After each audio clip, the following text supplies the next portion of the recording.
on this Tuesday.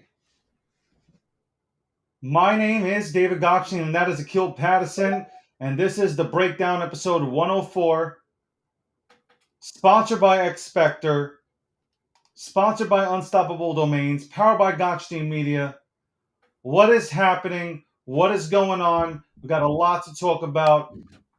Shit went down yesterday, and Akil still can't figure out a way to turn on his microphone. Like, you would think that after 104 episodes, this motherfucker would finally realize how to turn on a microphone. How to turn a microphone on. It would be amazing. What do you? Amazing. You know what? It's not the microphone. Okay, well, there's these things that are called manuals, right? So they come with devices. So when you get these manuals, you can read up and see how things work and how. Yo! It's not the microphone. It's always the audio. I don't know. Like, I set it up. Like, I'm like Ron Popeil. Anybody remember who Ron Popeil was? He'd be like, set it and forget it. Yeah, I don't get that. Like, I set everything up. Like yesterday, it all worked fine. And then now today, for shit. So I'm sorry. It's not me. It's technology being temperamental. Good morning, David. Good morning. We got a lot to discuss today. Let me just go and send out the link. Guys, if you don't know, now you know. We are also on YouTube. Yes, we are on YouTube. We do Twitter Spaces for the lazy people. For the lazy people that can't come over to YouTube. But if you want to see what God looks like, then you will turn into YouTube. We are live, and we will be discussing all their major topics today. And there have been some major ones that especially broke last night.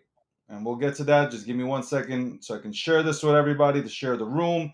Guys, retweet. If you love us, retweet, like, subscribe, do all that, handstands, do all that shit. We would appreciate it. Because we are, I think, the most trusted news source in crypto. That's what I'm going to say, bro. From now on, we're the most trusted. We might be the last one. We might be the last one surviving. We're the last trusted news source on this goddamn. Everybody's being paid under the table, bro. Everybody's being paid under the goddamn fucking table, bro. David, it is what it is, right? I'm not checking nobody else's pockets, but yeah. We are live with all that fire and campfire smoke. Oh, there's a lot to go over too. Like, for real. 100%. All right, 100%. So let me just do this real quick. Shout out to the real ones that support us all the time. Fuck the fake ones.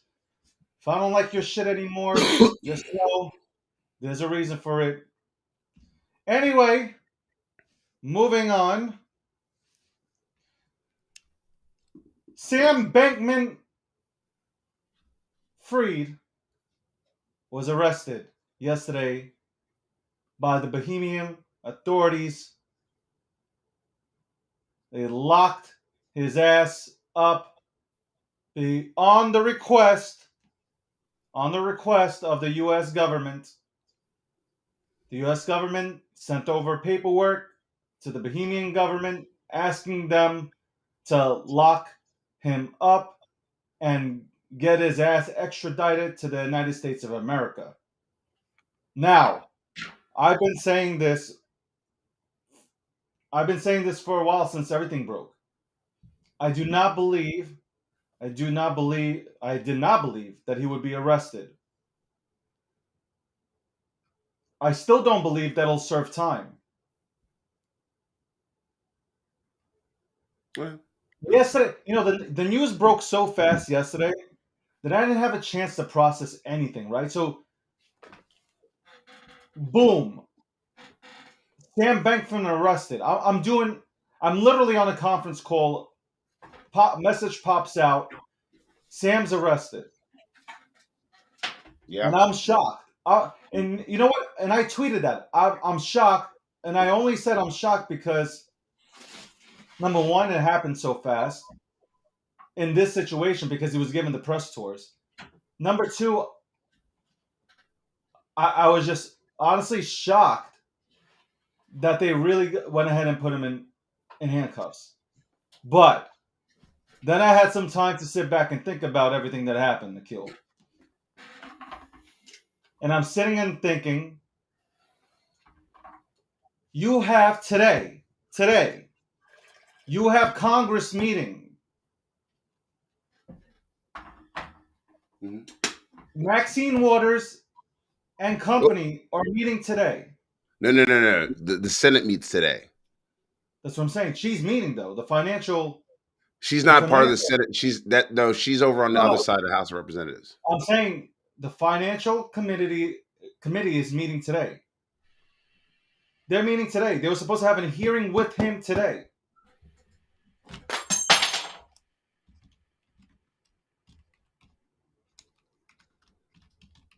How convenient that Sam gets arrested a day before he agreed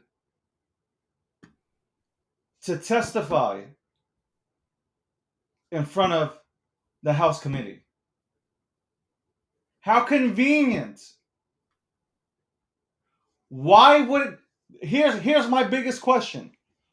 Why wouldn't they let him testify in front of the House committee and then arrest him? By all means, arrest him. I'm not. I wasn't against Sam getting arrested. I've never said that. You crackheads can't read. You crackheads obviously can't listen. Your attention span isn't there. I never said that I didn't want Sam arrested. I've said that Sam is a pawn. There's a big difference. But I understand you guys want to go ahead and be selective. You want to pick out the words that you want to go ahead and put out there. You can't read. You can't listen. God gave you 2 ears, 1 mouth. You don't want to do that. So yeah, David, you're right. So you're right that the House committee was meeting today. Tomorrow was the. The only reason I'm saying that is I'm literally looking at. Yeah, I have the sheet. Committee. I have the sheet.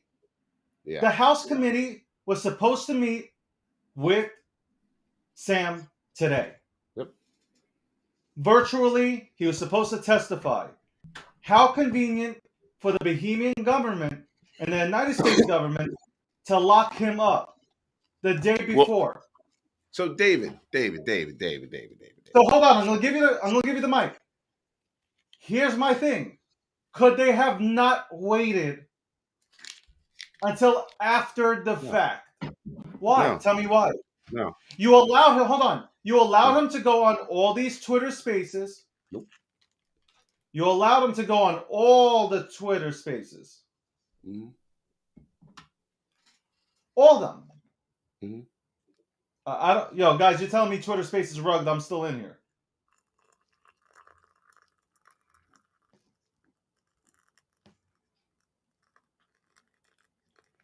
Twitter Spaces, I'm still in here, man. I'm getting my tea ready. My tea ready. If you hear me in Twitter Spaces, give me a heart. They're saying we rugged on Twitter Spaces. Oh, I don't know. Let me see. It's impossible. I'm talking right into Twitter Spaces. Hold on. Let me see. Give me a second. Oh, it says you're having connection issues. What about now? Yeah, it ended the space for you. Why do I see the space, though? Yeah, it says you have a space, but then when you go to click it, it ends the space.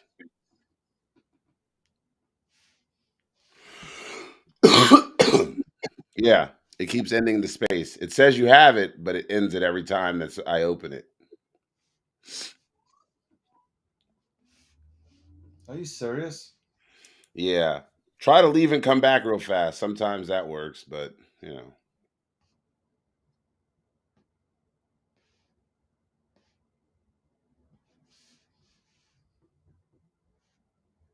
Oh, so they're trying to shut me down. Well, Elon only likes what Elon likes. Guys, the space is back up now. Wow. So they. All right, so we're back on real quick to break down episode 104. We got rugged, apparently because I was speaking the truth, so they tried to take me out. All right, so I'm going to pass you the microphone after this. Tell me why they let him do the Twitter Space Tour. He did the Twitter Spaces tour, all that good stuff. Nobody was silencing him then. Why? The day before he was supposed to meet with Congress, excuse me, the House committee. Why? Why was he arrested?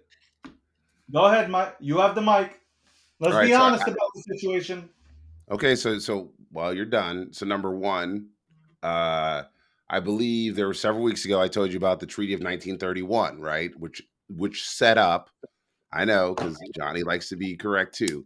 So which set up the Treaty of 1990 with the actual Nassau and Bohemian government. The Treaty of 1931 lays out that a country cannot enter another country and take its sovereign citizens. It actually expanded the rights, and I hate colonizers, but it's like the British Empire thing. So in 1931, it sets up the ability that you can't just enter another country. So that means they had to ask for permission, and that means they had to ask the Bohemian government to lock them up, which is something that I've said repeatedly. Why people keep freaking out? I'm like, well, you have to have an extradition law. Extradition law requires that you ask permission of that government. That's all we're getting to, right? So why you people are all freaking out, that's number one thing. Number two, you can ask why. I don't have the time frame. I believe, and this is a humble belief, is that they asked him to appear before the committee in person. He refused, said he was going to do it virtually. At that point, they probably just said, fuck it, go grab him. They wanted to do it. They probably wanted to do a song and dance here, but they didn't. So fuck it, go grab them. Let's bring them home. So, and the charges, I mean, a lot of you at home aren't going to be real happy, or a lot of people that are in the DeFi world, you're not going to be too happy because everything in that case that the U.S. government is charging him against, all the wire fraud, it all says he was working with securities. It all points to securities. So the CFTC not listed in that lawsuit, only SEC. So they're going off of case precedent. So that's where you're going to see a lot of issues that a lot of people aren't going to like, but we are where we are. So, but yeah, I couldn't tell you exactly why he was not he wasn't previously extradited, but you know, extradition does take time, as I said before. So, you know, got to wait and see. I'm sure there's going to be more to it. Gil Patterson, I'm going to ask you this question again. And please, no spin. Do me a favor. This is not Meet the Press on Sunday. Okay? This is not Meet the Press. This is not one of those political talk shows. Gil Patterson, a day before he has to testify in front of the House Committee, the Financial House Committee, in front of Maxine Waters, the same person he took pictures with, the same person that blew a kiss at him as he was leaving the House chambers. Can you please, for 1 second, sit back and tell me why wouldn't they wait until he spoke, whether it's in person or virtually, to try to get Why speak? some answers out of But him? we already have Hold on, hold on, testimony. hold on. We don't really have a testimony. We have Yeah, a we do. world tour.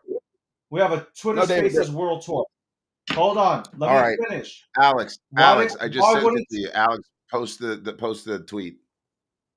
why wouldn't you have him sit in front of the committee? You know why? Because I guarantee you, his ass was going to open the doors and expose everybody. And what a better way? And what a better way to go ahead and not have that happen and have him say something that you might not want him to go ahead and say in front of the general public You arrest him. You arrest him. Because now he ain't going to no committee. The only committee he's going to be a part of is the committee. You know what? Again, I don't know where he's going, but No, the no, go ahead. committee. I know you You want to make a know rape where I bet. Go was. ahead. You know where I Talk was about him going, getting right? raped to jail. Yeah, exactly. You got You a know which pretty committee he's mouth. going to. You got a pretty mouth, Sam. Yo, He is probably it's white collar crime, baby. It's white collar. He's gonna go to Club Fed. He he'll got a be club. he'll be out faster.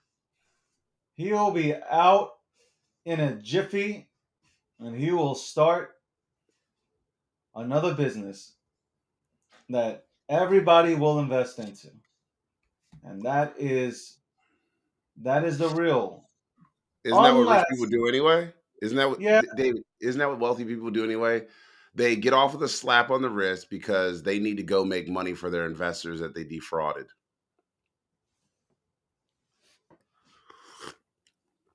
Sam Bankman to me was arrested so he could not talk in front of the House committee, Maybe. I mean that's something. and that because a lot of people got paid. A lot of our politicians were paid by FTX, and we will hear about it too. We will definitely hear about that shit. But you could have waited a day to let him speak. You could have waited one day. You could have waited to let him speak in front of the House. Because there are people that are sitting on that committee that would have not allowed him to play what he played on Twitter Spaces. They would have made him plead that fifth. And then you would have got all the answers that you needed. Even though, like, shout out to some of the people in crypto Twitter, we got the answers that we were looking for. Somewhat. Caroline, the picture that I posted up, her being in New York City and only 5 minutes away from the FBI headquarters. Why isn't Again, what are you Caroline? pointing to? What are you pointing? What are you trying to Are you point to ready? though? Hold on. Caroline is not in jail. Caroline doesn't have handcuffs behind her on her Because she arms. rolled. She rolled on the motherfucker. She snitched. Yeah. She snitched on everybody that worked with Alameda and FTX. She stays snitching. Who Yeah. what song is that? That's French Montana, right? Okay. Mm. No, hold on. Rick Ross and French Montana. Okay. French Yeah, Montana, yeah. Rick Ross. We talked Right. about it. It was like a whole group. It was a gaggle of Yo, folks on that album. it is deeper. Yo, I don't care what anybody says. You don't have to agree with me. This is the beautiful part about America. You don't have to agree with somebody. You can agree to disagree. It's all good. I don't really care. My truth, my truth will be this dude was silenced to not say anything else. Nothing else. Whatever. They did not want him to say anything. Because if he would have said anything, Akil, There's no even if it was facts a to that, lie. bro. There's no No, but I'm facts to saying that. Akil, even if it was a lie, even if it was a lie, people would still have looked at individuals, even if they would have proved their innocence, they still would have looked at these individuals, these politicians, and said, wow, they were paid off. The same way the block was paid off, right? 45 million to $50 million under the table. They would have looked at Maxine Waters and the rest of the House committee and others from The, both the the, Democrats and the Republicans. They would have looked at them what people I'm just of the pointing to, David, is that what is provable at this time. Like I think that's where most people are getting this twisted. I'm not saying that it's not possible. What I'm saying is what is provable at this time. That is not provable at this time, so I can't say yes or no. Like that's just the way I roll. Like I'm not saying anybody else can't have an opinion. What I'm saying is we can't prove or disprove any of that information. We can say that because he has admitted that he's given away money to both political parties. He understood how his image, which he admitted to, his image was to be very wholesome, very kind of like, I believe in helping the world.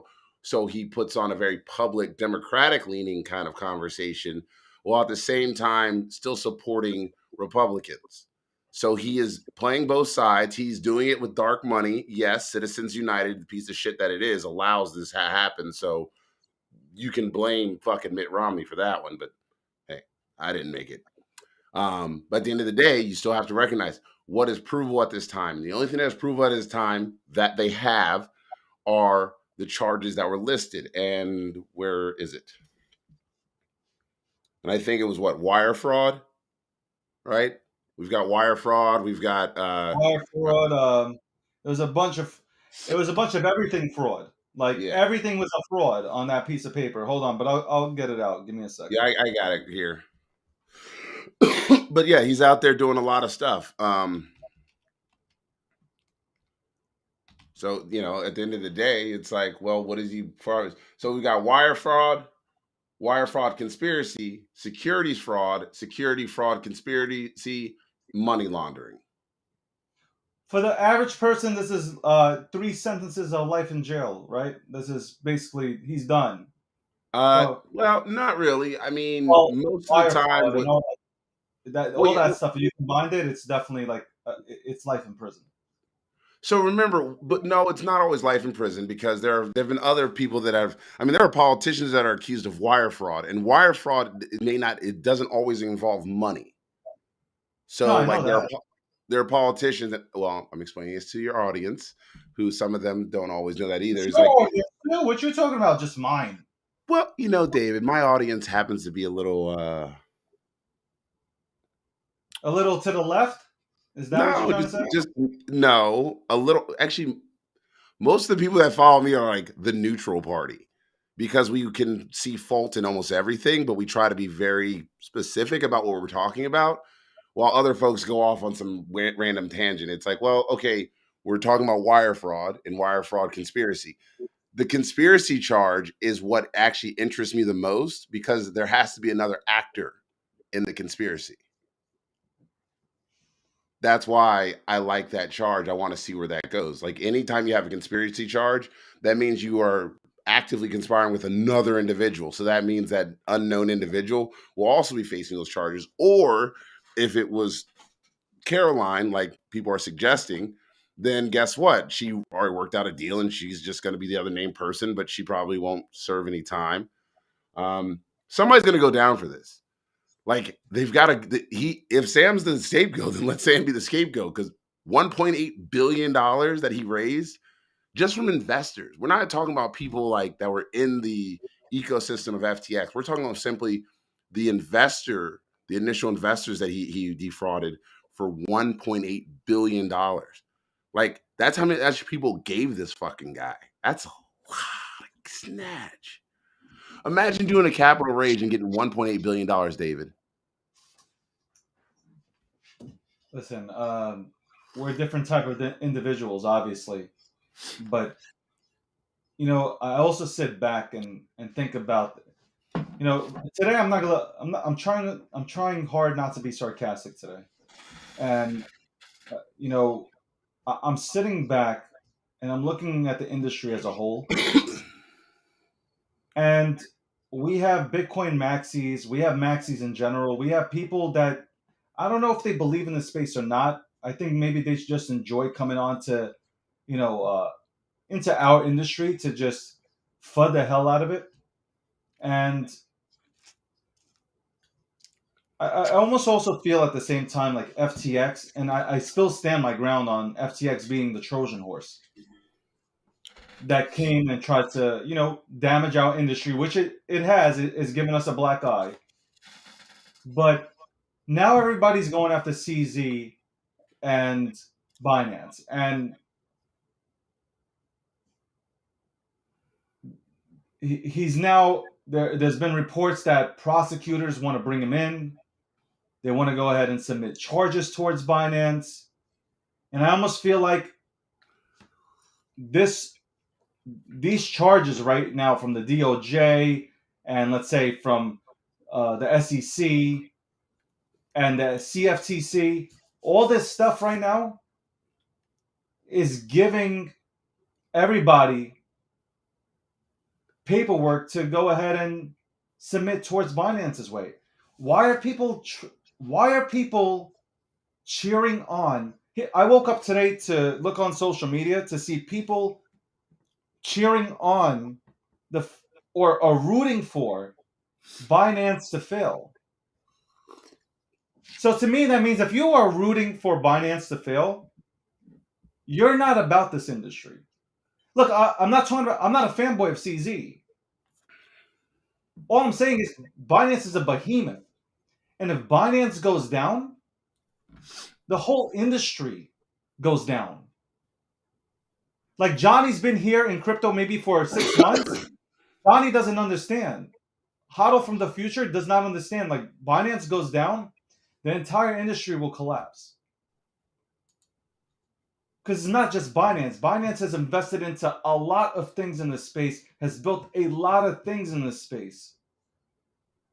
And it would have such a ripple effect on our space that it literally would go down. Like Bitcoin would survive, the legitimate projects would survive, but we would suffer big time.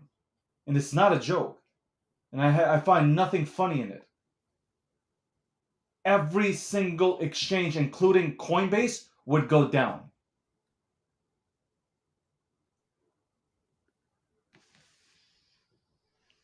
So when you see people laughing about it, rooting for CZ and Binance to break, this is not the space that I entered into. And to me, it seems like, did Sam pay off everybody? Did Sam pay off everybody to come on to? Did Sam come on?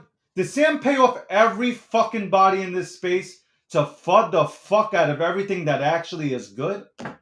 Is that what fucking happened?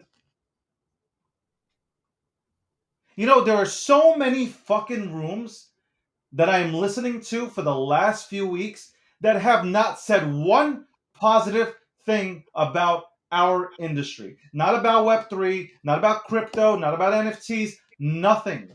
Nothing.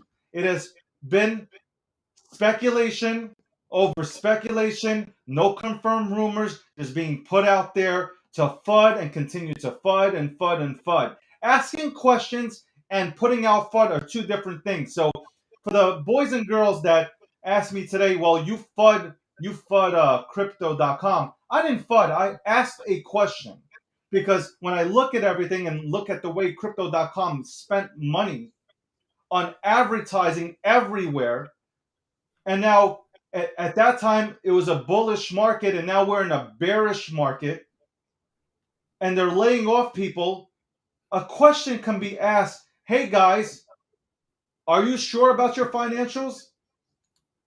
It's a question. It's not FUD.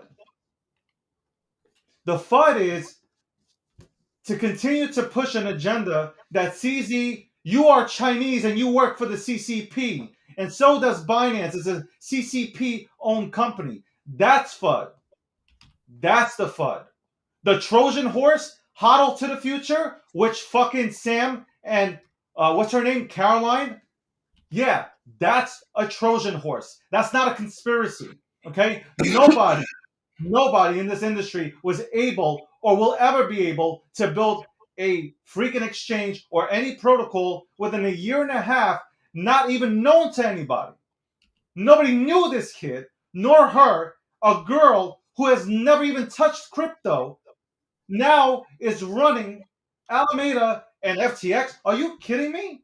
Conspiracy theories? I don't believe in conspiracy theories, but boy, oh boy, this is not a conspiracy theory. This is flat out there.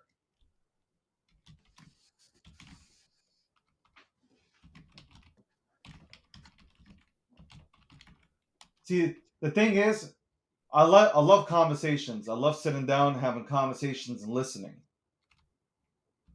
And I'm willing to go ahead and listen. but I cannot sit down with somebody and listen to them not have a conversation with somebody that's not willing to open up their eyes for a second and listen to the other party when everything looks so so so nasty. Like it was deliberate. Like it is a Trojan horse. There's no doubt about it. This was a Trojan horse that was set up perfectly to assassinate the character of our industry, period. And for those that haven't been here for a long time, they won't understand it. They won't understand it. They won't get it. But you know what? For the amount of years that the big banks, the institutions, the agencies that have tried to bring down this space and they couldn't, the amount of FUD they put on this space and it had no effect, this was the last resort. And they did their job. They did exactly what I said a few weeks ago. They're going to turn people into believers that this is not a conspiracy, that this was some kid, him and Caroline actually knew what they were doing, but they didn't know what they were doing. They just, started doing drugs, had orgies, and they just completely went ahead and shot billions of dollars. In a year and a half, they got rid of billions of dollars. Think about that for a second. Billions of dollars just vanished just like that. And they had no clue. No CFO, no nothing. It is the perfect setup, and you won't change my mind. Listen, stick to your beliefs. God bless your beliefs. You want to believe that there are no conspiracy theories? That's fine. I don't believe in conspiracy theories, but you know what I believe in? I know the crypto industry. I've been in the crypto industry 10 plus years. I see bullshit. I can smell it. And so do other people that have been in this industry, building stuff and working with people within this industry. We smell bullshit. Well, I haven't said that about anything else. I haven't said that about Celsius. I haven't said that about anybody. Voyager, never said that about them. No conspiracy theories there. I've never said anything about anything that went to I never said that about Mount Gox. I never said that about Cryptopia. I could keep naming it. We've had things that failed, and I've never said conspiracy theories or somebody was behind it to do something malicious. No, no, no, no. FTX was planned out, and there is nothing you can tell, or you can. There's nothing you can do to prove me otherwise. Period. There's nothing you can say. Okay, then. Like, if there's nothing that anyone can say to tell you otherwise, then what's the point of having a conversation? You literally are going against everything you just said. I'm I'll open to tell you why. listen. This is the one thing, Akil, that I can sit back on and I can truly see it from a unbiased perspective. Because I didn't it's not like I was best friends with Sam. It sounds pretty biased, though. No, but it's not. Think about it. I'm telling you that after a lot of things have failed in this space, a lot of things there were big time failures that affected the space. There was never nothing like this. Never nothing. And they want you to believe, I really do believe that they want you to believe like, oh, it was just these young kids that did not know how to handle money. Akil, come on. You know what? I know me and you disagree a lot, but you get what I'm saying, bro. You I understand where I'm coming David, from. I 100% understand what you're saying. Um, but when, like, again, let's look at Why the Ripple? rationale. Why did Ripple get an SEC case on it? Why didn't Ethereum get a case on it? Ethereum literally raised the money, and I love Ethereum, okay? But Ethereum, he literally went out there raising money, and Ethereum has nothing. They went from a security to a non-security. Ripple got hit.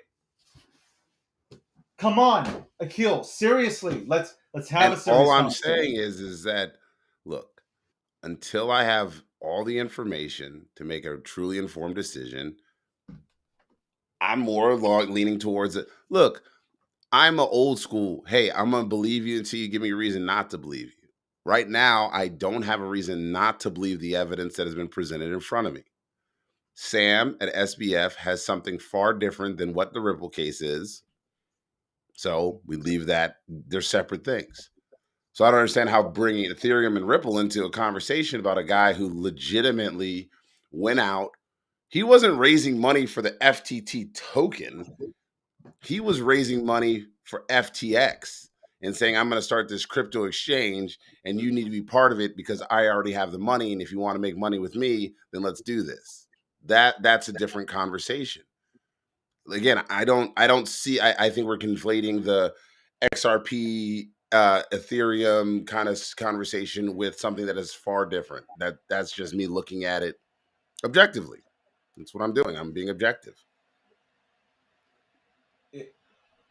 If Binance is here, right? Akil, if Binance is here, right?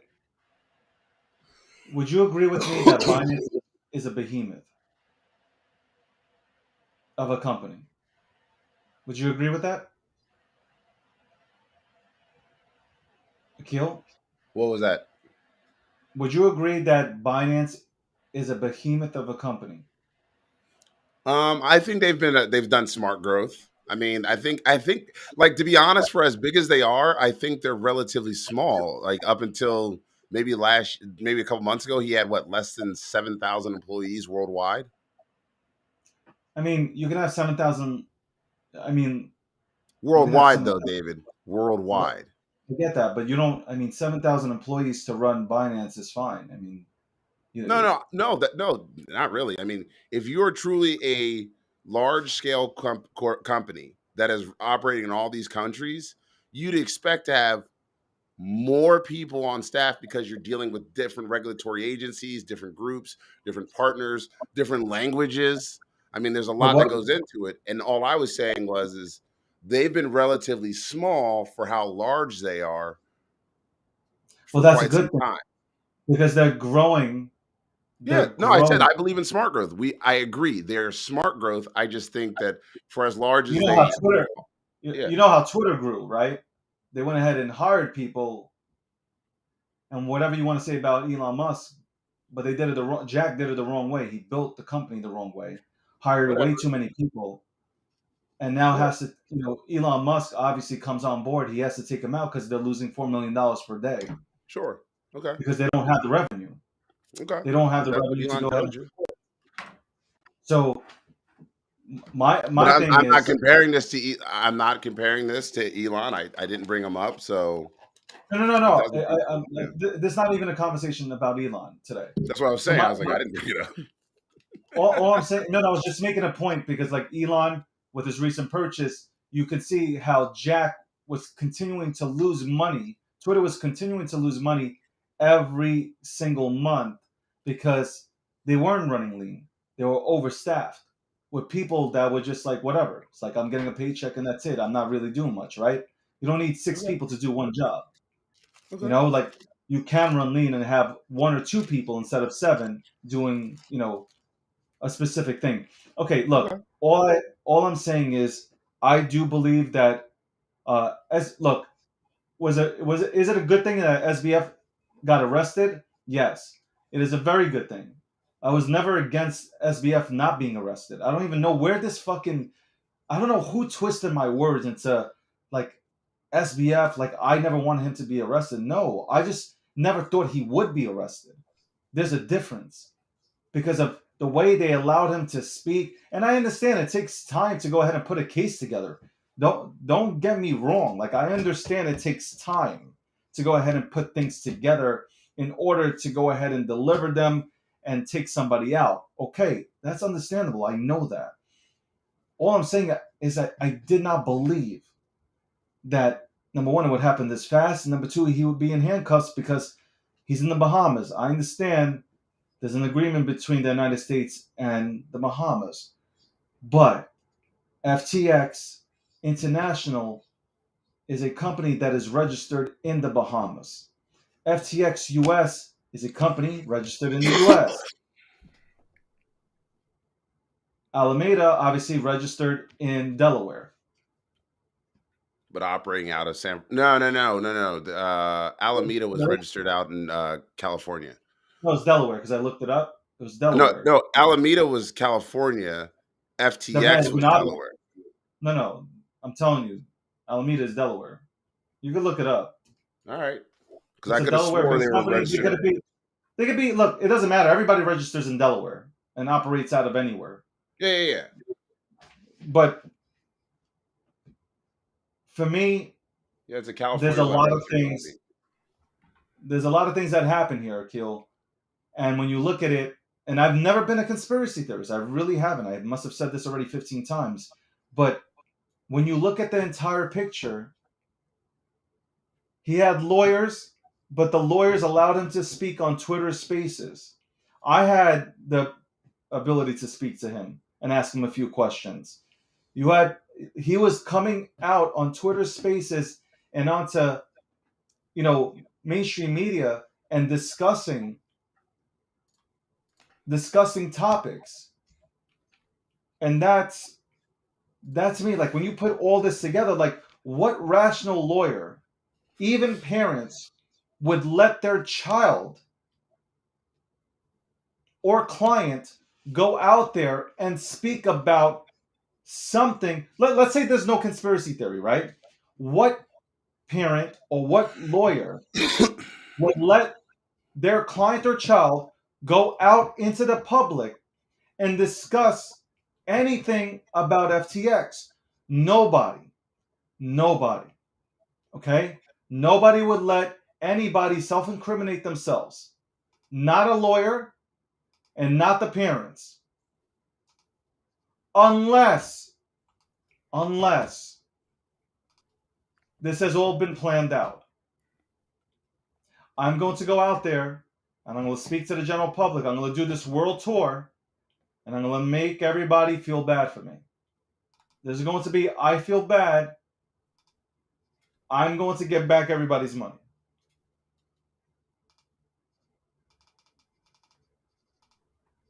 And he was pushed by his parents and his attorneys to do that.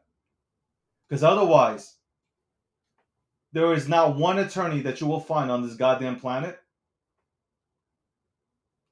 that would have said, Sam, I want you to go on Twitter Spaces, I want you to go on mainstream media, and I want you to talk about FTX and Alameda and everything that you knew about it.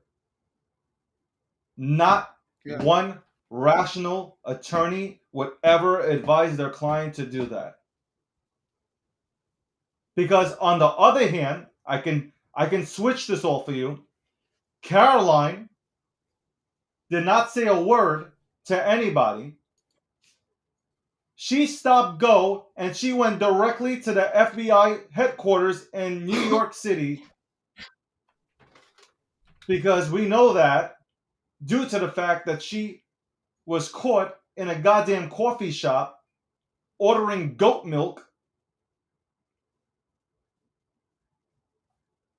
which happened to be 7 minutes away from the FBI headquarters in New York City. Yeah.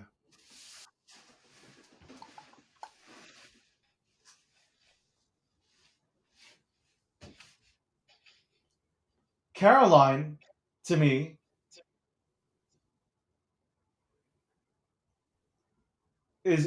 will have nothing happen to her.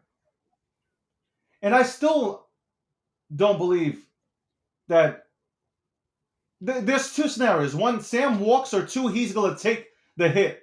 Like he is the guy who's taking the hit for the bigger players behind the scenes. That is it. I don't know why I am so strong on this. You know what? I almost feel like Alex Jones. You know when Alex Jones is, like, I don't watch a lot of his shit, but I know he's very stubborn on the things that he says. Yo, like I am like not moving. This is the first time in my life that I am so sure that this was a setup to bring down the industry to its knees, that there is no way that I am going to get off this sandbox. It's impossible for me to do it. Okay. It's just impossible. Well, David, I want you to know I support you, but I don't agree 100% with you because I don't just You know what? I don't want you to agree. yeah, I can't because like honestly. I yeah, don't want you to agree. All I'm saying, these are my feelings. I've been in this space for so long. I've never seen this. I've never seen this, man. isn't that part of the reason why we're here right now? Is there's a lot of people that are just too emotionally charged into this mess. But you know what? I'm not even. The only reason that I'm passionate about this entire thing is that Hmm.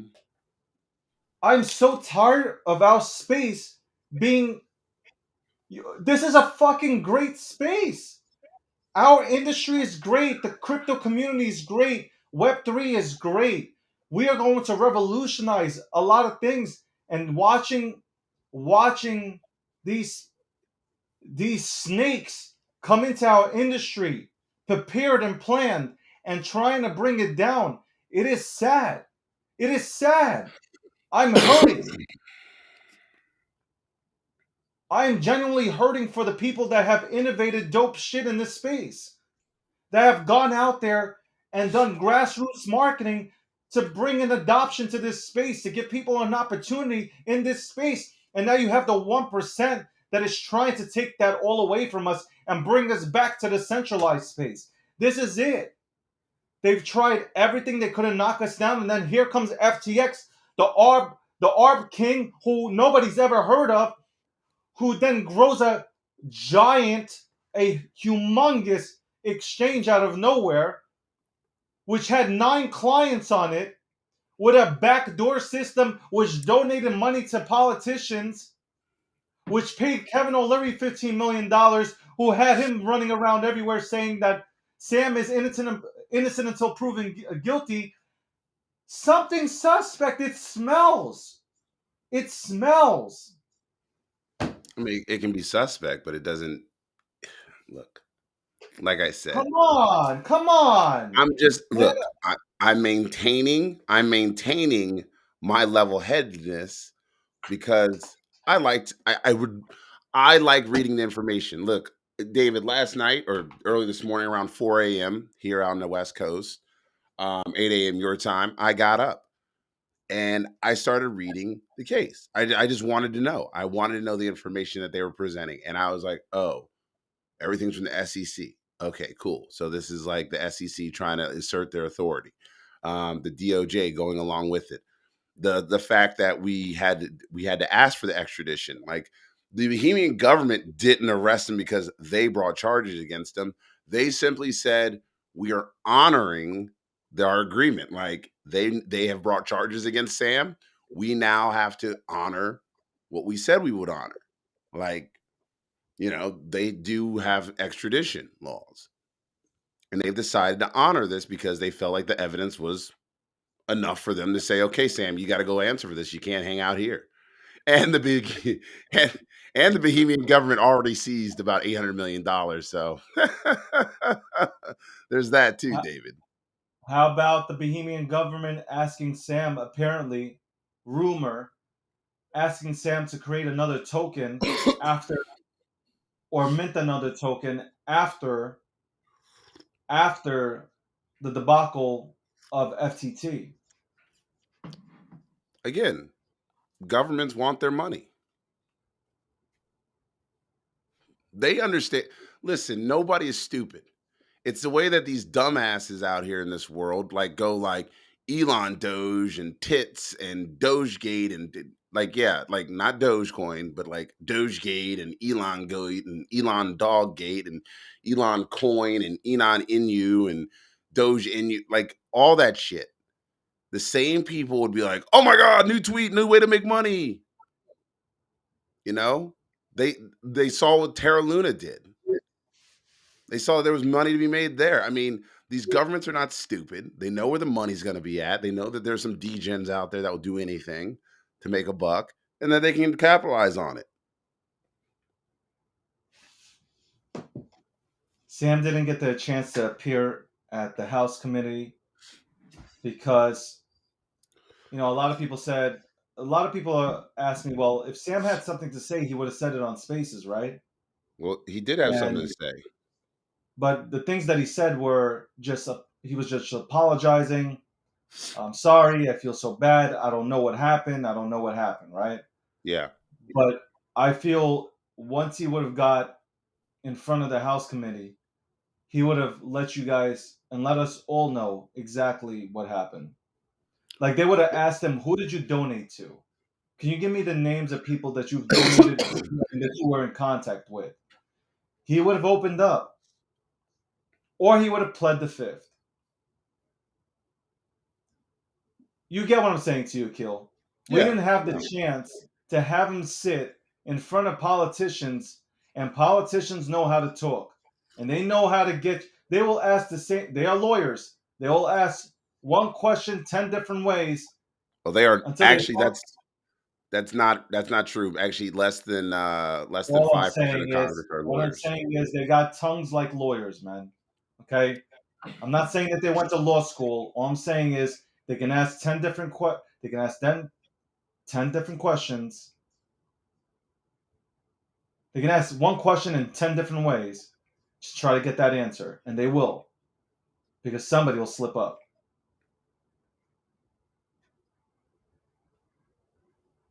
I'm also disappointed in Twitter Spaces.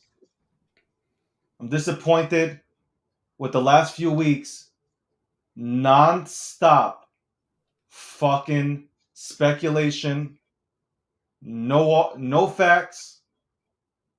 No, hey, let's just talk about how I feel.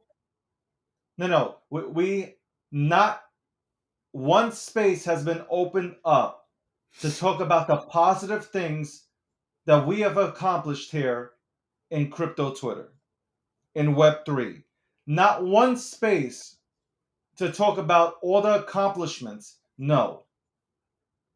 Spaces open up to talk about how bad our space is by individuals who I have never seen in our space. Well, they're mining your fame. They're mining people. That's it. They're trying to get influencers and people to come. Like legit, I was watching Scottie Pippen, and I'm like, why is Scottie Pippen giving people shout outs and stuff like that? But It is disappointing. 10:39 a.m. on the east, 7:39 on the west. This is I'm Breaking reading through Out. the case again. I was just Yeah, reading that's through the fine. case again. Yeah, and Episode David, 4. you're right. You're right. Alameda is registered in Delaware. See that's what we call being a normal human. You admit when you're wrong and you move I on. don't want you to admit when you're wrong. No, I've been why reading. not, David? That's called being an adult. Fucking adults Listen, admit when they're, hey man, you're right. Sorry about that. I went back and all, double checked. Thanks for all helping. I'm saying is that I've been reading all these papers. You know what I'm doing right now? I am researching this shit from day one to now. When I'm speaking my facts, what I believe. I'm not adjusting things in the paperwork. I'm just coming to my personal conclusion, okay? You can go ahead and come to your own conclusion. I'm coming to mine. And I feel, and I personally feel, that there are bigger people behind the scenes that will call in the shots than Sam and Caroline. Because if you can honestly look in the mirror and say that Sam and Caroline had the ability to grow this kind of business by themselves, to get the connections that they got, Tom Brady, Steph Curry, Well, that just takes money. hold on, but you have to get to that point. Kevin O'Leary, VCs, or big time VCs, for him, look at his image. For him to sit there playing a video game and to get billions of dollars invested into his company, there have to be bigger people involved in order to have that happened.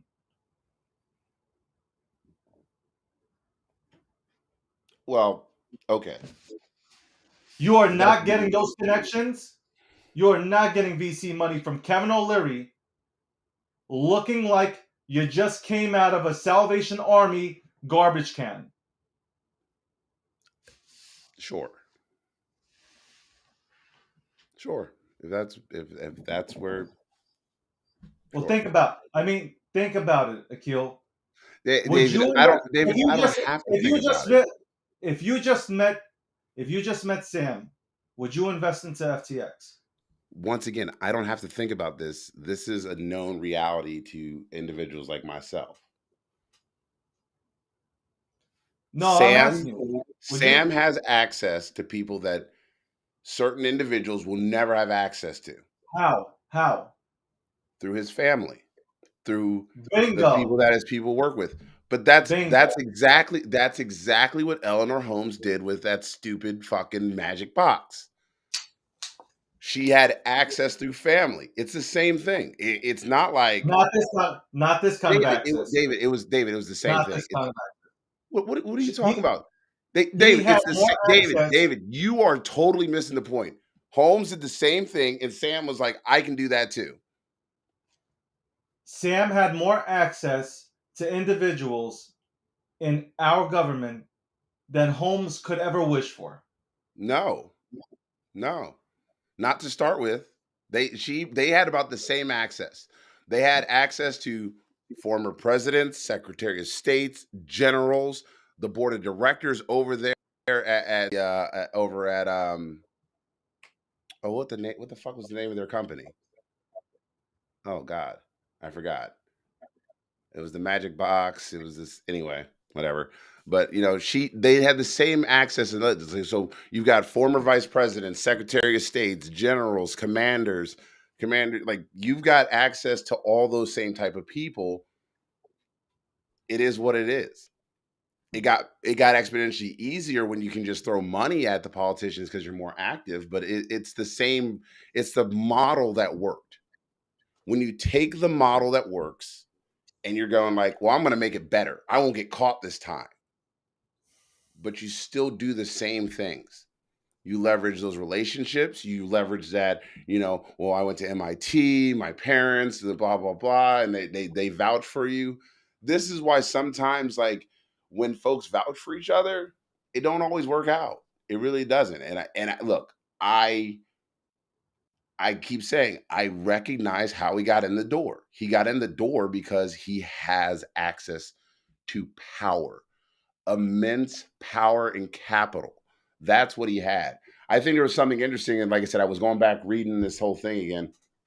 There's a section in here that said Sam Bankman-Fried diverted FTX customer funds to Alameda, essentially in two different directions. The first direction was having people deposit money into banks controlled by Alameda, which makes sense because remember there's that small bank up in Washington State that they paid like $11.8 million into for like 40% control of it, but the bank had never had more than like $3.8 million in it. This makes sense. They were going through this bank like a third party. And then the second part was that he was essentially using the customer's funds as his own piggy bank, because he was then sending those funds and making them buy into Alameda to draw down on. So, like they said, like effectively there were no control mechanisms. Sam has gone about this in a very dangerous way, and he got caught. And so, end of the day, don't drop the soap, buddy. Keep that soap on a rope. He knew too much. Sam knows way too much. They do not. They absolutely do not want him speaking in front of the House committee All right. because he would be in front of millions of people. See, like Spaces is different, right? Spaces doesn't have millions of people watching. C-SPAN and all the channels that would go ahead and turn it on, they would have millions of people watching and tuning in. Radio would turn on. You have millions of people listening, and Sam would have opened up his mouth. I fully believe that. And I guarantee you, Caroline is not going to open up her mouth. The only stuff that she's going to be telling anybody to is the people that are going to be keeping her out of jail. And that's the truth. You know that. I'm surprised you're not canceled for saying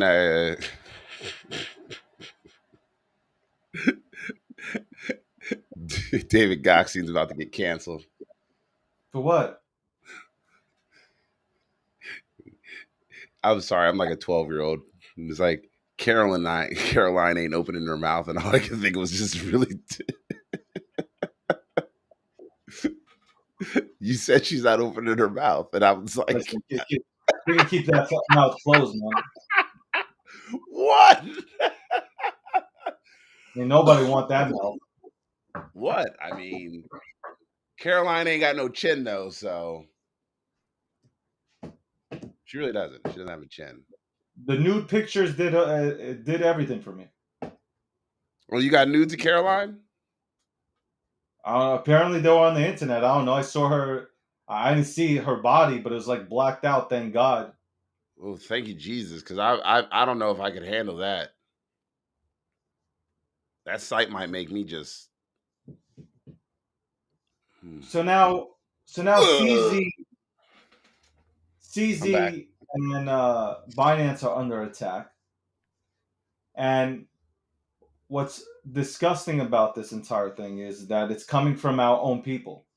It's not even coming from, yeah, we have people from the outside, Reuters publishing reports and stuff. And we know mainstream media is fake news. But sorry to take that from Trump, but it is fake news. But now we have people within our own industry attacking Binance. Like, what are you hoping for? I really love to bring somebody on. Like, what are you hoping for when you attack Binance? You really want to see Binance self-destruct? Just so you can say that you were right? So if Binance goes down, you understand that this industry, it would probably take 10 years to recover. Bitcoin can survive, but it would be the same kind of black eye that Bitcoin had with Silk Road. How about that? It'd be the same type of black eye this industry would have, the same way we had it when Silk Road was around.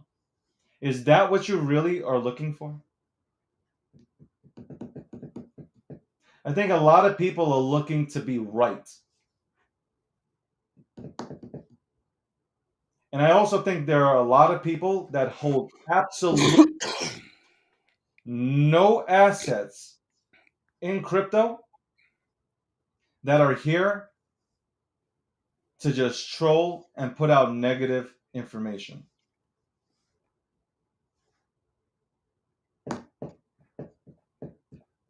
Disappointed. Disappointed that there are people that are actually rooting for Binance to implode.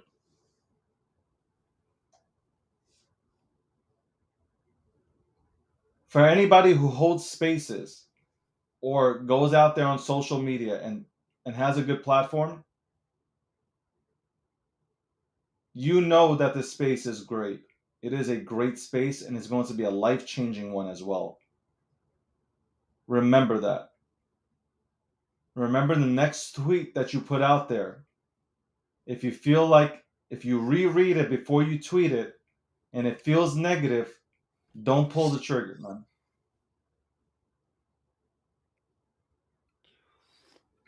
Maybe, just maybe, we start talking about some of the positive things in this space. David, you know what? How about we do that? Because you know what happened yesterday? That while everybody was distracted about SBF, This has to be about Omen. Nope. Nike. Nike and Artifacts released their first ever NFT physical shoe. That's dope. Yeah, it's a futuristic shoe that actually apparently like gets tightened by like your own settings and stuff like that. It's customization. Very few of them are out there.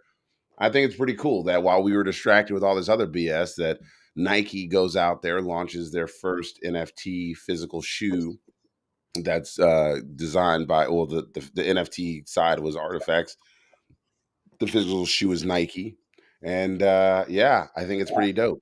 I think it's pretty dope because now I think there's only like 2,300 of these NFTs possible, so that means only 2,300 of these shoes. So, and for those sneakerheads that love their sneakers, this is going to be one of those things that they'll come in and have to get. So, the only way to get it is to have the NFT. So, rock out, right? And it does solve the bot problem in some way that Nike has also faced.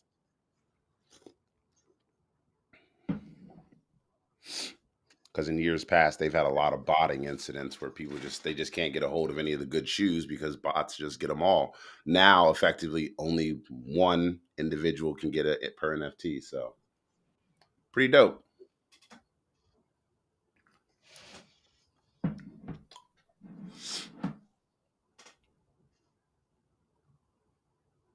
I just got this 8 count. A lot of indictment seems like.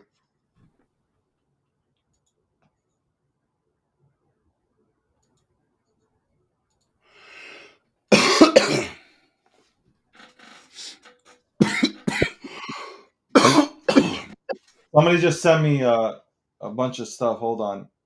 That's all good. This is Well, coming while you're from. reading that, This I is can go. coming from Jacob. No, this is What? coming from Jacob Silverman. Accusations that SBF and one or more other conspirators gave FTX money under someone else's name to candidates in the SDNY. Which candidates? What? Yeah. Say that one more time. Let's Alex, can you do me a favor? Alex, can you pull up Jacob Silverman's Twitter account, please?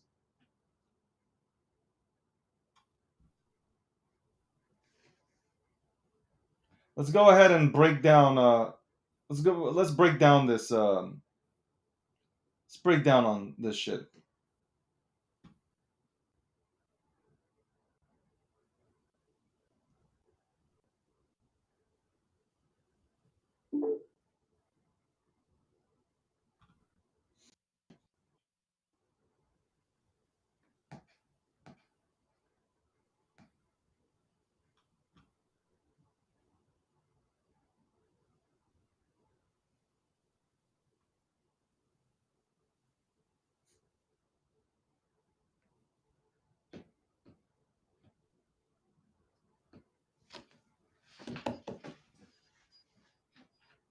Jason Silverman.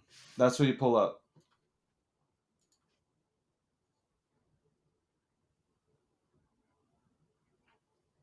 Well, for those football heads out there, Mike Leach, head coach of Mississippi State, passed away last night after a bout with pneumonia and a heart condition. So, prayers to Mike Leach.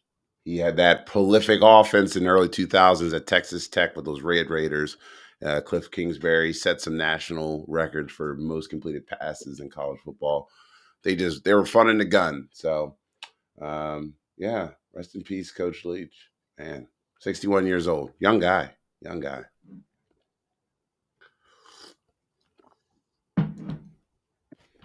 So what were you reading, David? What was that saying? I want to pull it up here on the I'm in the screen. background. Are you referring to Jacob Silverman or Jason? Jacob Silverman, Jacob. yes. Okay, I'll pull it up.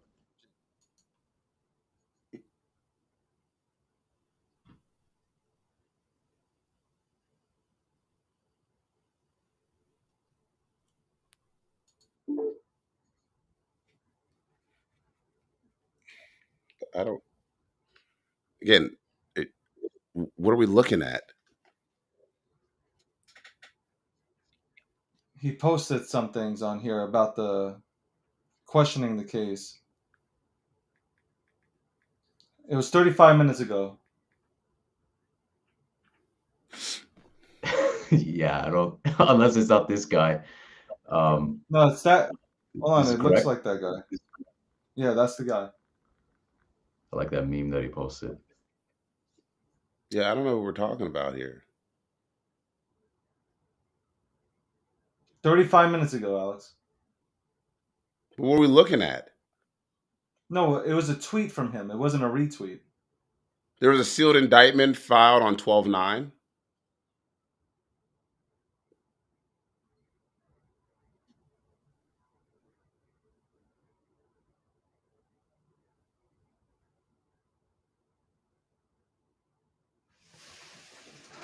Violation of campaign finance laws.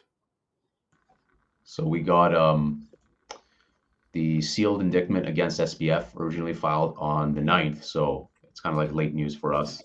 And he's continuing with that.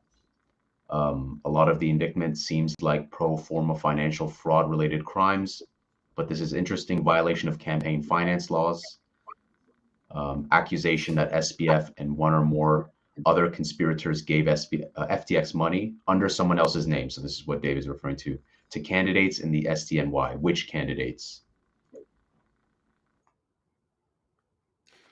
So this was what I was telling you, David.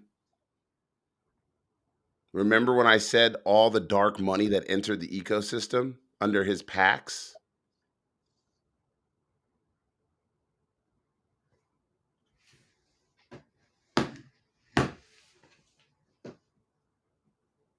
Okay.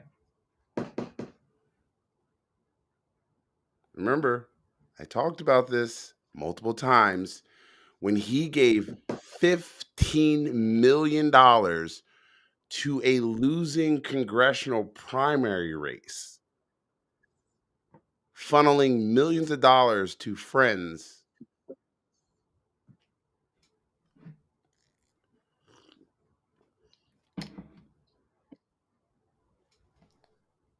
This also highlights too, like the wire fraud conspiracy to commit wire fraud on customers. So it's going to be a spicy meatball. Once again, They got you, Sam. I ain't getting it. Shoot.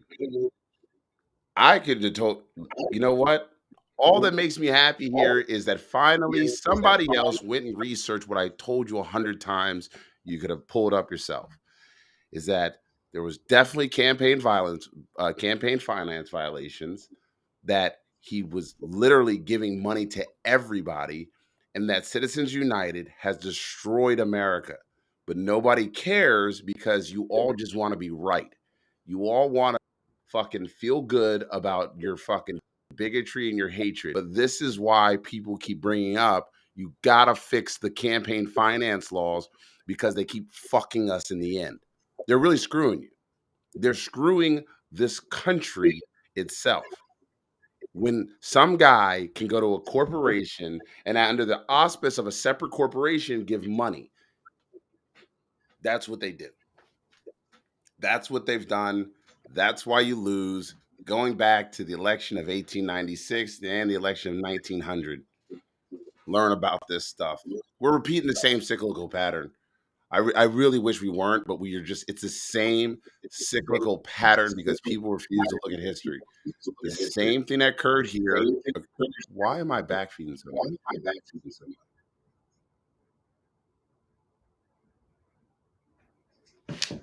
I don't know why I'm backfeeding so much. Alex, are you still unmuted? Oh, I yeah, keep saying there's people behind. Yeah. There's people behind this that we don't know about. Oh, you know who they are. You just don't admit it. We know who they are.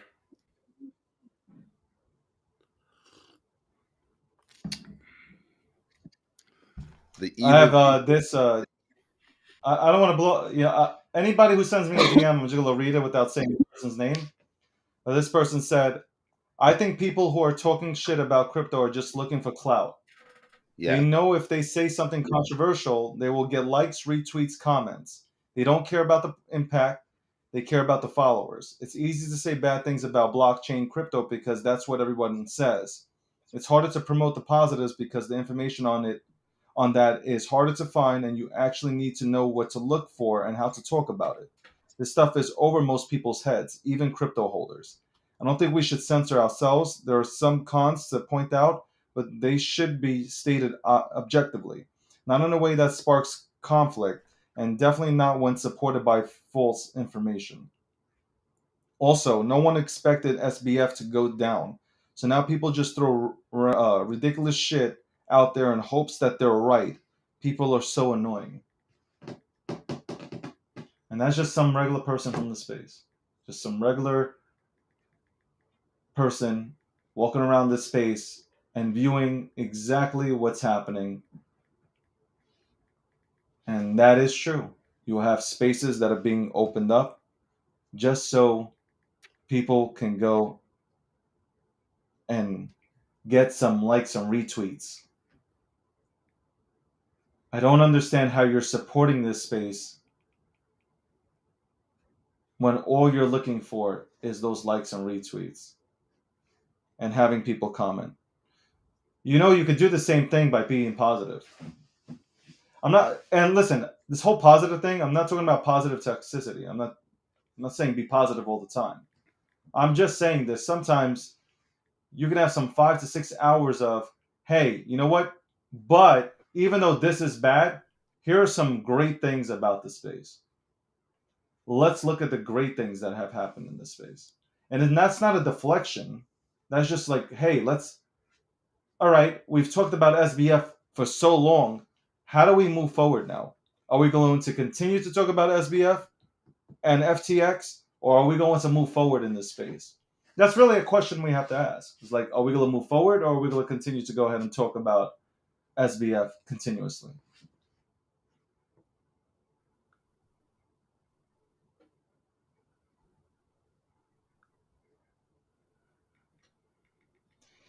It is 11:03 on the east. It is 8:03 on the west. This is the breakdown, episode 104. Obviously, it's about Sam Bankman-Fried fraud, arrested yesterday by the Bahamian government. Um, they arrested him because the United States of America, they asked for it due to the evidence that they've had, or they received, or they put together. They asked for him to go ahead and be um, arrested, and so it did happen, and most likely he will be extradited to the United States of America.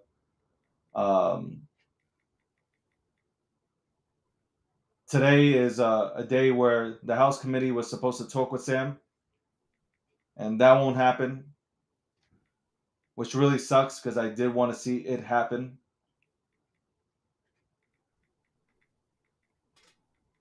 But to me, I feel a certain way, others feel a certain way, but I feel like there's a way for him not to go ahead and say something that he shouldn't have said.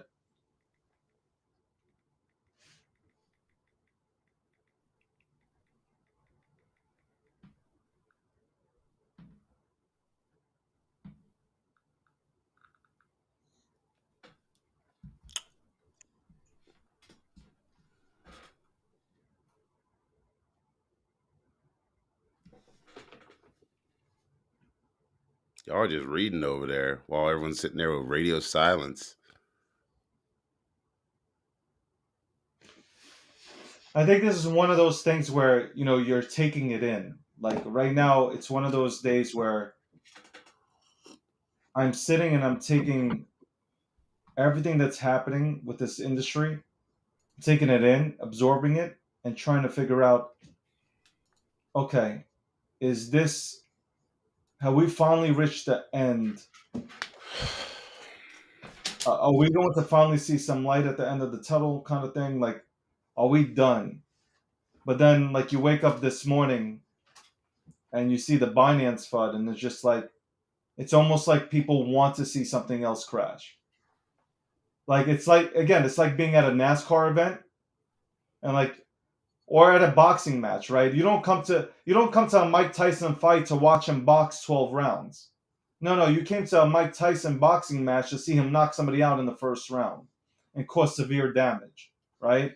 You go to a NASCAR race to see a pileup, not them go around 200 laps. Or it's where it's almost like people are just like, give me more negative news because I want it, and maybe just maybe this is the new culture. Maybe this is the new culture we've developed, where we like these kind of things. David, we've always been that culture. I don't understand when we didn't be. Yeah, but crypto was different.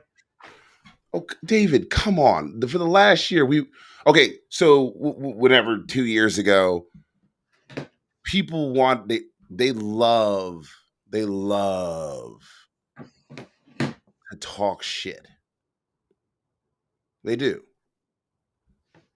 If you were in a project that was legit, they'd say your project was trash. If you were in a trash project, they'd be like, "Oh, you just don't understand what we're trying to build here."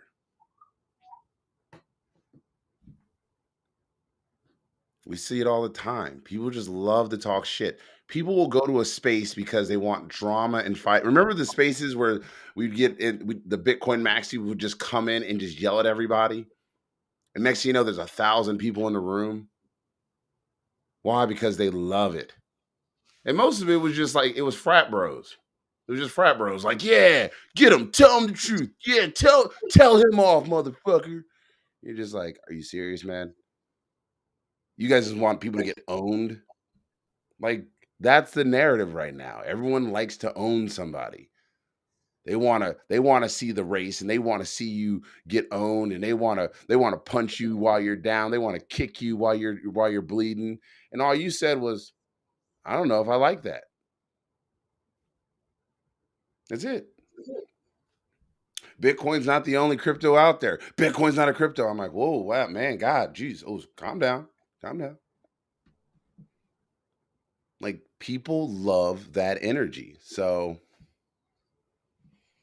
really, what are we saying? Like, people love what they love.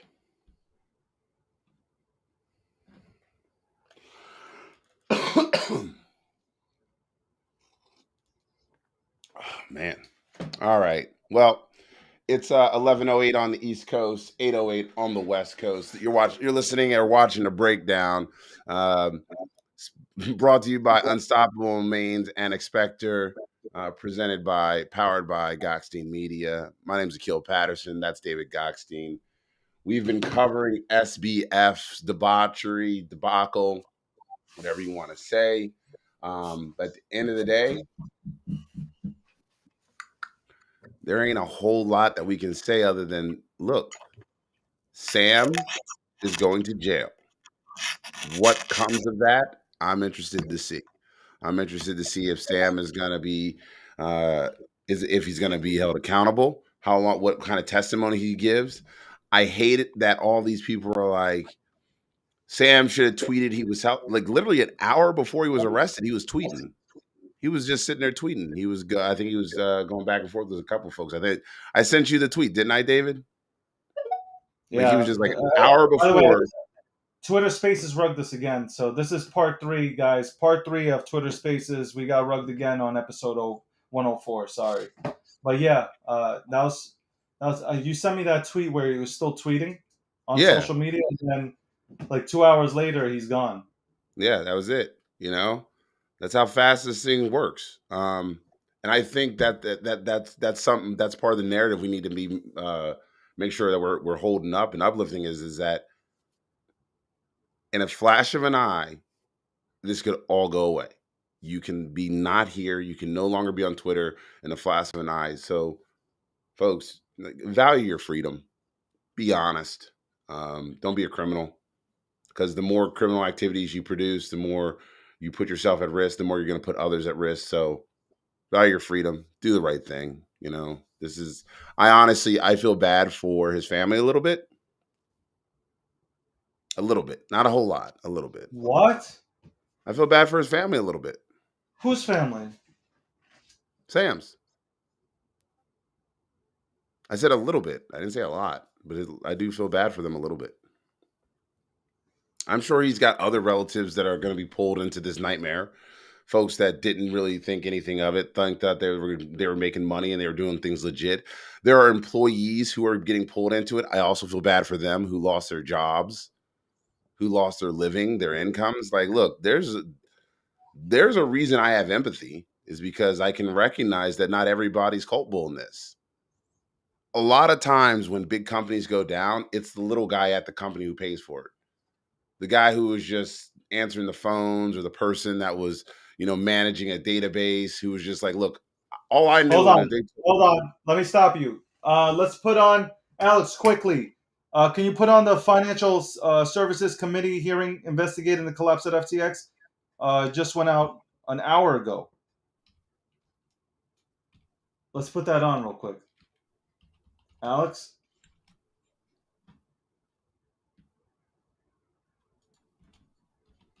Because I know when I do it, I got an echo coming out of my from my end. It is on. If you search up the U.S. House Committee on Financial Services, you'll find that they have a lot of spaces going on.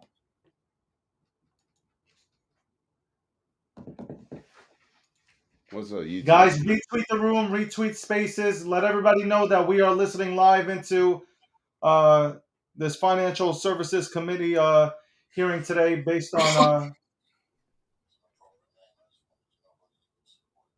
Obviously, we're going to be tuning in late here, but shit, I'm going to have to replay this.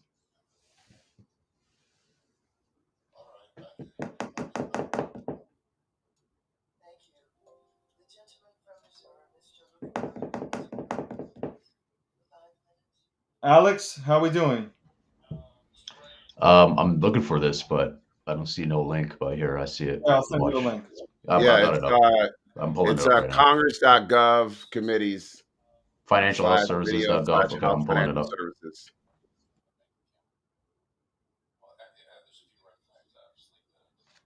A real red flag for someone being asked to deposit money into an account that was not the exchange account. You got any audio or no? Been a red flag. Yeah, leave it right there For customers. Is Alameda a U.S. chartered bank, or is it offshore? Or the bank that they're using, I should say. It's really not a bank per se. It's just most of the entities in the structure. We can play this live, right? Regulated entities. We can do that live. Just an entity that it's public manages information. money, it's a hedge fund that does things. It doesn't have a Let- bank account per se. Let's tweet this out to With his people if they bank want to come in and join accounts, YouTube with us. In the U.S. Sure. Yes. Okay, so here we have a company that's offshore. It can't get a bank account offshore. It has to come into the U.S. to be able to do its banking business. In other words, and the important part of this comment is that in order for these companies to exist, they've got to be able to change their digital assets into hard U.S. dollars at some point. So they need a bank account. And so they needed Alameda to be able to do that. Is that roughly correct? Any of the silos had in bank accounts, that certainly exists. Separate bank accounts do exist. I think the real issue here for us is that money was transferred from one account to the other, seemingly without limit. That is the issue. Okay, you talked about the accounting issues. It's interesting from the standpoint that we're talking today about a problem with these cryptocurrency firms, with securities firms, and we can't have an accounting system that actually works. This should be a really big red flag for all of us who are in the financial services world with regards to the Chinese investments that we're making, and we're not able to get accounting information on those firms. What else is going on with those firms, similar to what the debacle is that we have here with FTX? That's just a sidelight comment. One of the questions I've got is with regards to the Farmington State Bank. This is an investment that Alameda made into, and it's a little bitty bank according to a New York Times article. State of Washington, 26th smallest bank out of 4,800 in the country. They bought it in 2020, had a net worth of 5.7 million, and they dropped 11.5 million in for a percentage of the ownership. Do you know off the top of your head what the percentage of ownership was in that bank that they purchased? I believe that ownership was approximately 10%, but I can. Okay, and that's what I've heard too. So therefore, they paid 20 times book, which is off the charts outrageous. So it should be a red flag over the place. Yet they were able to purchase that, even though it's a minority interest, but 20 times book. FDIC allowed that to happen. They changed names to Moonstone Bank. And since then, they've 4 separate accounts have dropped to roughly 71 million, again, according to FDIC data and according to this article. Have you looked at this relationship at all yet to see what's going on here and whether there's any irregularities at all? We are looking at it. It certainly is one of the things that came to our attention fairly quickly.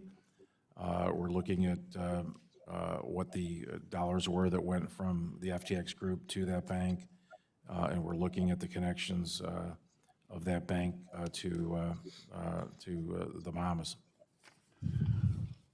Is it the way this all transacted here? Is this common, by the way, that they purchase businesses and dump excessive amounts of money based on the fact they had it, whether it was a good investment or not, and all these different companies? I mean, this looks like a really excessive investment to actually go out and buy a bank to be able to do something with it, stuff it full of money. So I don't know, is there money laundering going on here? Is there some missing dollars? Is somebody stuffing away something in their back pocket to be able to at some point down the road take off with it? Is that what's going on here? I mean, it begs a lot of questions here when you see this kind of activity. Well, there's a lot more questions than there are answers. Certainly, it's highly irregular, and it's what's gotten our attention. Well, I thank you for your comments this morning, and it's concerning when you see this sort of lack of accounting, and you see somebody dealing in this sort of level of money, and there's lots of different companies where money shifts back and forth, and you wonder, by living offshore in the Bahamas, if there's not some faraway bank account that's being stuffed with money we'll never ever find. I hope you do your job and do it well, Mr. Ray. Thank you for being here this morning. Thank you. The gentleman from Colorado, Mr. Perlmutter, who is also the chair of the Subcommittee on Consumer Protection and Financial Institutions. You're now recognized for 5 minutes. Thanks, Madam Chair. Mr. Ray, I have so many questions, it's hard to even figure out what questions to ask. So let's just start with some easy ones. How long have you been on this job? 4 weeks. 4 weeks. Do you know when the Madoff bankruptcy was filed? Probably circa 2008, I guess. I don't know. Let's say 2008. And do you know they just made a distribution out of that bankruptcy last week? That's what I understand, yes. So that's, what, 14 years? How Yes. old are you? Is that a permitted question? Because I want you to add 100 to whatever your age is when you finally untangle all of this. And the reason I say that is we watched this FTX, but a bunch of other crypto companies start thrashing about, say, Oh, that was a good one. He's like, you're going to be 100 by the time we figure this shit out. As the house of cards started falling down, the thrashing became more. We had something like that in Colorado back in the 80s when the savings and loans were failing, and everybody was sort of trading their funny money. We called it trading cats for dogs, to hide lousy loans, to not show the failures of those particular banks. Here, your job, I think, as the bankruptcy trustee or conservator or whatever you are, is to go gather as many assets as you can, and that could be from some very innocent people who got paid money, to then spread it out equally among who you think the real creditors are, or, I mean, is that sort of a fair statement? It's a general statement, but it's not far off. Well, because we on this committee, and a number of us had to deal with the Madoff stuff, one of the things you're going to face is some guy say, I'm more innocent than that guy. I should get to keep my money, even though I got paid yesterday, but I'm an innocent guy. You're going to be dealing with so many preferences, so many fraudulent transfers. I mean, have you any idea what the total money in and the total money out of FTX was? We don't have a full accounting at this early stage, no. do you know how much was in tokens? So let's say I have Dogecoin, or I don't even know how you say it, but I have 10 Dogecoin, which a year ago, is it Dogecoin or Dogecoin? Dogecoin. All right, I have 10 Dogecoins. All right. A year ago, 10 Dogecoins, for sake of argument, was worth $1,000, so $100 a coin. Jesus put that Christ, in- why is he talking about Dogecoin like that? But Dogecoin today is worth, like, I don't know what, say not nearly that much. I mean, how are you going to 6 cents? evaluate that as to what I should get out of the bankruptcy? Well, at first it starts with doing an accounting and a tracing of all the assets, both the ins and the outs. And that's made difficult, of course, by You don't the even know what the hell they're commingling of talking about, assets. bro. So perhaps you may have invested in. I told a you that certain before. You can't be like, coin you or can't another rely on coin. people that don't actually know about We'll have shit. to trace what happened to that coin, because again, what we've explained here today and through our testimony is there's commingling of assets, so that makes it, a bit more complicated than simply how much is, my coin worth, right? So it's gonna be a painstaking process of looking for the ins and outs, what happened to your crypto. Of course, at the time of the bankruptcy, we know when that occurred. We have a very specific time when that bankruptcy occurred, and we will look at customer accounts as of that date, and that will be determined essentially what your account position was. But of course, assets, vary in terms of fluctuating in value. And again, because of the circumstances we find ourselves in the lack of documentation, the potential commingling between silos, and then also what happened with Alameda taking funds from FTX.com, it isn't as simple as, how many coins did I have in my account? Well, I guess what I'm saying is if I put $1,000 in and it's gone, and I put 10 Dogecoins in and they're gone, eventually you're going to have to figure that out. And my guess is you will be back here in a year when you have a better handle on the numbers to be talking to this committee. And thank you for doing this. I yield back. Thank you very much. You know by now that Mr. Perlmutter is a bankruptcy attorney. You can tell by those questions. So this would be a good time to enter into the record without objection. I would like to enter into the record the indictment of Sam Bankman-Fried by the Southern District of New York that was unsealed this morning, and the separate filings from the Securities and Exchange Commission and the Commodity Futures Trading Commission, both of which were filed this morning. Thank you. With that, the gentleman from Michigan, Mr. Huizinga, is now recognized for 5 minutes. Thank you, Madam Chair and Mr. Ray. I'm going to get my colleague to shift a little bit or get up. Thank you. One quick question. Have you been sharing your findings with the SEC at all as you've been going through this? Yes, Okay. How about the Southern District of New York? yes. Okay. I'm going to get to a couple of practical questions because I think these were the things I was going to ask you and then also ask Mr. Bankman-Fried. In your declaration, you said that the, quote, the FTX.com platform was not available to U.S. users, close quote. However, earlier this month, CFTC Chairman Benham suggested in testimony before the Senate Agriculture Committee that 2% of funds housed at FTX.com were from U.S. individuals. Can you confirm whether there were U.S. individuals or in persons, in fact, customers of FTX.com? Yes, we've found that there's a small number of U.S. Customers that had engaged in as customers at Is .com. 2% small in your estimation, or is it less or more? We don't have those kind of numbers on an investor basis. We have it on a customer basis, but you're Okay. talking about less than a couple hundred. But it could amount to billions. I mean, you said earlier it is billions of dollars that was in there, or at least it could be millions or hundreds of thousands. We don't know that number, or do you know that number? I don't know. I don't know that number. Billions would sound very, very high. Okay, well, you had mentioned that there was billions in it. Yes. Yeah, but clearly, as I'm US giving you the range, Yeah, so. clearly, as U.S. customers there, we don't have an accounting of what those particular customers had in the Okay. .com exchange. Will determining this be part of your work through this bankruptcy process? Oh, absolutely. Yeah, okay. Will part of your work be determining which assets belong to which customers, more specifically U.S. customers of FTX.com? Yes, we will do really a tracing analysis that will try to identify, both the sources and the uses of all the funds. So whether it's 10 customers that had a lot of money or 1,000 customers that had some money? Absolutely. Okay. Can you provide some indication of whether customer funds from FTX.com were in fact transferred to Alameda Research?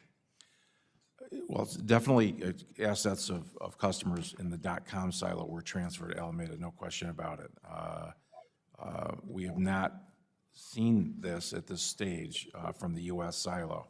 But of course, we do have one concern, and that's the concern we're chasing down, which is whether or not there's commingling between that .com silo and the U.S. silo exchanges. And the reason for that is we know that there was sort of common control and access of authorized users at this most senior management level amongst all of the assets. So it's something we have to focus on. We haven't seen evidence right now of that.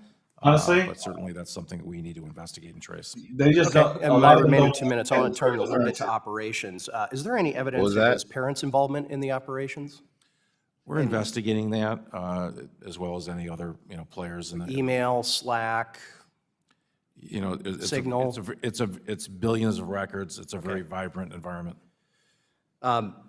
So I hear that you haven't discovered that. I mean, it would seem interesting that that they didn't either give legal advice or business advice or parental advice, maybe. Can't comment on an certainly, ongoing clearly, investigation. I think in our first day papers, we indicated that that Mr. Bankman had given legal advice. Okay, had he been an employee of FTX, as has been reported?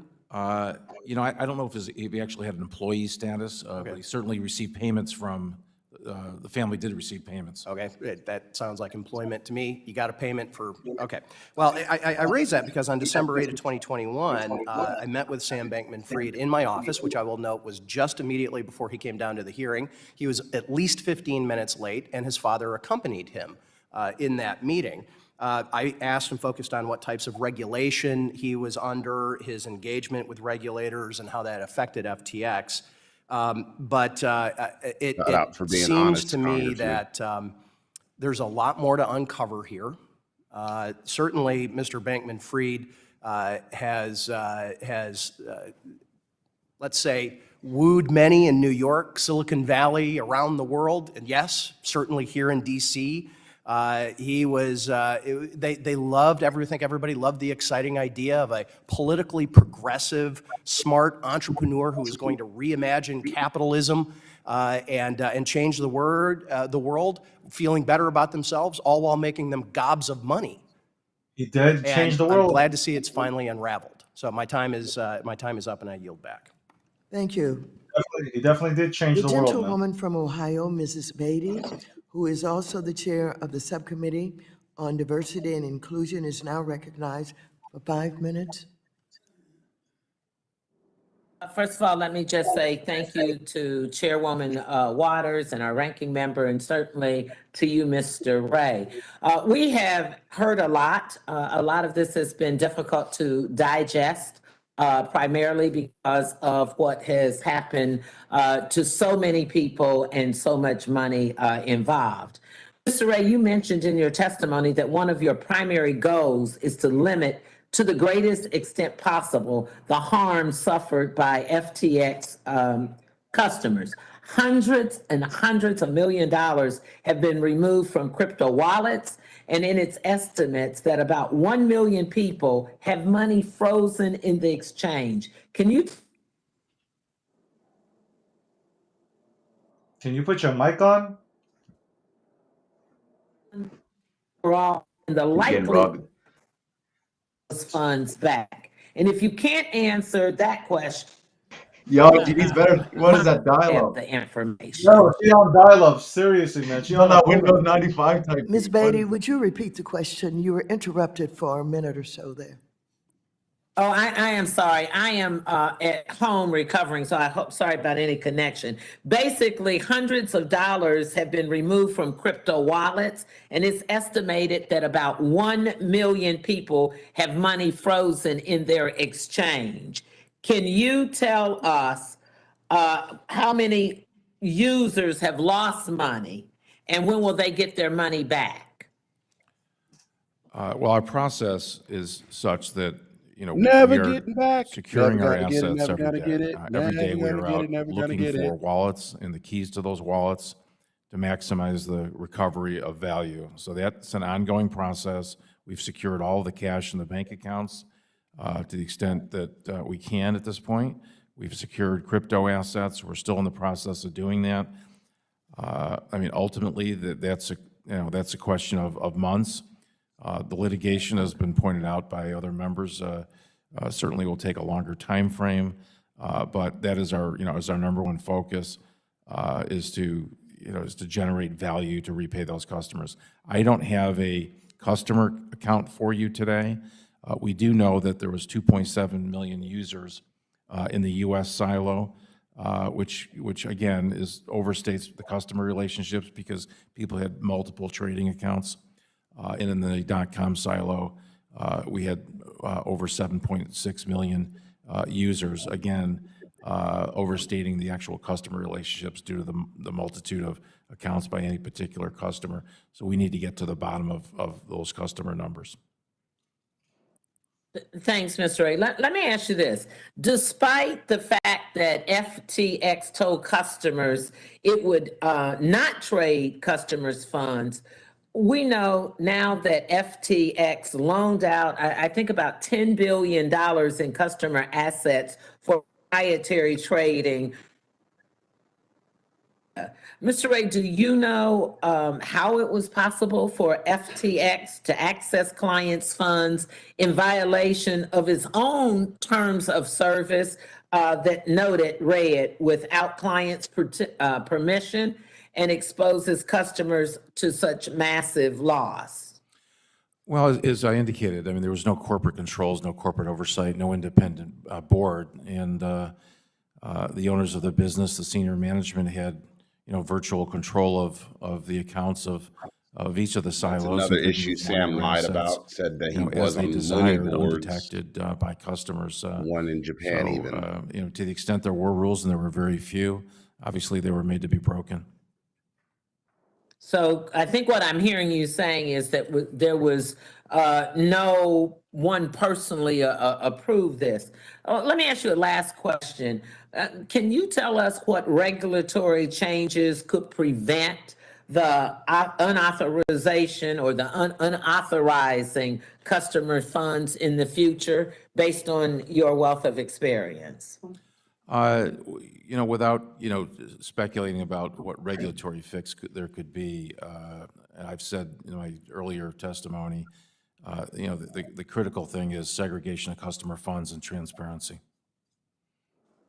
Okay, and lastly, in your 5 points that you outlined, and I'm sorry if you said it before, is there a timetable that you think you can get to that? And that can be a yes or no. I think I'm getting close to my time. There's no particular time frame, but it's as quickly as possible. In my experience with Enron, And is that months? Is that weeks? Quickly as possible? it certainly isn't weeks. It's definitely months, and the causes of action, could take longer. But we will marshal assets on a weekly basis and on a monthly basis. This is years, not And months. we'll do that as quickly as possible. Thank you so much for taking the time to try to help us out. I yield back. Thank you. The gentleman from Kentucky, Mr. Barr, is now recognized for 5 minutes. Thank you, Madam Chair. Mr. Ray, in your declaration, you said that many of the companies in the FTX group did not have appropriate corporate governance and that this situation is unprecedented. You also, in your testimony today, said that the FTX collapse stems from the lack of an independent board and a complete failure of any internal controls or governance whatsoever. Can you elaborate in describing the governance structures for FTX.com that led you to make those comments? Well, first and foremost, there's no independent board of directors. So one of the first things that I did was put on an independent board of directors, led by our chairperson, who's the former U.S. attorney, and Honorable Joseph Farnan, former U.S. District Court judge. So put in a corporate structure of independent directors, put in separate officers, the new officers of the company. I put in a new CFO, a new chief information officer, a new head of administration, all independent, with some background and experience in these sectors. None of the employees, I mean, there's a lot of titles in the company, but no experience to back it up. Can you explain how the FTX.com governance structure differs from the governance structures of FTX US? Virtually no difference. There was no structure. Mr. Ray, in your work so far, have you examined the governance structure or the flow of assets to the FTX Foundation or its various affiliates, including FTX Community, FTX Climate, or the Future Fund? We are digging into that. We've not completed our review. I am curious in your work whether or not you will determine whether those entities were established properly as non-profits or whether or not the funds received were improperly transferred customer accounts. Do you have any visibility into that yet? We're looking at that right now. We've asked our folks at Ernst & Young to look at the tax side of it, and we're investigating the money transfers. So you can be sure we're going to dig into those details. Was the FTX Foundation and those other not-for-profit, ostensibly not-for-profit entities, were they completely separate from any of the for-profit entities? They were owned by Sam Bankman-Fried. I can't tell you that they were separate because they got funds from Alameda. So we know the source of their funding was from the FTX group. There was separate ownership, but not separate, funding. So commingled assets in that case as well? Absolutely. Okay. At least one ESG ratings firm gave FTX a higher score for governance than ExxonMobil. Given your testimony that FTX's collapse stems from the absolute concentration of control in the hands of a very small group of grossly inexperienced and unsophisticated individuals who failed to implement virtually any of the systems or controls necessary for a company that is entrusted with other people's money or assets, what would you say about this ESG governance rating, which rated FTX higher than ExxonMobil? I'd get my money back. Can you identify which entities had audited financial statements? Yes, I can. So there was no audit at Alameda, no audit at the venture silo. There was audit at the U.S. silo, and also audit at the .com silo. I can't speak to the integrity or quality of those audits. We're reviewing, obviously, the books and records. And as I've said earlier, much of those books and records were maintained on, fairly unsophisticated ledger workbooks.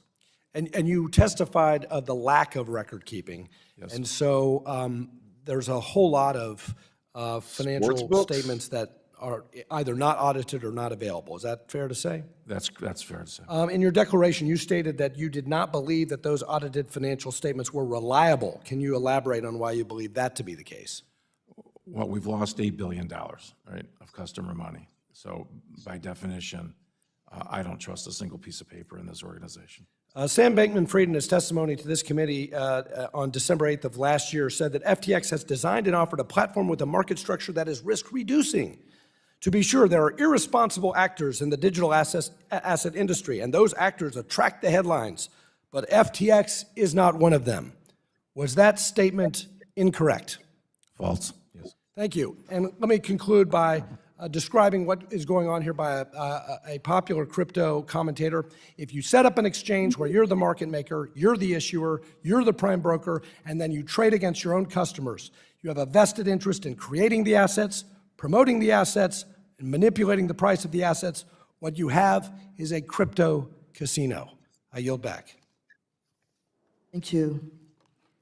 The gentleman from California, Mr. Vargas, is now That's crazy. recognized They're for bringing 5 up minutes. people from crypto. Thank you very much, Madam Chair. I'd like to begin by thanking you once again for taking the lead to hold bad actors accountable and pursue transparency in the cryptocurrency space. And also, Mr. Ray, I want to thank you for being here today to testify. I think I start off a little bit like Paul Krugman does in the New York Times. I don't get the point. I really don't get the point of blockchain and cryptocurrency. It's like keeping track of how many times you chew gum, like who cares? There's other ways that are, I think, less fraudulent to make transactions. But anyway, that being said, how many times have we talked here about the potential for abuse, of fraud in the crypto market? Quite a bit. We've had a lot of cheerleading from some people, especially on the other side of the aisle. I don't hear it today. Haven't heard it yet, but I do want to hear it like we normally hear it, how wonderful it is and how they shouldn't be regulated by the SEC, that they're too tough on them. Imagine we're not going to hear that today, especially after what we saw with FTX. But we do want to see order and transparency in this industry and throughout the financial markets. If you are an issuer of cryptocurrency or a manager of cryptocurrency exchange, and you conduct business with U.S. customers, consider this FTX collapse as your public service announcement. Come into compliance with the Securities Act of 1933, the Securities Act of 1934, and all other applicable federal and state laws. Do not skirt the law, mishandle U.S. citizens' funds, and then claim innocence. For the cryptocurrency industry to continue, citizens need to be informed, regulators need to uphold the laws, and companies need to comply. Now that wasn't happening, was it, Mr. Ray, under this particular company? No, sir. Why wasn't it? Again, you have control in a small group of individuals without any oversight whatsoever, from an independent board or experienced managers. It's just a recipe for problems. What government entity is responsible for this fiasco? That's not for me to say. No, it is for you to say. You're right there, and I'm asking you.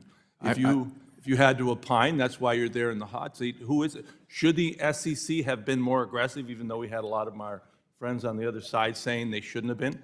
Should the SEC have been more aggressive? I'm not experienced, and I'm not a regulatory lawyer. I'm not here to express views about who should regulate it. And I've said, and very clearly, that we need transparency. Customers need to have segregated accounts. They need to have ownership. It's their money, it's assets. It's really no different than a bank. You'd expect the same level of scrutiny of any funds that you have on deposit with someone else. That is a minimum. I agree with everything you've said, but at the same time, I have to say that the product that they give is a hybrid product, is it not? Well, it's a currency. It's an alternative currency, yes. So then who should regulate it? I don't have an opinion on that. You don't? Mr. Carson, no. Okay. Well, that's the whole problem, I think. I don't get the point of cryptocurrency to begin with, other than, if you're a terrorist or someone that wants to hide money, and then I get the point. Yeah, okay. But Oh, other fuck than you, that, I Varg. don't get All the right. point myself. Come on, Okay, Varg, Varg. get over yourself. If we are going to have it, we have to regulate it. Someone has to be in charge.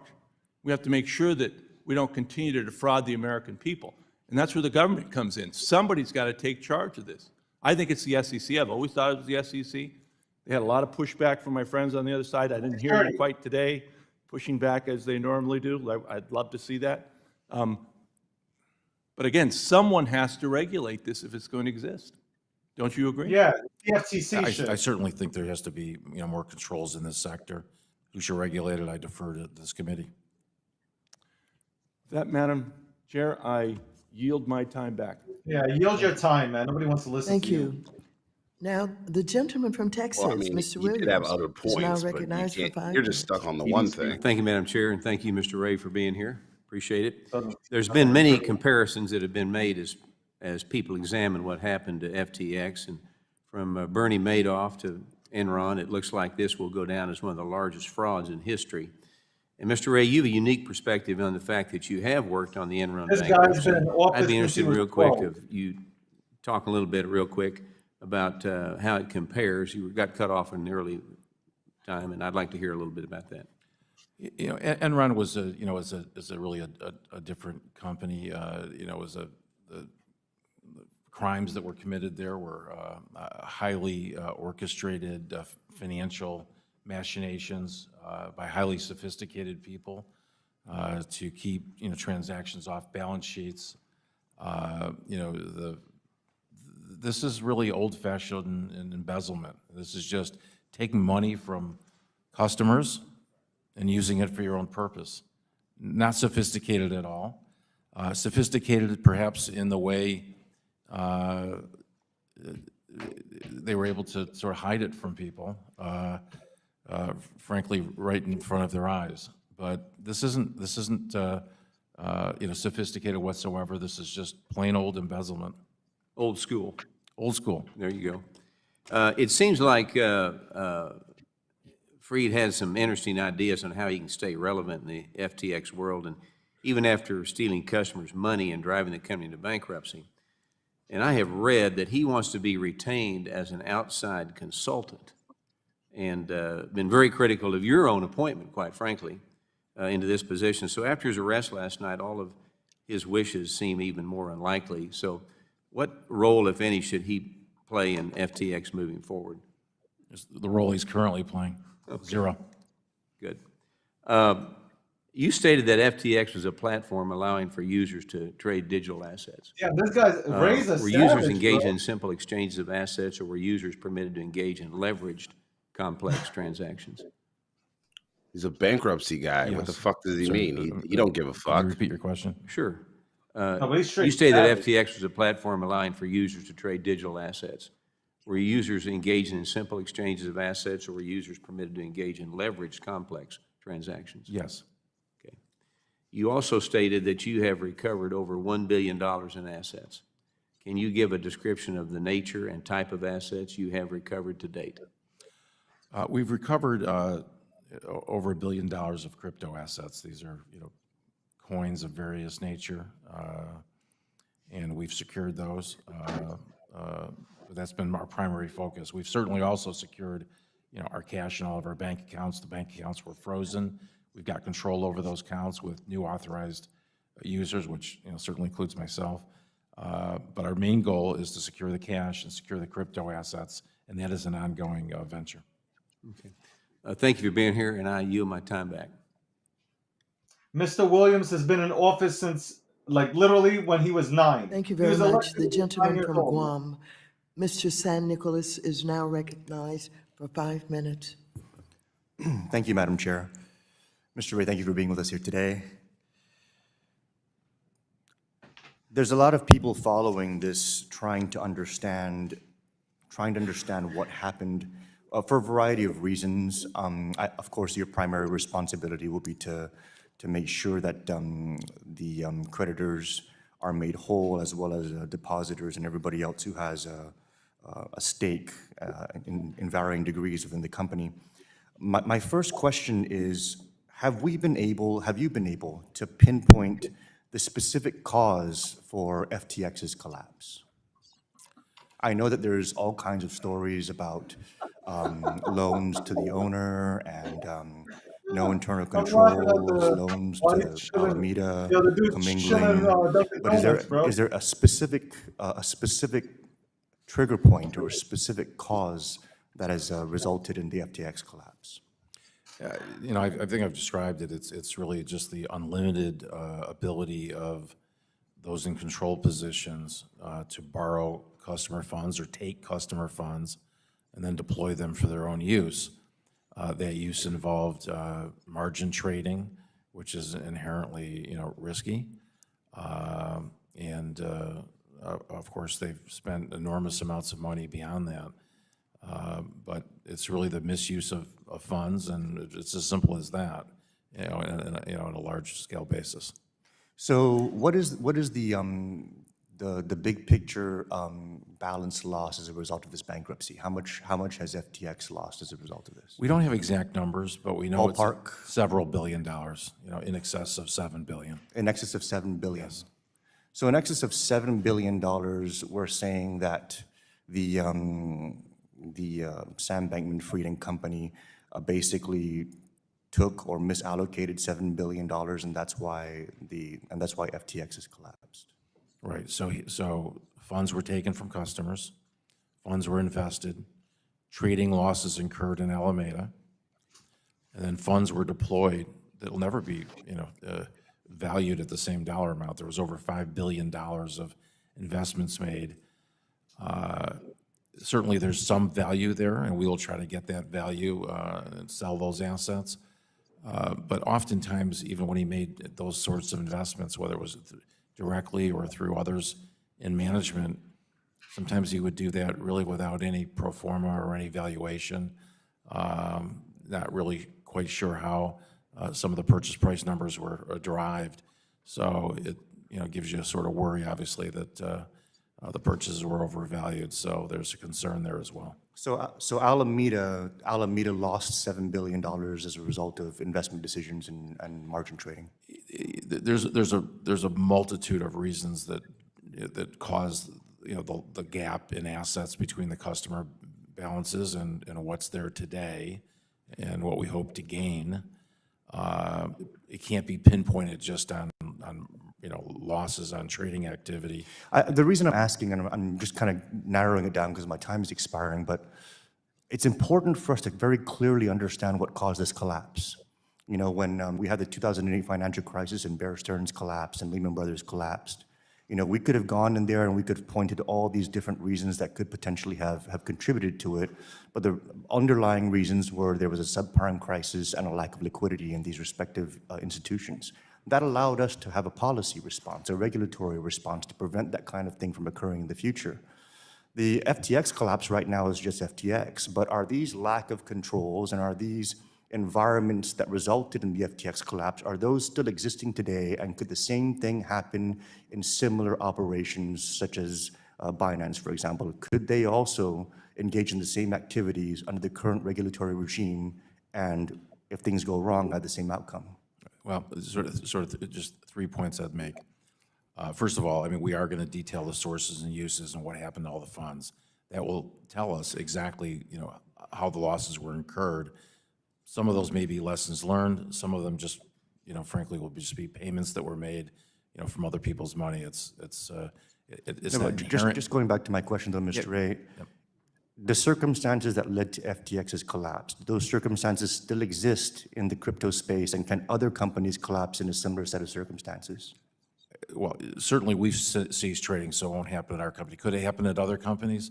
I can't speak to them because I don't know how each of these companies are operated. Obviously, our company operated in a very distinct way that led to losses, but I think every company is different. My time's expired. Gentleman from Arkansas, Mr. Hill, is now recognized for 5 minutes. I thank the chairman. I appreciate you being here, Mr. Ray. Glad to have you before the committee, and I want to thank the ranking member, Mr. McHenry, and the Chair Waters, for working constructively in the digital asset space over the past 4 years. And I want to remind my colleagues that Mr. McHenry talked about bond ripoffs in the railroad expansion in the 1870s and 1880s. True. Fannie Mae and Freddie Mac leading us down the primrose path in the early 2000s on housing ownership in the secondary market. And there were frauds and fraudulent actors. But that didn't mean that we didn't want to invest in railroads in the United States for the history of the country.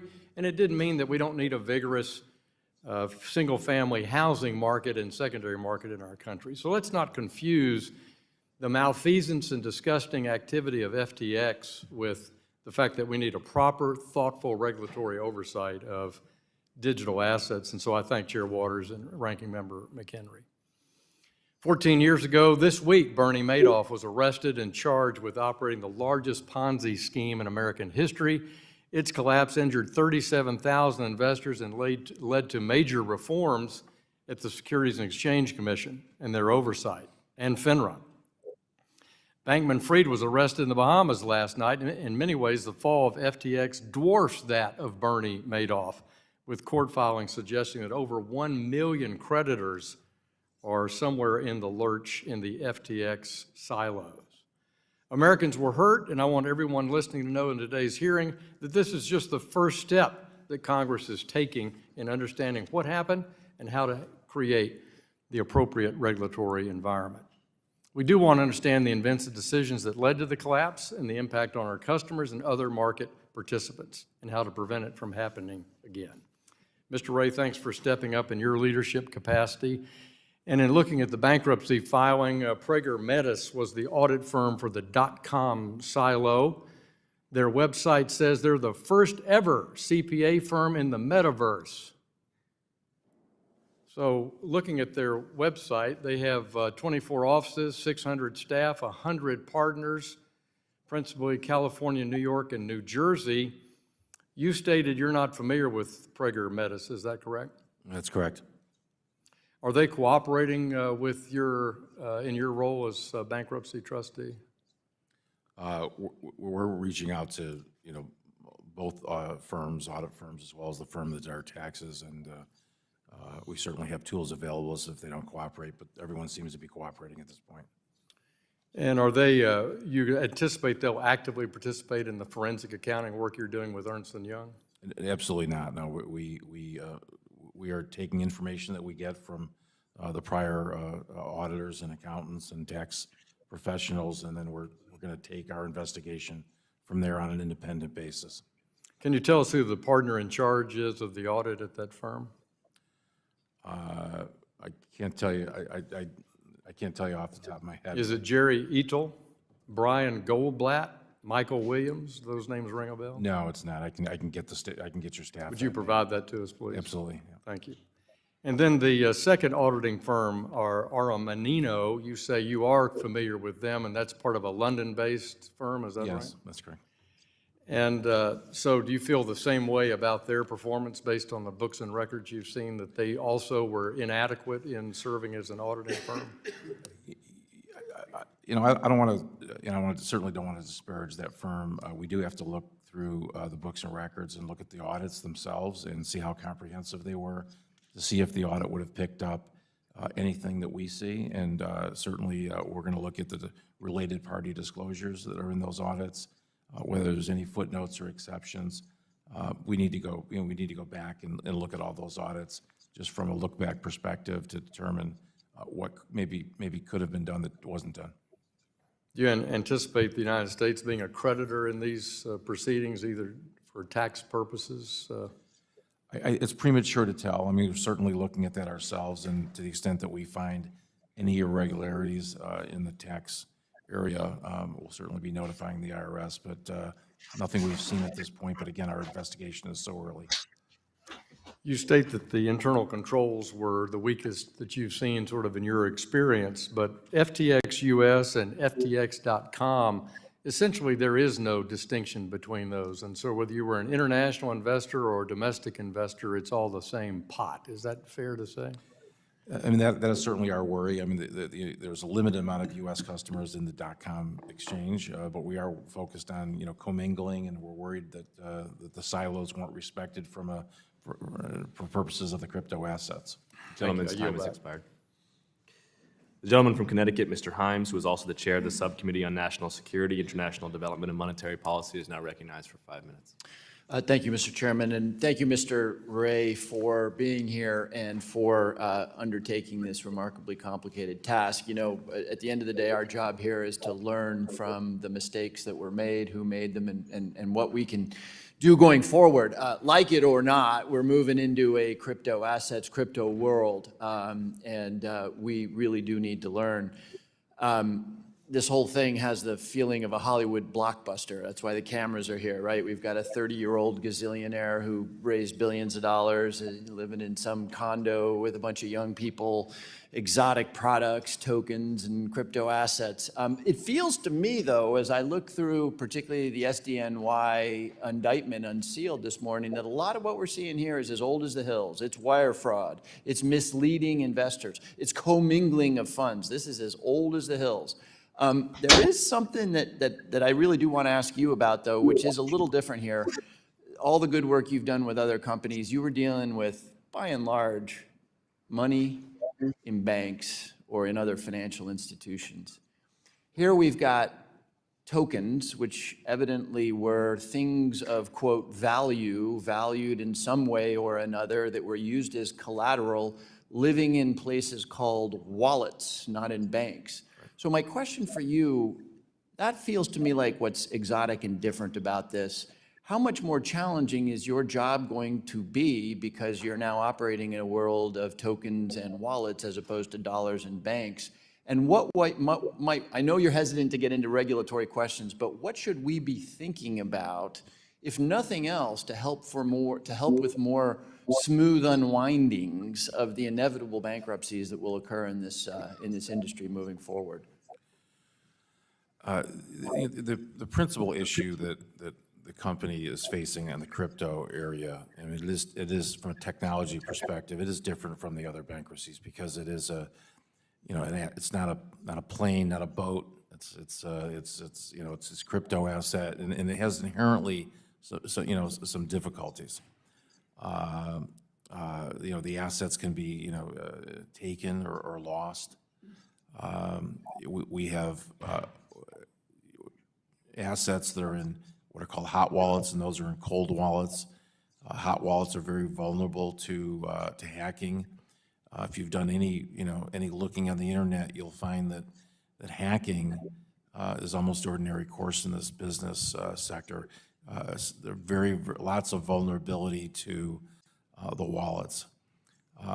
So this company, unfortunately, had a very, very challenging record here. For some, transfers, there was no pathway for it. Our keys aren't stored in a centralized location. We don't know where all of our wallets are. Passwords were sometimes kept in just plain text format. So this company was sort of uniquely positioned to fail. The lack of discipline on control of the wallets, their storage, the storage of passwords, allowing multiple users to set up accounts, almost created an environment where there was not a complete inventory of wallets. You can learn some lessons from that. I mean, you need to have more controls, more discipline, more centralized accounting functions, more oversight and management. That's not to say that things won't happen. The hacking might occur. Yeah. Thanks, Mr. Ray. I have one more question, but I really appreciate that. We got to follow up on that because that's something for us to do. The other thing that I can't stop thinking about here is, again, 30-year-old gazillionaire. I get it, all sorts of attractive things. Some of the supposedly smartest money on the planet, venture capitalists who are paid tens of millions of dollars to invest money, and maybe I wouldn't care if it was just the money of the very wealthy, but they're investing pension money. They're investing university endowments, companies like Lightspeed, Sequoia, Greylock, the best of the best invested in this. And you told us, you made a statement that this was the worst governance, the worst you had ever seen. Did you see any evidence of any appreciable due diligence on the part of these entities that gave Sam Bankman-Fried hundreds of millions of dollars? Yeah, I'm not aware of what these parties may have done in terms of their due diligence. It is surprising, obviously, in light of all the circumstances. But I don't know what they did internally to verify these investments. So obviously, only they know that. Thank you. Thanks very much. Yield back. The gentleman from Minnesota, Mr. Emmer, is now recognized for 5 minutes.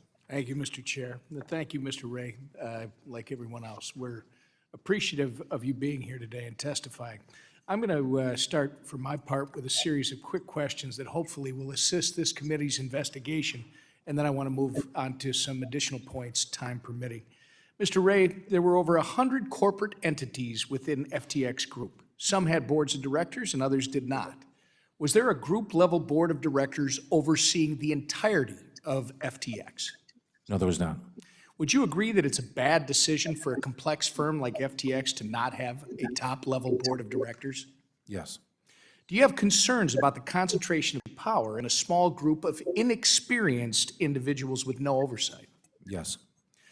Did FTX.com have basic corporate functions like an accounting or human resource department? No. Was there a legal department at FTX.com? Yes, there was. Was there a compliance department? There were people with titles. Fair enough. And thank you to assist the committee's investigation. Would you agree that a financial firm the size of FTX needs accounting, human resources, legal, compliance, and risk departments to help prevent something like this from happening? Absolutely. In early April 2022, FTX and IEX announced a strategic partnership. Last week, the Financial Times reported on Alameda's venture capital portfolio, which listed FTX Trading's $270 million investment into IEX as a, quote, acquisition. Did FTX Trading acquire IEX? And if not, what type of investment did FTX Trading make into IEX? I'd have to get back to the committee on that specific investment. I'm not sure that was completed. Can you provide us with some information on it? Absolutely, I can get back to you on the staff on that. We know that Chair Gensler had more meetings with FTX than anyone else in the crypto industry.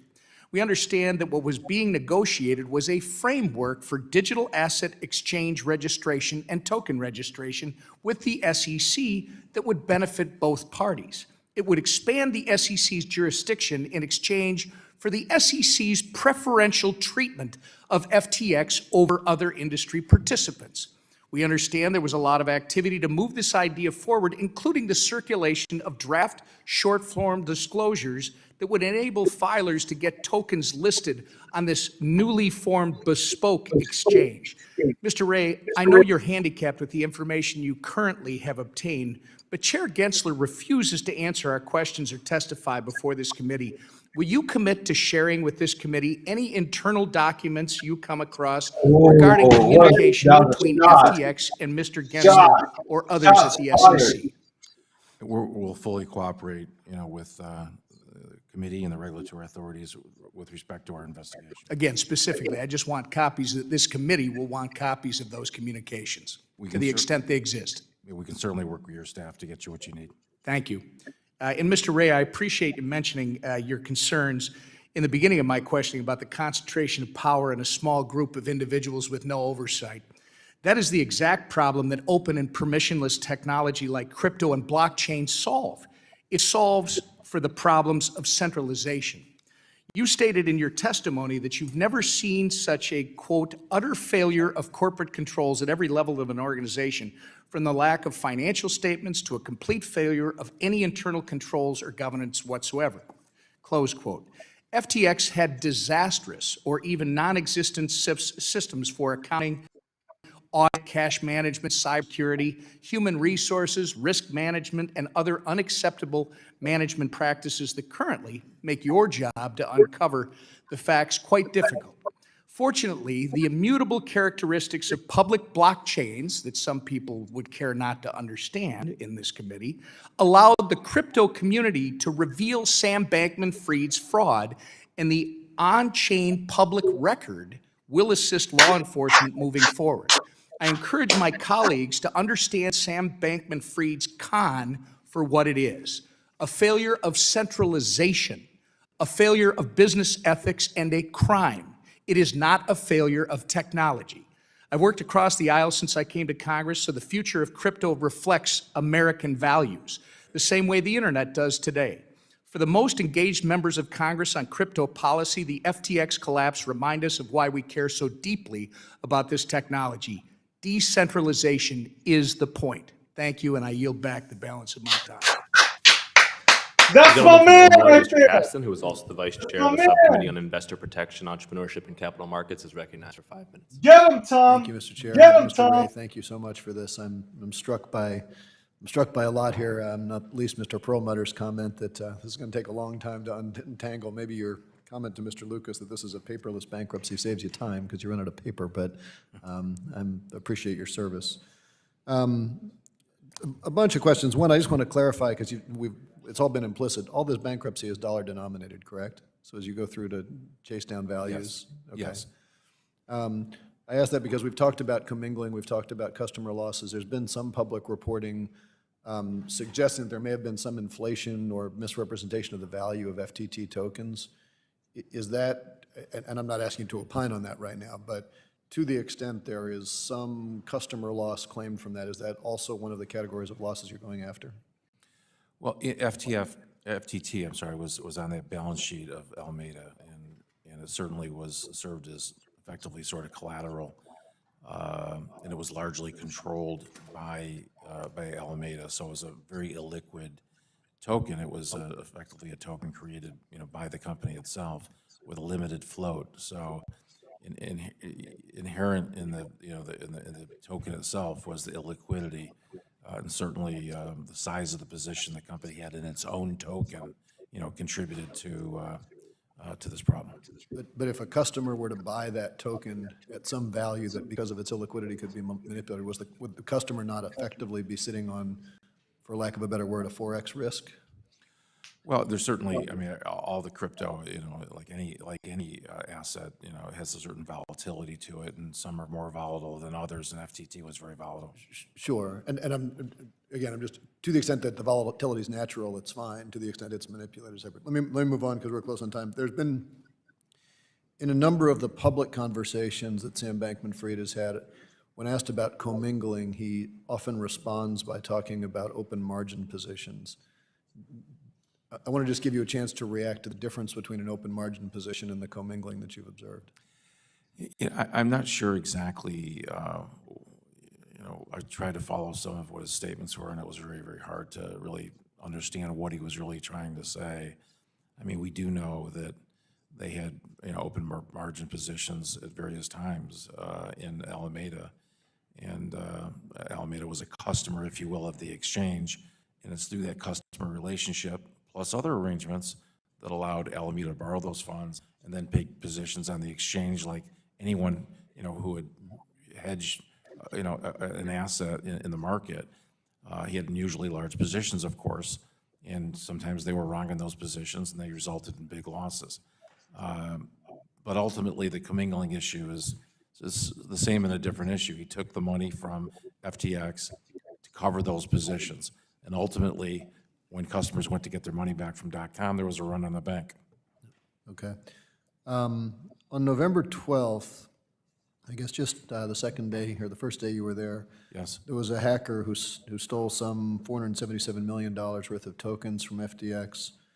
There was a November 29th interview with Mr. Bankman-Fried with Tiffany Fong when he said he's narrowed it down to like 8 people, quote. Have you had any discussions with him? Do you have any sense of do you have any more visibility since November 12th on that hack? Have you had conversations with him about who those 8 people might be? What's your 477 million? I've not had any conversations with him.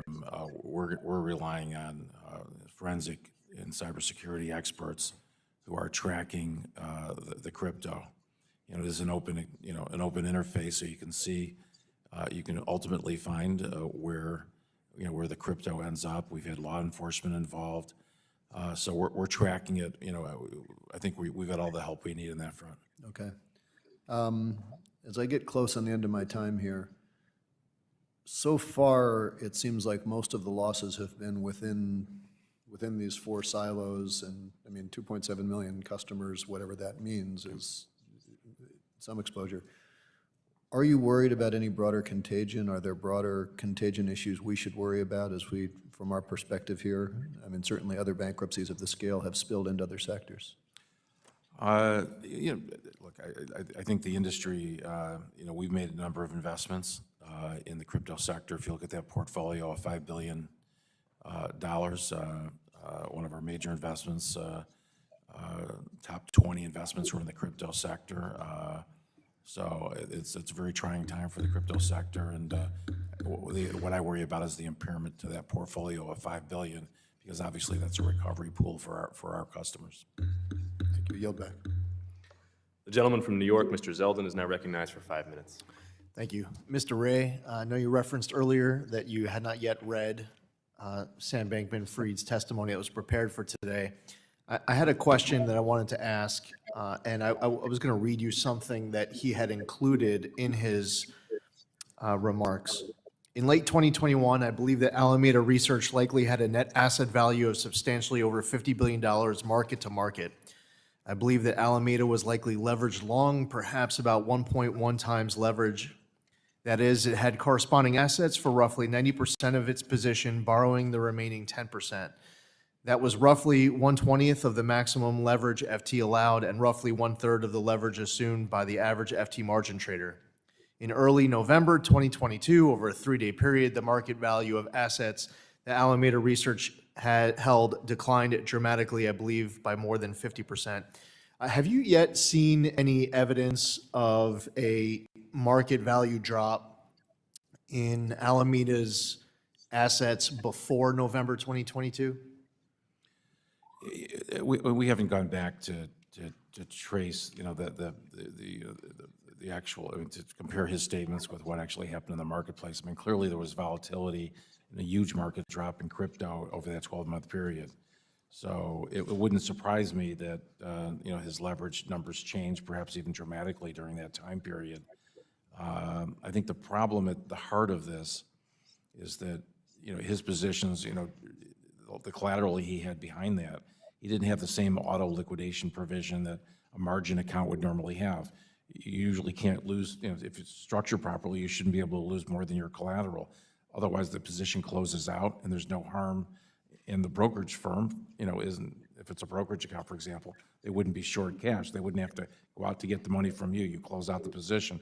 None of that existed with the Alameda positions. They had almost a complete ability to lose money beyond their collateral.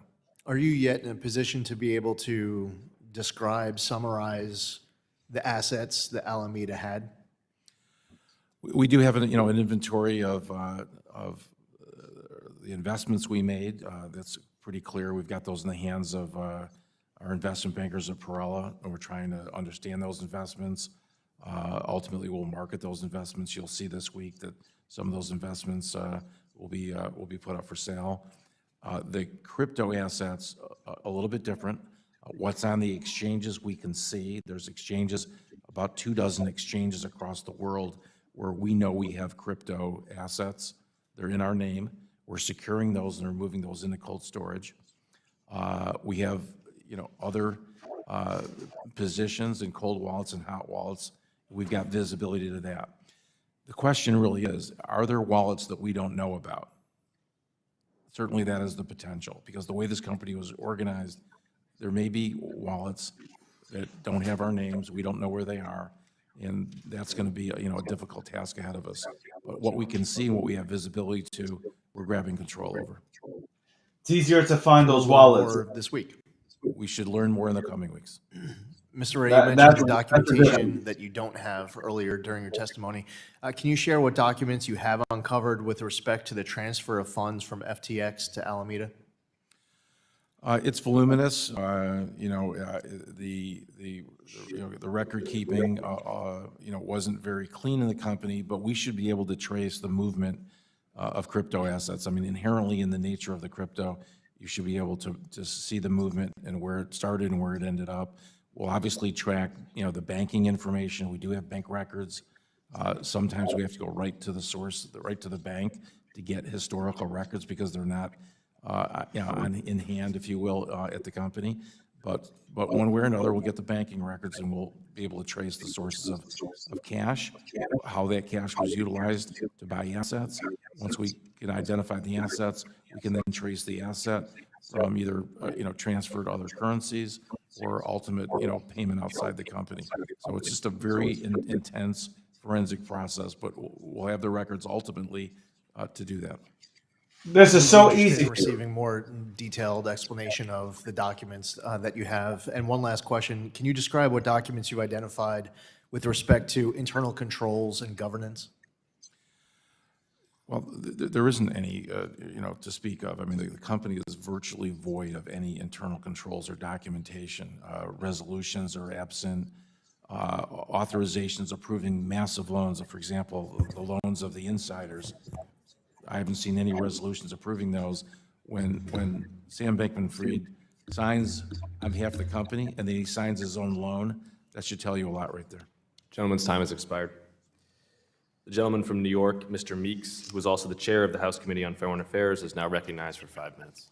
Thank you, Mr. Chairman. And Mr. Ray, thank you for your testimony here today. And, you know, if you've been a member of Congress as long as I have been, and it just seems eerily, it was you that had to take over Enron when I was sitting here at that particular time, and we were looking at that as being one of the biggest scandals that we've ever seen. And now, I believe in your testimony today, you said this may be even bigger, of which is really concerning to me, particularly since, you know, I do believe that blockchain technologies have a role in fostering financial inclusion and facilitates cross-border transactions. But what we didn't have and what we don't have are the real safeguards against misuse by bad actors. As a result of that, I know I've been intricately involved with New York State. And New York State was one of the first nations to create a virtual currency license and supervisory framework. And so in your testimony, you were very frank about the total lack of internal controls in FTX and critical of their governance structure. So I guess my first question to you is, in your estimation, how much did the lack of a board of directors attribute to the failure of FTX? And do you believe there would have been an opportunity to change course if this defunct structure were identified early on? Yes, I do. I think that the lack of an independent board was a critical aspect of the failure. And also in New York State, there are capitalization requirements for licensee holders to have highly liquid capital to ensure that financial integrity and to protect against outside shocks. Now, in this instance, Pushing the bit license. Right? You hear it, right? I was going to say, they're pushing it, bro. I'm not a regulatory expert. I mean, what I've set forth in my testimony is that I think it's important for customer accounts to be segregated and for there to be transparency in what people can visualize in their account, and they have some strict rules relative to using customer assets. That's the extent of my views about the regulatory scheme. I defer to others, who are obviously more experienced on the regulatory side. That's one of the issues that we're trying to deal here, is how do we get the appropriate and the proper regulation so that we can make sure that individuals are protected. For example, do you know, and to what extent were U.S. persons trading on the FTX exchange? And do you believe that the controls were adequate in restricting access for U.S. persons? Because, FTX.com was listed in the Chapter 11 bankruptcy. And despite it being publicly reported that the U.S. subsidiary was a stronger position than its parent because of the narrowed offerings and oversights, there still seemed to be this direction toward U.S. persons. So what do you think? Do you think that there should be, or the restricting access for U.S. persons or the controls were adequate? Well, certainly there was a limited number of people that invested on the .com, which was not the intended use of that exchange.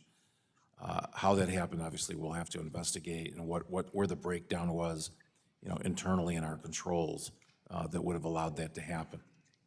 So I'd like, at some point, I know you're not a regulatory expert, but to have conversation with you about and looking at some of the rules and the regulations that we put in place in the state of New York, because the debate that we have here at times is ceilings and floors and what would be appropriate to make sure that people are protected.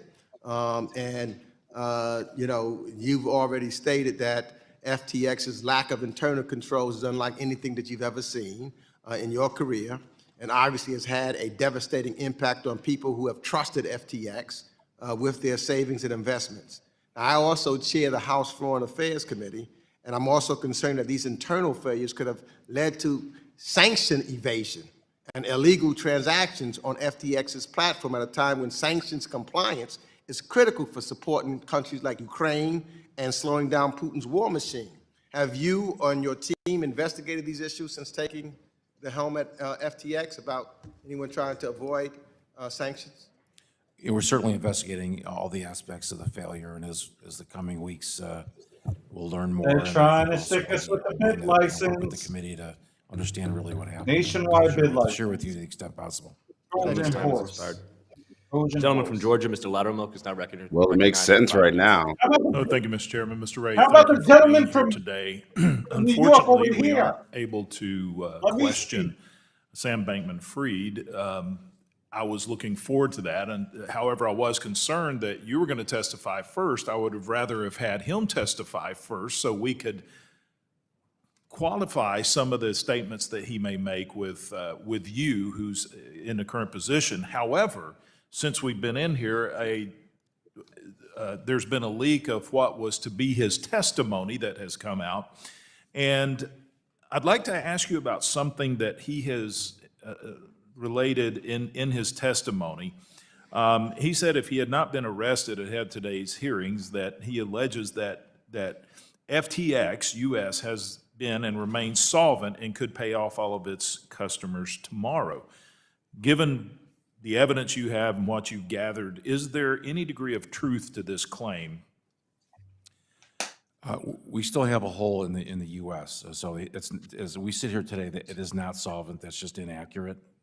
And I'm not sure how would you even know that, quite honestly. So we're hopeful because the number of customers and the volume of trading. Wait a second. On the U.S. exchange. That's not is an much answer, smaller than Mr. Ray. It's somewhat driven by It the isn't. withdrawals that took place before the bankruptcy on the U.S. silo. But right now we have a few $100 million of value.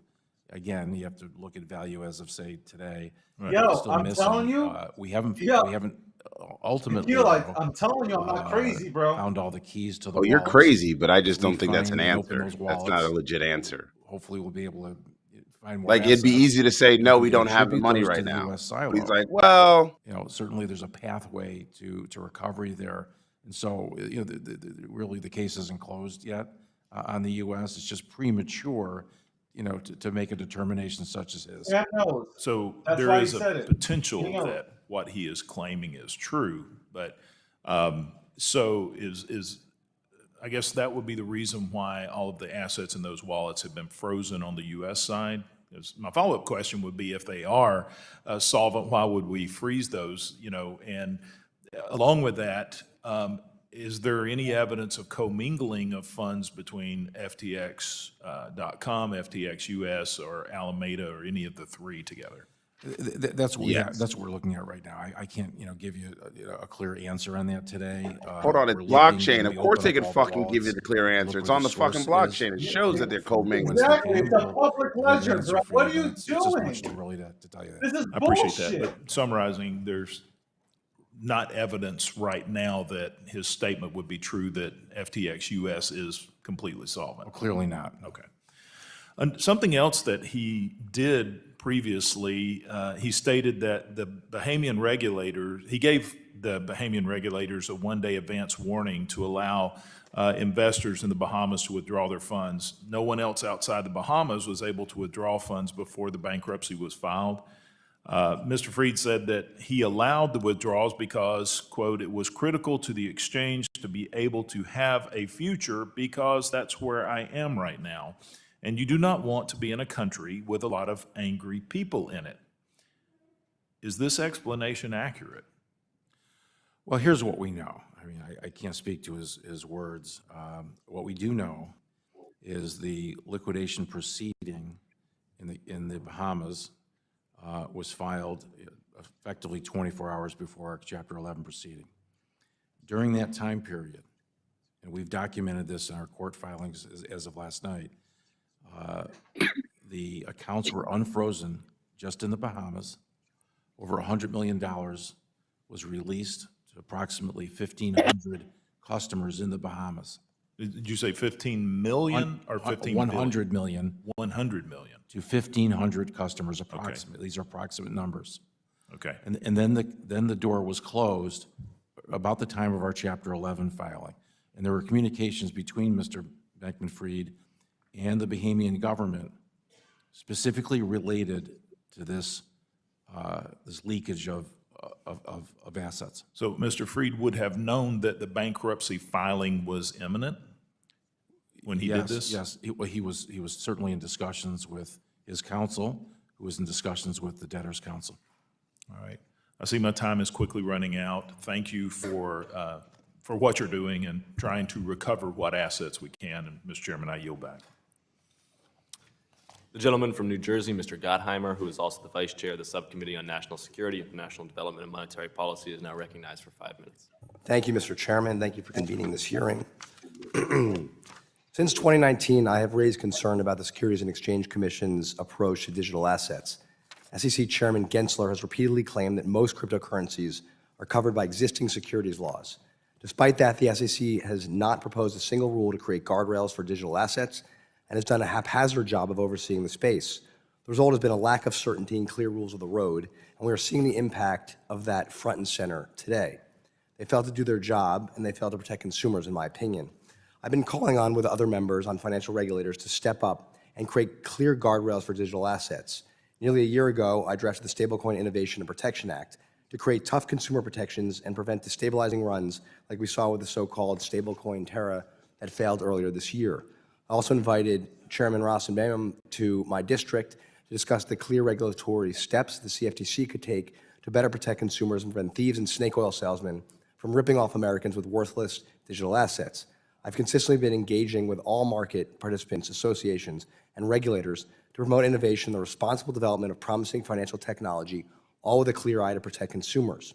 Instead of writing clear rules and guidelines for digital asset firms, however, the SEC has created a patchwork of ad hoc policies for crypto firms purely through spotty enforcement actions and random letters. Haphazard enforcement that has missed the worst offenders. You can't regulate through a random patchwork of letters. You have to write clear rules of the road, which is what I've been calling on for years now. Chairman Gensler has told our committee and stated publicly that he has the authority he needs to oversee this industry. Yet the SEC hasn't written rules and has failed to foresee and prevent disasters in the industry and protect consumers from Terra Luna to FTX. It's time for the SEC to step up and do its job, or another regulator should take the lead. Mr. Ray, thank you for being here.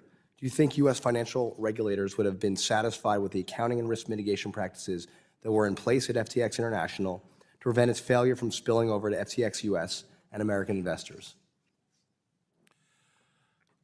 You know, again, as I said on the record, I can't, you know, speak to what the regulatory fix is here. Obviously, oversight is needed. Obviously, we need to have customers have to have control over their accounts, and you know, clearly there's some needs here. You know, I can't really specify what they might be, and I leave that, you know, to the committee to obviously work with the agencies to. You know, FTX's group's U.S.-based crypto derivatives and clearing platform LedgerX that has been overseen by the CFTC since 2017 was not included in FTX's wider bankruptcy filing, and according to your initial review of the situation, LedgerX is still solvent. During his testimony before the Senate Agriculture Committee last week, Chairman Benham argued that it was the oversight of his agency that ensured LedgerX was insulated from the failure of other FTX firms. From what you've seen, what protected LedgerX from the failures of the broader FTX ecosystem, and what could U.S. regulators, including the SEC, have done to protect Americans using FTX US? Yeah, certainly, you know, we believe LedgerX, it is a regulated entity and it is solvent, and the customer accounts are segregated, and obviously that goes a long way to protecting customers. Do you believe that Mr. Bankman-Fried, when he says that all FTX US users will receive $1 on the dollar return of funds at the end of these bankruptcy proceedings? That's very speculative at this point. What are some of the biggest questions you still have for Mr. Bankman-Fried and his associates, now that you've been through this for some period?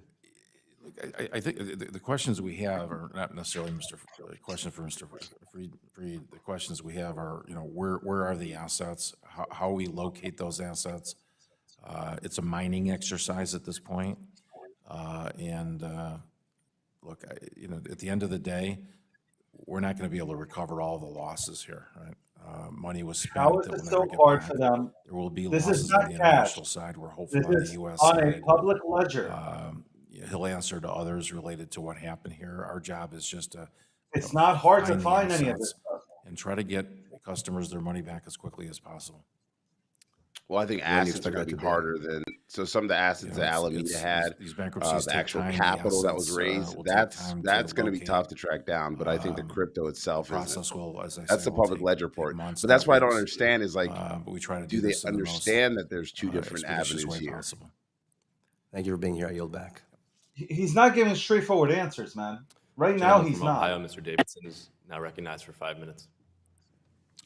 Mr. Ray, thanks for what you're doing to recover funds that are missing and for helping us build the evidence trail to find out, what happened. I think a lot of people look at your initial statements and you say, we know the following. First, customer assets from FTX.com were commingled with assets from the Alameda trading platform. Second, Alameda used funds to engage in margin trading, which exposed customer funds to massive losses. Based on your review of the records, is the transfer of customer funds from FTX.com to Alameda Research in conflict with the FTX.com terms of service? Yes, that's my view. Right, so they claimed that they weren't supposed to be able to trade those funds, and clearly they traded those funds. I think that the difference in what you may be hearing is that unlike generally customer accounts, the Alameda account had no trading limitations, so virtually unlimited positions they could take. Right. So when customers deposited funds into their FTX accounts, where did the cash go? Well, sometimes the money wasn't deposited in the FTX account; it was sent to Alameda to begin with. So it was misdirected from the start, straight to Alameda. There was certainly some time period where there's no bank account at .com, and then ultimately, if you look at the structure of this, Alameda was essentially a customer on that .com exchange, and effectively, borrowed money from or just Davidson transferred got money it, bro. from FTX customers to take its own positions on the Alameda hedge fund. Right. So at times it was just going straight to Alameda. At other times, did you uncover a path where there was some sort of settlement, like in stocks where there's T+2, where there was settlement back and forth between FTX and Alameda? Ultimately, when we look at this, there is going to be, I'm sure thousands and thousands of trades, right? So we're going to have to go back and do a very detailed analysis about every single. But they didn't have a structured settlement framework at all in any of their software or accounting systems? It doesn't appear so, no. Okay, and have you ever done bankruptcies where you had to deal with custody of stocks? Yes. Yeah, so, obviously there you settle, clearly you own shares or you don't own shares. You take custody of the shares normally after a 2-day settlement period. There's a netting period where firms that trade in these net out and settle the position at the end of the day. It doesn't seem any of this kind of thing existed for FTX. That's one of the findings. There was no reconciliation of the ledger on a day-to-day basis.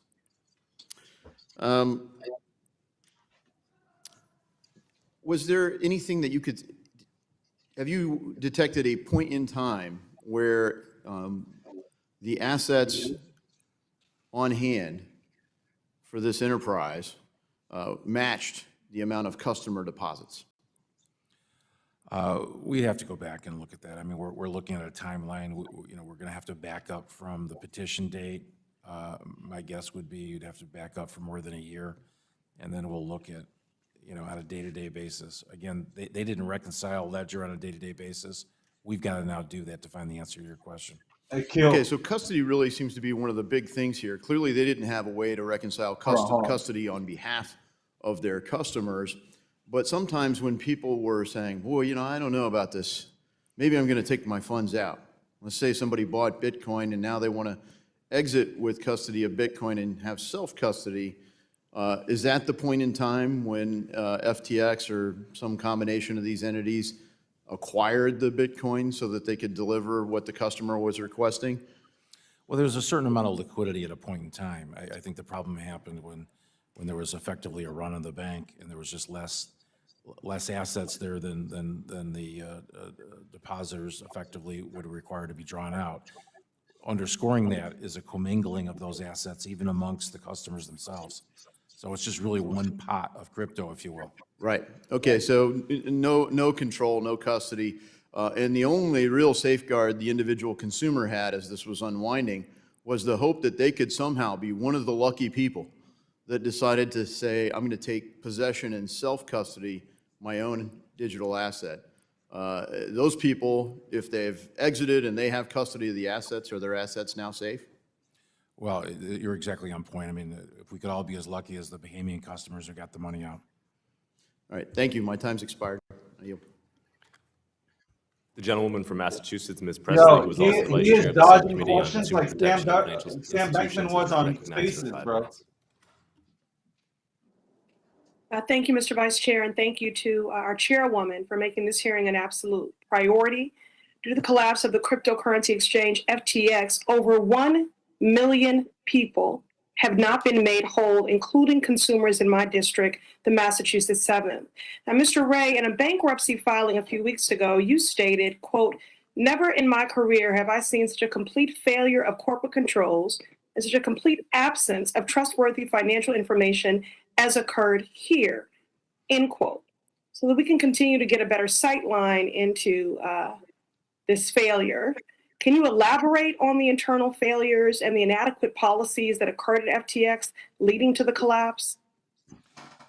You know, it's virtually, you know, unlimited in terms of the lack of controls. No centralized records on banking, no daily reconciliations of crypto assets, silos where there's no insurance, inadequate insurance, no independent board, no safeguards that limit who controls an asset. So senior management literally could get access to any of the accounts in any of the silos. No separateness between customer money and other customer money or other assets. It's virtually unlimited in terms of the lack of controls. And that's really the point of the unprecedented comment. I've just never seen anything like it in all 40 years of doing restructuring work and corporate legal work. It's just a dearth of information. Thank you very much, Mr. Ray, for enumerating that for the purposes of the record to better understand the depth of the incompetence here. And again, really just egregious and really criminal.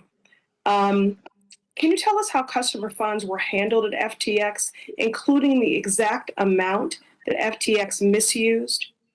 We don't have what that number is? Yeah, we don't have totals today on the losses. I mean, we do know that the customer funds kind of existed effectively in a pool. We're going to have to do an accounting, a tracing analysis to really determine the number of customers affected. Right now, we have the number of accounts, but again, users had multiple accounts. For example, if they had a different trading position, they may have opened multiple accounts. We know it's a big number. It's in the millions on the customer accounts, and we know it's several $1 billion in losses. Assigning those losses to customer accounts will be our next challenge. And I saw one report that was putting it at about $8 billion.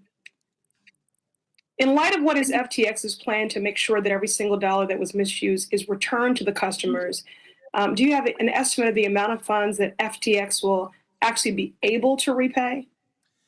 You know, not at this stage. I mean, the one thing that I want to express to the committee is that, you know, every day we find more assets, we unlock more assets.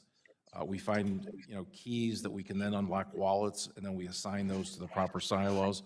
So every day we're more encouraged, but clearly, you know, we anticipate, you know, some massive losses here. We're just too early right now to speculate what that would be. And hopefully, you know, in the coming weeks, we will get a better handle on that and obviously make more information available to the public. The one thing about the bankruptcy process, which should be comforting to the committee, is that there's absolute transparency and disclosure in that. There's reporting in the bankruptcy process. So everyone will know every step of the way exactly what's happening in this bankruptcy. Thank you. Without question, this collapse has been devastating to people across the globe, my constituents in the Mass 7th included, which is why it really is essential that we understand the anatomy of this collapse so that we can not only ensure that they are made whole, that we are mitigating the damage caused here, maximizing the value that is returned to customers, but that we ensure with stringent regulations and procedures in place that this does not happen in the future. Thank you, Mr. Vice Chair, and I yield back. The gentleman from North Carolina, Mr. Budd, is now recognized for 5 minutes. So the story of FTX is a story as old as time. What FTX engaged in, it's fraud, plain and simple. Sam Bankman-Fried, he lied to investors. He violated his own terms of service. He knowingly and improperly loaned $10 billion in customer funds to from FTX to his own hedge fund. This is the stuff that would make Bernie Sanders cringe. Mr. Bankman-Fried is right where he belongs, arrested for fraud. And from where I sit, the number one priority right now is to make each and every investor financially whole. So thank you, Mr. Ray, for being here, for your efforts, and for lending your expertise today. So the bankruptcy filing, it notes several unacceptable practices, like the use of software to conceal the misuse of customer funds and Alameda's secret exemption from certain aspects of FTX.com's auto liquidation protocol. So can you expand on these practices and what more you've learned since the bankruptcy filing? The basic concept is that Alameda was able to borrow on an unlimited basis, or transfer. I'm not sure I'd describe it. Borrowing is almost a technical term. So transfer of assets, borrowing of assets on an unlimited basis, which then it was allowed to take massive positions with other people's money. And because they had no auto liquidation feature, ultimately those losses could exceed the value of that account. So that's essentially what happened in a nutshell. Thank you. So another question, if FTX.com were domiciled here in the U.S., do you think the outcome would have been the same? The extent of the lack of of controls and the way this business was operated, I don't think it would matter where this company was located. So here's really what I'm getting at. So I've been a longtime supporter of both blockchain technology and the digital asset industry. I view them as uniquely American innovations that have the potential to help and revolutionize financial services. But what happened at FTX was fraud on a massive scale, not unlike other scams throughout our country's history. The head of FTX should be dealt with in the same way that other disgraced leaders of Enron, prosecuted to the fullest extent of the law. So what I want to protect is innovation, and we want to see it flourish right here on our shores under proper regulatory oversight. So it's clear now more than ever that regulatory ambiguity coupled with a practice of regulation by enforcement used by agencies like the SEC, it's led to companies moving offshore, where they're often out of reach of proper American oversight, which puts all investors at risk of another FTX-type scam.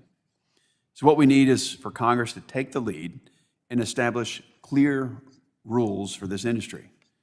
From the very beginning of my time in Congress, I've introduced and supported countless bills that would do just that. And it's my hope that we can finally work together to establish these rules to protect U.S. investors and the future of American innovation. Thank you. I yield back. The gentleman from New York, Mr. Torres, is now recognized for 5 minutes.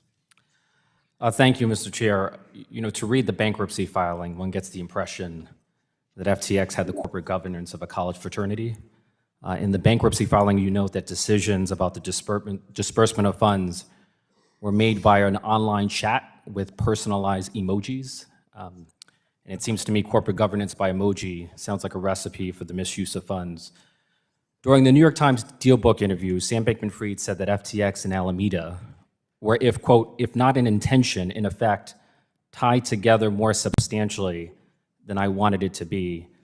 And Mr. Bankman-Fried speaks as if the conflict of interest came as a shock to him, as if it arose by accident or by mistake rather than by design. But it seems to me that Mr. Bankman-Fried set up a mutually beneficial relationship between Alameda and FTX. He would use Alameda as a market maker to generate liquidity and trading revenues for FTX, and then use FTX as a lender to generate leverage for Alameda.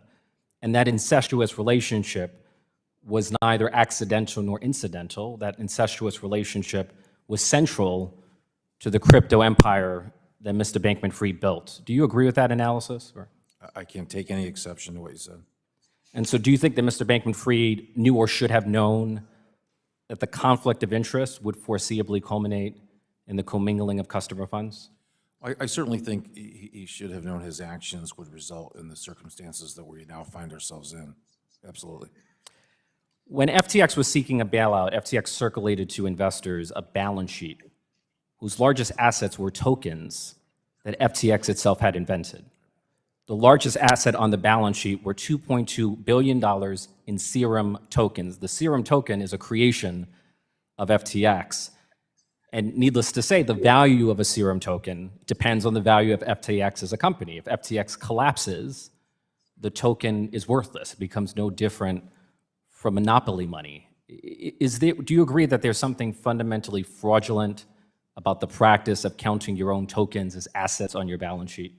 Yes, Richie, we all know that. Because of the Is that Torres from New York? the way the token is created and the liquidity. Yeah, that's Richie Torres. Yeah. It's a very very risky position to use your own asset effectively. As I know the front. When I think of an asset, I think of something that has value independently of the company. Just like a corporation would not count its own stock as an asset, it seems to me no crypto company should count its own tokens. You say you like his shape The up? company collapses, Yeah, bro. so does the token. He goes to a Cuban guy. In terms of tokens generally, I'm not really making a judgment about homegrown tokens.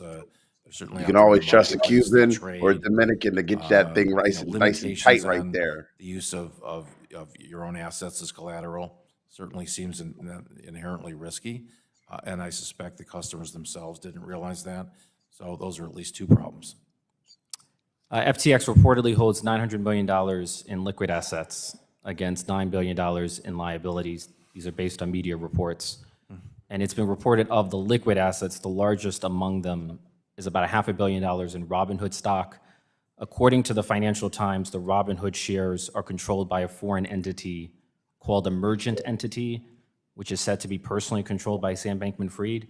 So the largest liquid asset, the Robinhood stocks, who controls it? Is it you as the FTX CEO or Sam Bankman-Fried? Sam Bankman-Fried does not control that asset. That's an asset of the estate. During the New York Times DealBook interview, Mr. Bankman-Fried said that he knew that there was a problem on November 6th, yet despite knowing what he knew on November 6th, on November 7th, he proceeded to tweet the following statement, quote, FTX has enough to cover all client holdings, leading the public to believe that there was no problem. In your view, was he telling the truth or was he lying? I can't, I don't want to give the dignity to his comments. He also said that he had $10 billion to invest in the company that day. So, well, let me ask the question differently. At that time when he sent out the tweet, leading the public to believe that we have enough to cover all client holdings, did FTX actually have enough liquidity, enough assets to cover their liabilities? Absolutely not. So that statement was false? Yes. Okay. And I'll leave it at that. Thank you. He's actually looking at Twitter. He is. Richie was looking at Twitter. Ohio, Look at Mr. Twitter. Gonzalez. Somebody is was now feeding him the questions from recognized Twitter. for 5 minutes. Thank you, Madam Chair, and thank you, Mr. Ray. I want to start with Alameda and some of the loans. So Alameda took out loans from various counterparties, is that correct? Not just FTX? Yes. Okay. To your knowledge, were any of those loans called? This guy looks like we're going through the Dr. corporate Evil. history of what was repaid, and some of those loans, in fact, I think were repaid, but they had counterparty positions with a lot of those companies as well. To your knowledge, were customer funds transferred from FTX to Alameda for the purposes of paying off called loans? That's certainly possible. I mean, we need to investigate that further, but that's certainly one of the paths that we would potentially find. Thank you. And then in your testimony, you described the use of computer infrastructure that gave individuals in senior management access to systems. That's I'll term this the backdoor, the quote backdoor that we've heard about. One of the things that Sam Bankman-Fried has said is he had no knowledge of commingling of funds. He said that multiple times. That backdoor, which you've said allowed for unlimited access of Alameda, essentially unlimited access into the FTX customer accounts to fund their investments. In your eyes, is there any way that Sam Bankman-Fried or senior management wouldn't know about this sort of thing? No. Thank you. Now shifting towards the goal of the bankruptcy proceeding, which is to find the assets and return those assets ASAP. I think that's the goal that we all share. Part of that, of course, is having the data and a paper trail that will allow you to recreate transaction histories, figure out where the assets are so you can actually go get them. How would you characterize the quality of the record keeping at FTX and Alameda?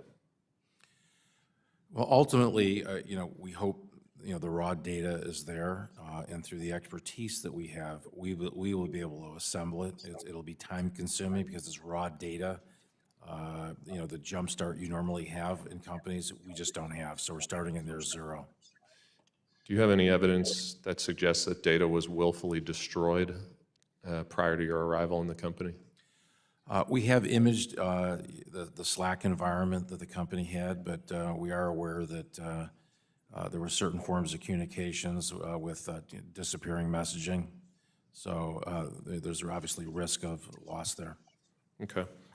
One of the things in Mr. Bankman-Fried's testimony that has, I guess, leaked that wasn't submitted is he spends a considerable amount of time talking about Binance and how Binance effectively created a run on the bank, suggesting that, had that not occurred, FTX was solvent and would have been just fine. Prior to that episode, is your belief that FTX was solvent? No. I didn't think so either. That's pretty much all I have for questions. The one final thing I'll note, also in that testimony, there's some accountability, which is of course good, but then there's a lot of excuse making and some complaining. Like, in fact, many of us are still missing access to our own personal data, which is being held hostage by the Chapter 11 team's leadership. I would note that's what happens in life when you perpetrate a massive fraud and steal billions of dollars from your customers. You lose your freedom and you lose access to a whole bunch of things that otherwise you wish you would have. So just a simple reminder for everybody that that's what happens. Why did Gonzalez bring Final up question, Binance? actually, I do have one minute left. You've mentioned the $100 million that was transferred to 1,500 Bahamian accounts prior to the bankruptcy. I'm not going to ask you to say this is exactly what happened, but what does your sort of spidey sense say about what might have gone on there? It's awfully suspicious. Obviously, it's alarming. In my job, I try to keep focused on one thing: follow the money. So we'll see. We'll investigate who received that money and what the circumstances were. Well, thank you, and thank you again for being here. I wish you luck in tracking down all the customer funds, making sure they're returned to their rightful owners. And thank you, Madam Chair. I yield back. I just want to break in here and say this is the breakdown episode 104. The We're gentleman going from overtime. Michigan, The House Ms. Tlaib, is now committee is meeting recognized about this 5 FTX minutes. debacle. Thank you so much, Chairwoman. These are horrific questions. Mr. Ray, I Half really of them are appreciate you horrific. coming here. One of the things that kind of stood out for me is the how much FTX spent on celebrity endorsements and arena naming rights, really targeting residents like myself and others, in my community. Naming rights of the Miami Heat arena, I think you all spent like $135 million. NFT partnerships with the Golden State Warriors and Washington Capitals. I think $210 million sponsorship of the Mercedes. I don't know, some little long line here.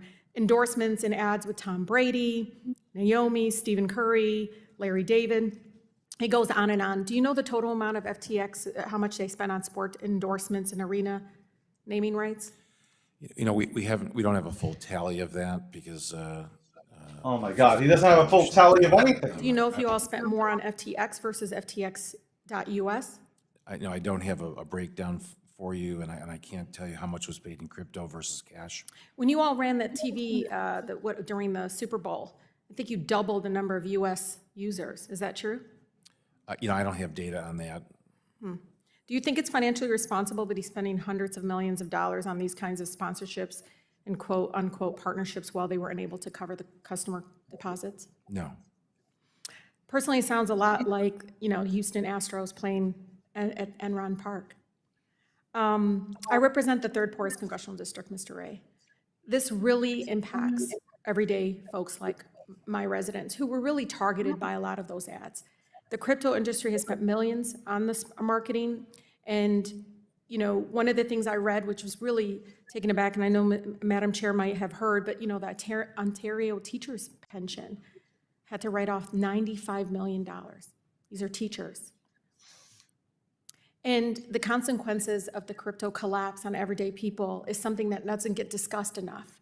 And understanding why accountability and oversight is important. That's why I really appreciate the chairwoman doing this hearing. What? The idea that cryptocurrency can be a solution for financial inclusion is not only laughable, it's dangerous, Mr. Ray. These get quick rich kind of ads and targeting my residents, it is predatory. And quote my I'll be back. I got to Senator talk to Warren, somebody. It's bullshit. And let me talk about that BS a little bit. You got to be kidding me. The role You of gotta exchange tokens in the crypto industry's business model, it's reported that Media held billions in, illiquid FTT, and then FTTX's own exchange token. Meanwhile, FTX's own website stated that FTT was the backbone of FTX's ecosystem. I know, you're rolling your eyes. I don't know if anybody can see it. But the price of FTT traded in the high 70s over the summer, but by the start of November, it hovered, I think, around $20, and then the collapse in value triggered a so-called bank run-like situation. And then right now, FTT is, I think, valued at just over $1 per token. Is that correct? That's correct. Clearly, FTX had an interest in inflating the value of their own token, and it seems in hindsight that FTX was being propped up by monopoly money. Is that correct? There may be a pattern there, yes. Mr. Ray, have you discussed in length how FTX.com is siloed from FTX.us and FTX.us users? Well, structurally they are. They do share a common environment, the AWS system. Can FTX.us, users though, could they trade with FTT? Is that? On their particular exchange, which would be the FTX.us exchange, yes. Predatory So can you describe how FTT's collapse in value has affected FTX.us silo and how it's affected U.S. customers' residents' ability to recover their funds? We don't have a full accounting of what crypto assets are within each silo that back up those customer accounts, and we need to accumulate the full value of the collateral, and then we'll obviously look at what type of crypto is there, and that'll be an exercise we'll have to go through. Can you explain this whole thing around FTX's overall reliance on digital token that they control, mint, and have vested interest in manipulating the value of? That's something that I hope we dig deeper into. I've seen stories about that and I've read quite a bit about it. We have not done a full investigation into what was going on in the marketplace relative to the various tokens. I know that's of particular interest to the regulatory community. Some of this may have played into what happened in terms of the downfall of FTX and other crypto companies. So it's certainly something we're going to investigate. Thank you. Thank you very much. The gentleman from Tennessee. Yeah, she has no clue what she's talking about. Is now recognized for No 5 clue about minutes. what crypto and blockchain is. This is what I mean. They're putting on a freaking show out Thank you, here. Chairwoman Waters, and I want to also thank Ranking Member McHenry for holding this hearing. And thank you to our witness, Mr. John Ray, for lending his expertise to this committee to examine the collapse of FTX. Mismanagement of funds, the use of complex margin, and collateralization of certain digital assets, and of course, alleged fraud. The timing of the events of the last 12 hours is certainly interesting. As a recovering attorney, it makes me wonder why a prosecutor wouldn't want to potentially add lying to Congress to accompany the list of charges against Mr. Bankman-Fried. It also makes me wonder why the SEC waited until today to file its own charges. Frankly, Chair Gensler has failed at his job, and worst of all, he has failed to protect investors, which is one of the key components of the SEC's tripartite mission. Similarly, while he has been asleep at the wheel, the Democratic majority has failed to have him to testify before this committee for over 14 months, which I believe is a disservice to investors. I hope that in a few weeks that we in the new Republican majority will finally start to hold the Biden administration accountable for their failures. Now, I see my time is limited, so I will dive right into my questions. Mr. Ray, it is my understanding that FTX and Alameda hold a number of digital assets, including more than 30 billion of Tether USDT. Can you describe the efforts that you're taking to ensure that unwinding FTX in the bankruptcy proceeding won't cause unnecessary negative impacts to these digital asset markets? At this stage, what we're doing is sequestering those assets into cold storage and securing those. We have not embarked on any sort of liquidation process related to those crypto assets. And when it comes time to look at the ultimate distribution of those assets, whether it's in cash or in kind, obviously we'll be instituting every procedure and process in place to make sure that there's no depreciation of the value of what we're distributing. Our goal is to maximize the value to customers. Thank you. Mr. Ray, you have said that, among other things, Alameda and FTX used customer funds to make investments in a variety of businesses and ventures. Have you seen any documents suggesting that the recipients of those investments did any due diligence as to the source of funds being used by FTX and Alameda? I've not personally seen any documentation relative to other parties' due diligence. I'm not sure we would necessarily be privy to that, but we certainly haven't found anything to date. On the flip side, have you seen any indication as to whether adequate due diligence by FTX's institutional investors would have raised red flags? I don't know what work they did. Obviously, they found themselves in a fairly grave position. I don't know what due diligence they may have done. It's hard for me to answer that. Is there any indication as to whether any potential investors before the events in November took a pass on investing after taking a hard look at FTX? Again, I'm not really privy to what due diligence people may have done. It's just not something that I've got visibility to. So I from owning a company myself and both responding to due diligence requests and making them as we looked at companies, we kept significant records of the due diligence, both that we requested and that we responded to. Are you seeing evidence that any such records were being kept by FTX? Not that I'm aware. Again, part of my testimony is that the company's record keeping was very minimal. Even as to some of the investments, we don't even have the complete transactional documents that govern the investment itself. So I think that speaks somewhat for your question. And again, just to give you a chance to reiterate, you, from all of your experience throughout your career, you find that to be remarkable. I would take it. Yeah, truly remarkable. Well, thank you again for being with us today. And Chairman, thank you. I yield back the balance of my time. Thank you. The gentlewoman from North Carolina, Ms. Adams, is now recognized for 5 minutes. Thank you, Madam Chair, and thank you, Ranking Member McHenry, for hosting the hearing today. And to you, Mr. Ray, thank you for being here. Mr. Ray, judging by the reaction of my colleagues, it's clear how frustrated we are, especially given your testimony where you state that you had never seen such an utter failure of corporate controls at every level of an organization. So, Mr. Ray, my colleagues and I have asked repeatedly about your efforts to recover customers' assets, and you've told us today it'll take some time. But you're the expert here. Do you genuinely believe that these customers are ever going to get their money back? Well, certainly we're working hard to cover all of the assets and to sequester those for ultimate return to customers. It's obviously a challenge. It's a massive loss. It's very speculative right now what that recovery will be. It's too early to tell what the ultimate recovery will be to each particular customer. At some point, we'll obviously know that, and we hope, obviously, to maximize that. Well, okay, it doesn't sound like you really think they're going to get their money back. But let me, do you think that some of the losses suffered by these investors are simply a result of the nature of investment and risk-taking in the market, or was this fraud? Well, certainly, I think the way the company operated lended itself to, materially risky losses, positions.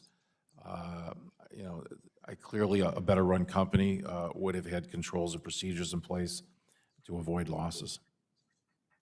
Okay, thank you, sir. Let me revisit the quote from your testimony. I want you to touch on the quality of FTX's bookkeeping. Was there a discrepancy between what it disclosed to its investors versus what was going on in the company internally? And can you provide an update on your efforts to fill those gaps? Right. Well, the quality of the record keeping was very poor in the company. We still don't have complete financial statements for every one of the entities. We're going back and rebuilding those right now. Our process is to have a beginning entry with our assets and cash and our liabilities, and we'll do that on an entity by entity basis.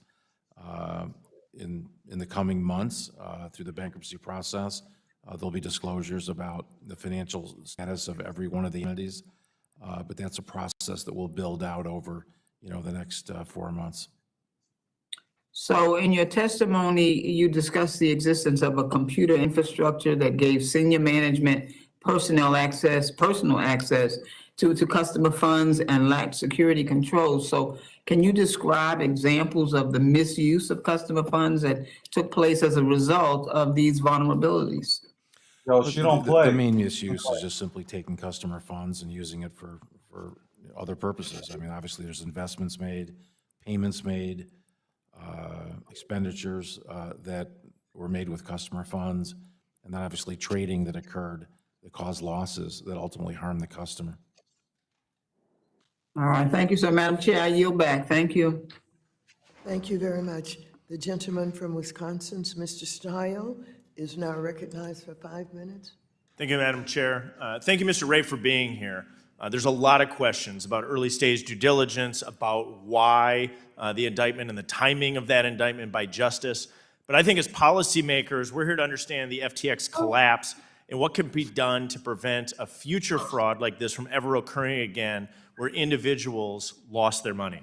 It's complicated by the fact that FTX is domiciled in a foreign jurisdiction, and by all indications, Mr. Bankman-Fried is also in a foreign jurisdiction at this time. And so we should ask ourselves tough questions as to why a company like FTX would choose to set itself up in the Bahamas rather than the United States in the first place. I think that's a question for Congress. And also, we can't lose sight of the fact that millions of Americans lost money in this.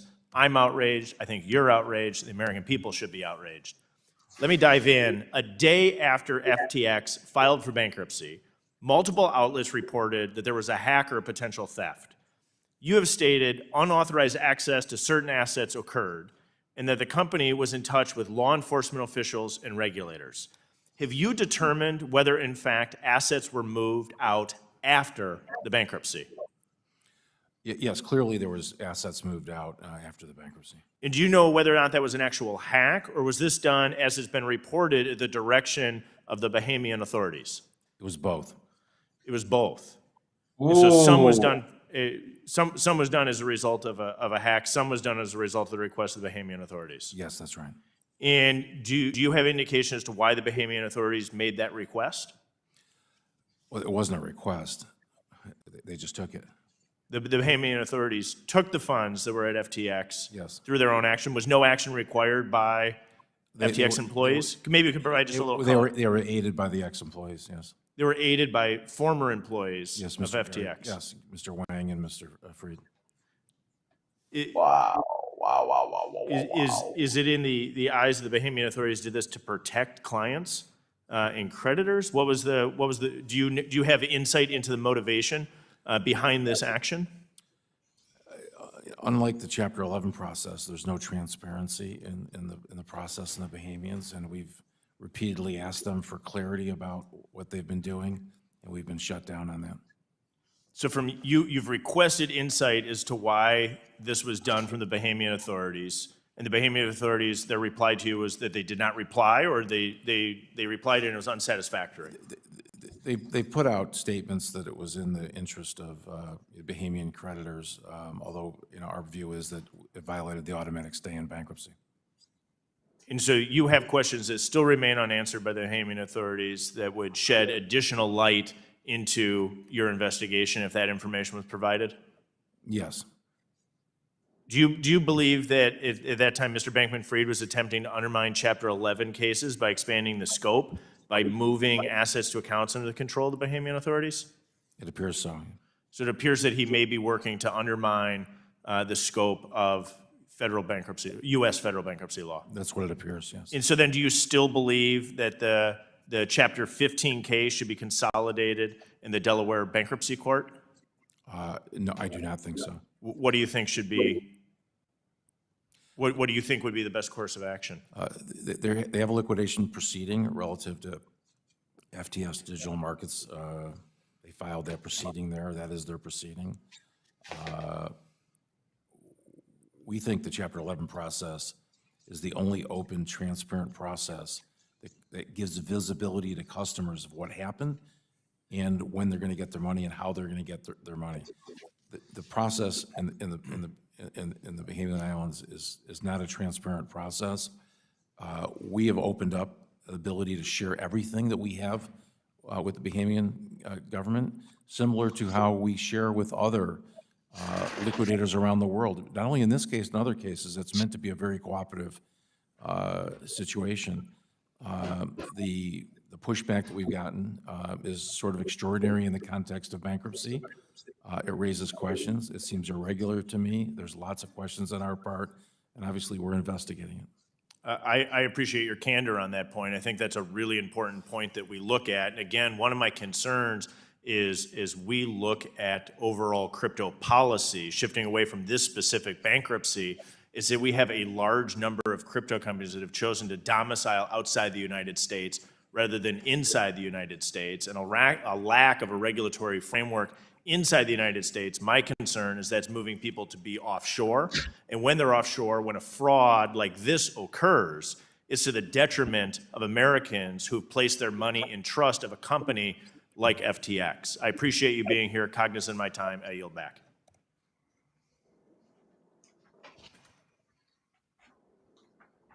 Yo, they don't really know The anything. gentleman from Massachusetts, Mr. Lynch, who is also the chair of the Task Force on Financial Technology, is now recognized for 5 minutes. Thank you, Madam Let's hope Chair. I know that thing Thank about you, Mr. technology. Ray. I appreciate your patience with us today and your testimony. Recently, we received a leaked copy of Mr. Bankman-Fried's intended testimony. Apparently, it was leaked to Forbes. Basically, he continues to allege that this was all an accident, that was unintentional on his part, that he was unaware of his company's, various companies' activities. However, as my colleagues have pointed out previously, this structuring, as you have said, of these 4 silos of companies, the location in the Bahamas, indicates a deliberate attempt to avoid U.S. jurisdiction and U.S. security laws. So in our conversations with Mr. Gensler of the SEC last week, he indicated that there are laws in place that would have protected investors and customers had Mr. Bankman-Fried decided to register his offshore operations here in the United States. Is that your understanding? I'm not familiar with the regulations he's speaking to. Obviously there was an absence of regulation relative to these operations, so clearly any regulation would have helped. The Southern District of New York also unsealed its criminal indictment this morning, which alleges that Mr. Bankman-Fried lied to investors He now faces about 8 counts, including wire fraud on customers and lenders and conspiring to defraud the U.S. and violate campaign finance laws. Do you have any information that would countervail those charges? Is there anything that you've seen in the way that Mr. Bankman-Fried structured this company, or in any way that he tried to comply with U.S. securities law in your investigation so far?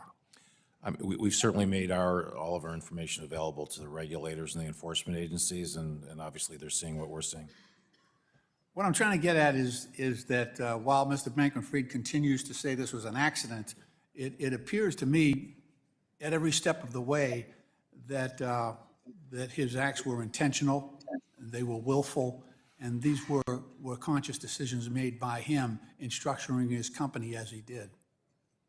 I don't know what his intent was. I certainly know what the results were, and they're disastrous, obviously, for customers. I realize that only, well, at least so far, the reports say that only about 2% of the people defrauded in this, in the FTX collapse, were from the United States. Is that correct? You know, I don't know how they're calculating that number. Is that on a customer basis, a value basis? It's hard to comment on it. We do know that the U.S. investors were on the U.S. exchange, and the relative losses there are a fraction. But it's too early to tell exactly how much those losses are in either silo. There is a general truth to the statement that the U.S. will suffer, that particular exchange will suffer less than the .com exchange, purely because of the siphoning off of cash and assets from .com over to Alameda.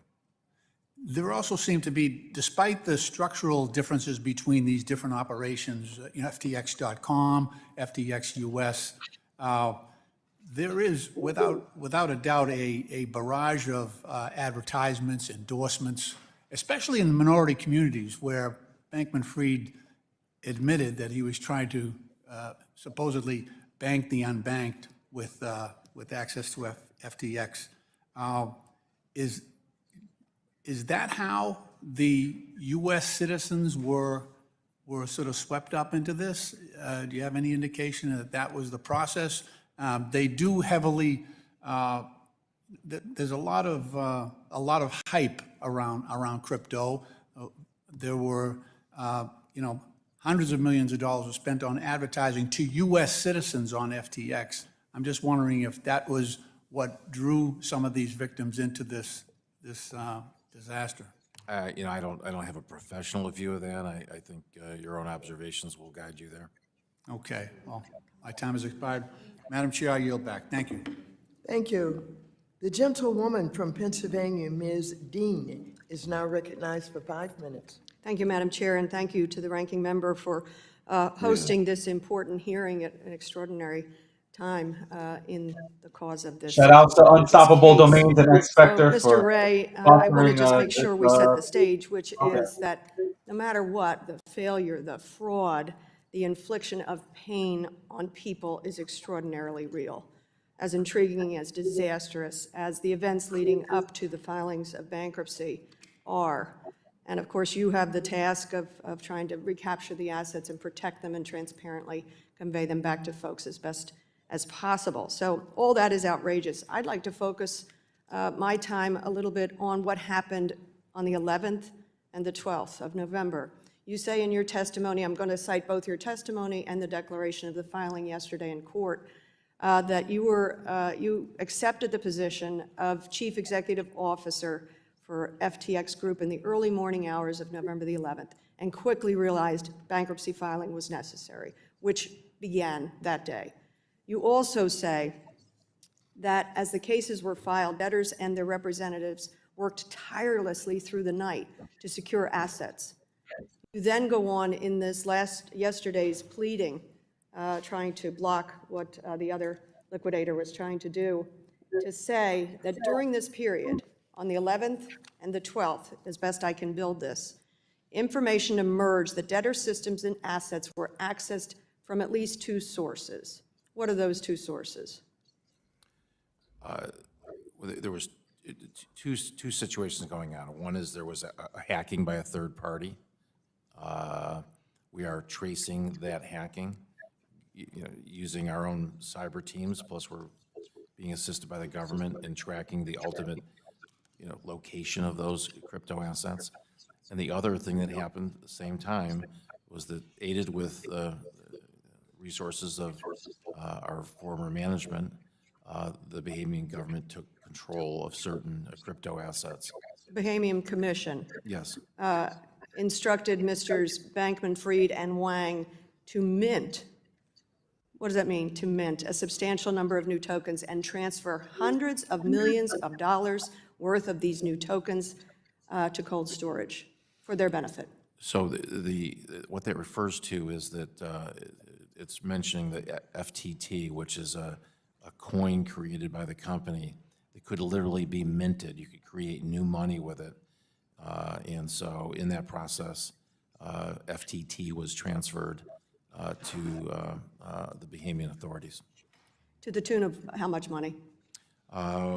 Approximately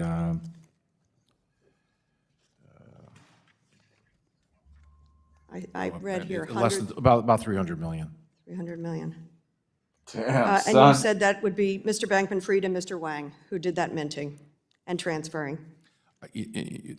And it's, I know we have information that they were both involved, whether Mr. Wang did it or Mr. Fried, obviously they were cooperating with the government in doing so. and this is post-bankruptcy filings. Post-bankruptcy, when the automatic stay was in effect.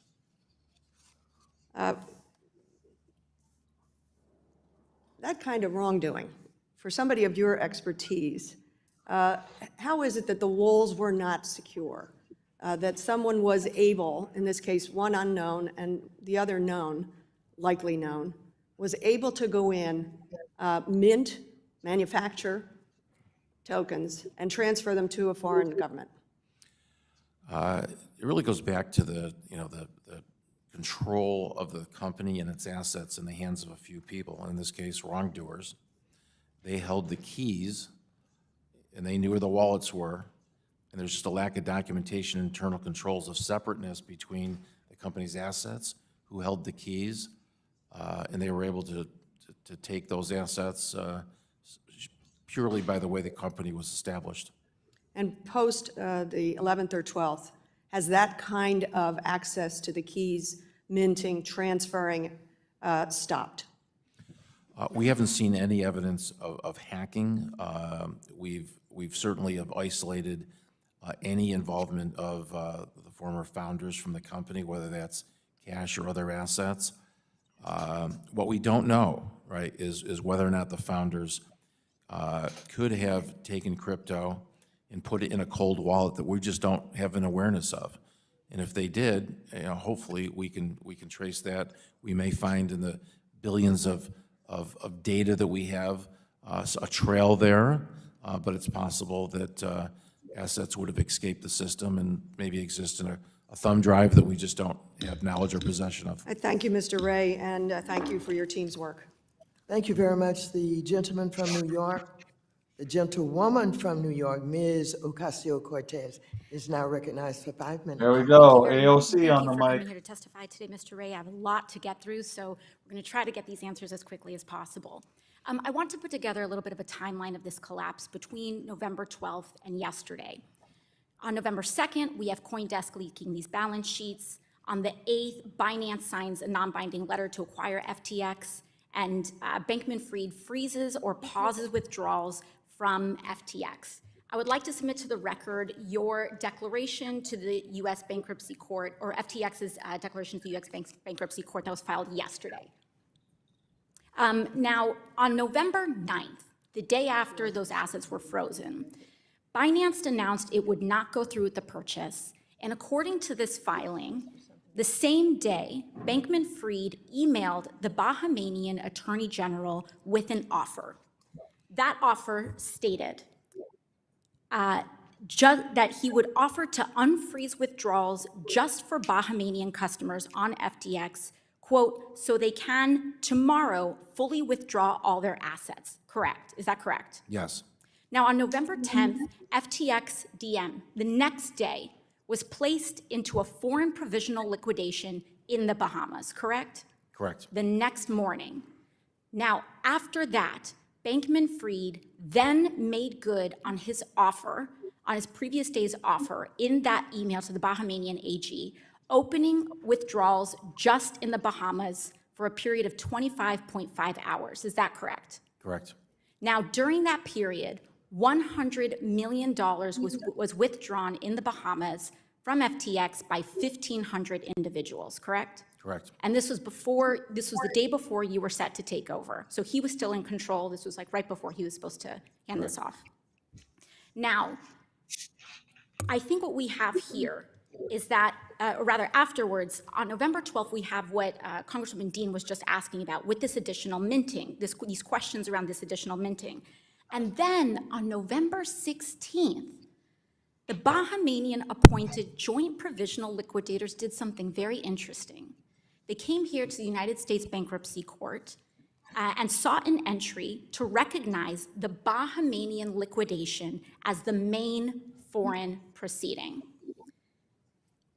Would that additional control be of any potential value to Mr. Bankman-Fried for that Bahamian proceeding to be the main one? Well, clearly, there seemed to be an effort by the Bahamian Commission to get control of the bankruptcy process, and I think that was evident by their filing, which, by the way, was made up in New York, not Delaware. Oh, thank you. Thank you for that correction. Now, did you uncover any evidence that demonstrates that this window, that 25.5-hour window, opened in exchange for any consideration offered to Mr. Bankman-Fried by the Bahamian Attorney General or any state official, including a promise to initiate liquidation proceedings which might offer a path towards Mr. Bankman-Fried retaining some control or influence over FTX.com? We intend to investigate that very thing. Thank you very much. Now, I'd like to dig into a little bit of the timeline of yesterday. Yesterday, you filed that same declaration that revealed some of this explosive information. What time did you file this? That was late. Around what time? Yeah, 3 or 4 o'clock. Around 3 or 4 o'clock. Now, when you file this information, that essentially discloses that you are sharing this information, and it discloses that to opposing counsel, correct? Yes, we docket it, and the world knows about it. Now, if opposing counsel essentially becomes notified of this, that would mean that Bankman-Fried and potentially Bahamian officials would have been potentially privy to that information starting around 3 or 4 p.m., correct? Correct. What time was Mr. Bankman-Fried arrested yesterday? I believe it was in the early evening hours, after 4 o'clock.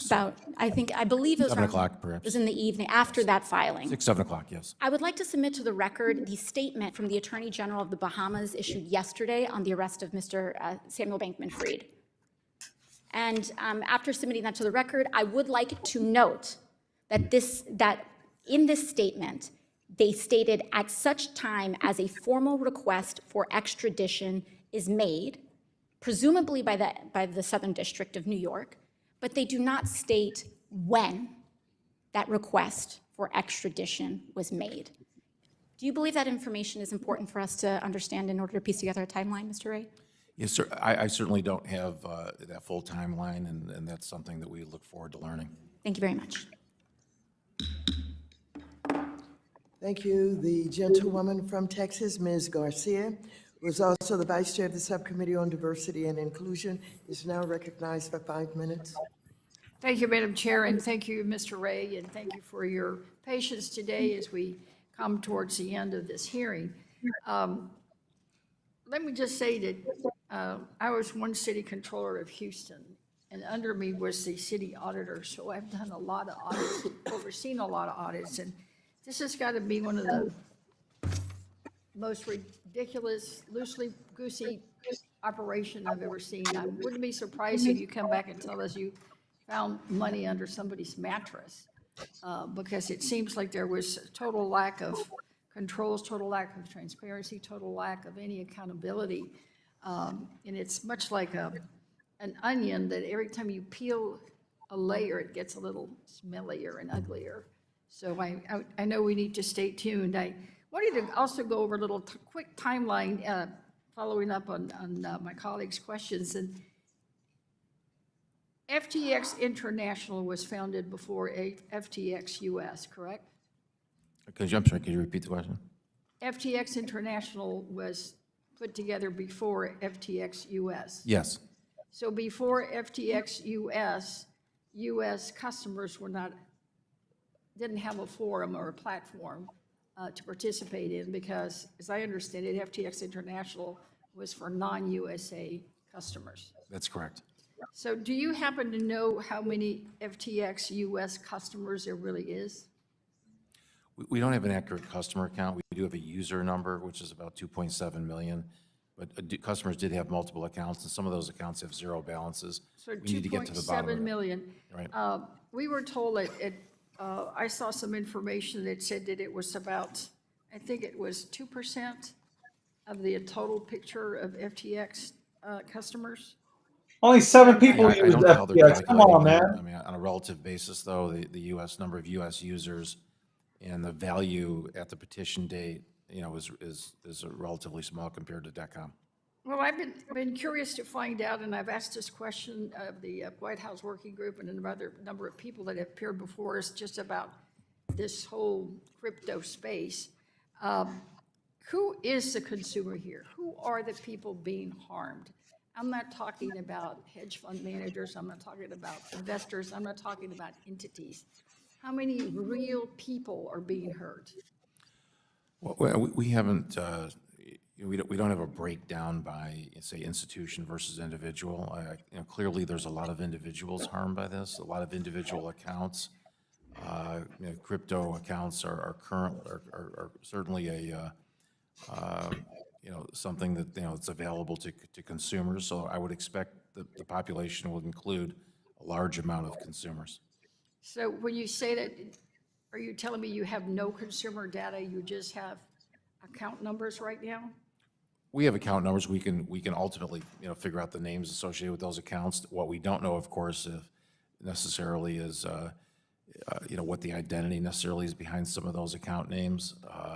So you don't have any information on their demographics or states? You can't tell me if I Not have at- any not from at my my fi- district? yeah, not at my You fingertips. can't tell Mr. Auchincloss if there's any from his district?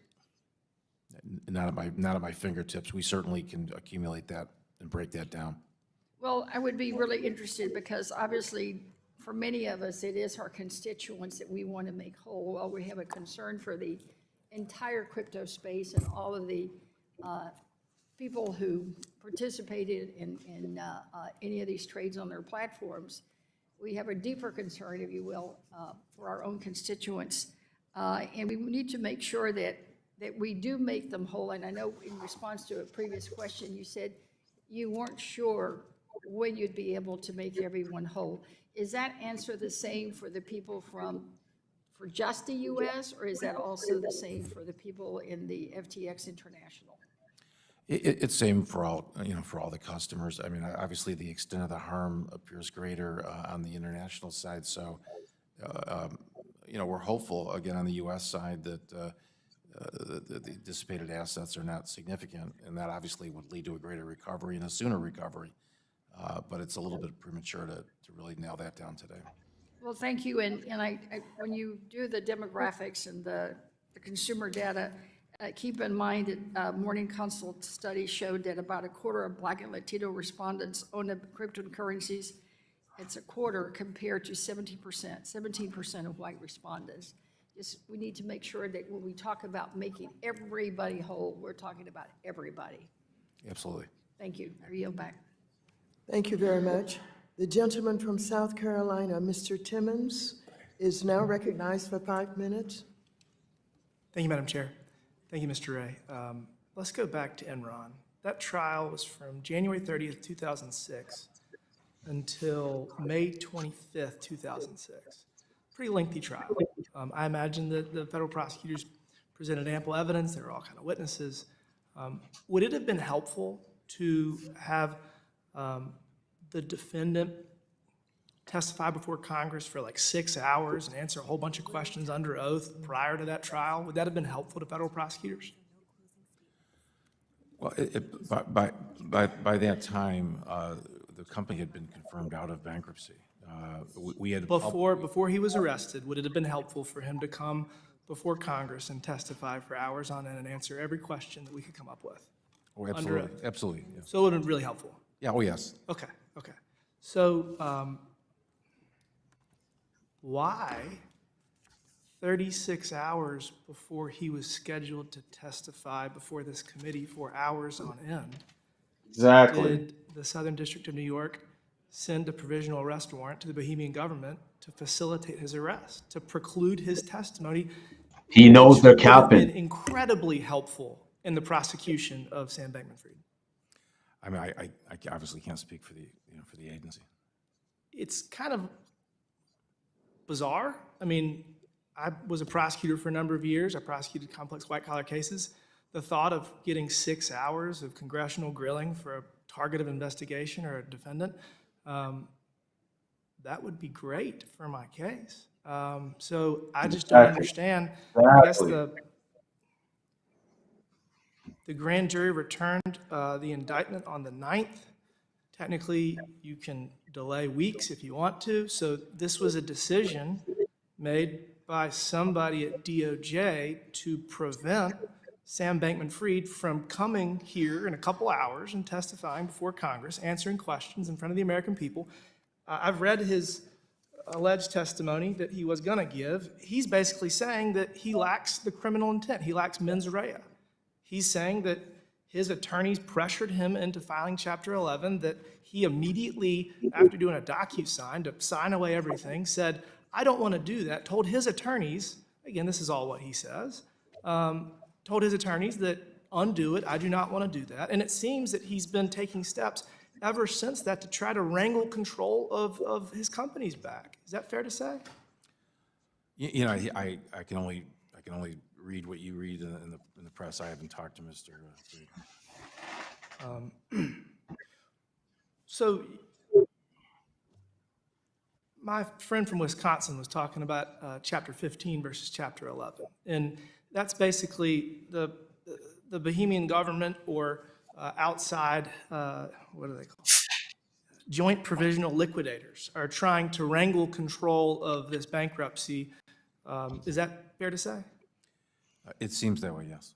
And arguably, you're going to be going after the $100 million that was allowed by 1,500 Bohemian citizens to take out that was allegedly owed. You're still going to get to the bottom of that. So you plan on going after that money, correct? We'll investigate every potential cause of action. And if 1,500 people in the Bahamas were allowed 25 and a half hours to withdraw $100 million, do you plan on trying to get that back and distribute it appropriately? We will certainly pursue every course of action to recover. Okay. So where do you go from here? You're obviously going to do everything you can to maintain control of it and keep it in Chapter 11. Is that fair to say? It is fair to say. I mean, we think the bankruptcy process here is the one place that has transparency and has the greatest ability to maximize value for creditors. But these things aren't usually mutually exclusive. We work with liquidators all the time on a cooperative basis. So this is a little bit unprecedented. I think that's fair to say. This is going to be a law school exam for many students in years to come. I'll end with this. I really look forward to figuring out why the Department of Justice issued the provisional arrest warrant to preclude Sam Bankman-Fried from testifying before us this afternoon. I do not understand it. As a former prosecutor, the thought of him going on the record for 3, 4, 5 hours and answering every question to try to keep his alleged mens rea out of this would be wonderful. So I look forward to figuring out why they did that. With that, Madam Chair, I yield back. Same here. Same here. Thank God. A good question. Is now recognized for 5 minutes. Great question. Great question. Thank you, Chair Waters and Ranking Member McHenry, for hosting this important hearing. And thank you, Mr. John Ray, for joining us today. I want to start by zooming out a bit because FTX isn't an anomaly. It's a collapse. Is just a case of isn't just a case of one corrupt guy stealing money. It's about an entire industry that refuses to comply with existing regulation that thinks it's above the law. It is not. As we speak, Binance is being investigated by the Department of Justice. Tether is being investigated by DOJ as well. The SEC is investigating the co-founder of Terra Luna, which collapsed earlier this year, and Digital Currency Group has many of the same conflicts of interest present in the FTX case. The crypto industry is in crisis because crypto assets have no inherent value. These companies are making money using one thing: hype. What is this And guy when the hype smoking? runs out, these businesses fail, and ordinary investors, especially latecomers who are disproportionately low-income, Black and Latino, lose. Mr. Ray, Wow. Here we in go. your November 17th filing, Oh, you I'm a noted that your loser? team Is that had what you're calling detected me? I'm not a loser, unauthorized good sir. minting of approximately 300 million in FTT tokens by an unauthorized source after the bankruptcy petition date. Your December 12th filing notes that while one source of this unauthorized minting remains under investigation, a second source has been confirmed without doubt. Who was the source of this unauthorized minting that your team has confirmed without a doubt? The second source I think you're referring to is the Bahamian Commission. And Mr. Ray, one of the unacceptable management practices at FTX that you identified was the absence of independent governance throughout the FTX group. People from the same group were leading various companies, and there were potential conflicts of interest because of this. Could you tell us more about the lack of independent governance, and what risks were created as a result? We had no independent board of directors, and with the lack of oversight by an independent board, it leaves the company in the hands of a small group of individuals, and the company is effectively sort of naked when it comes to internal controls. So that was certainly the case here, and it's something that is atypical of companies of this size. Oh my God, this is bullshit.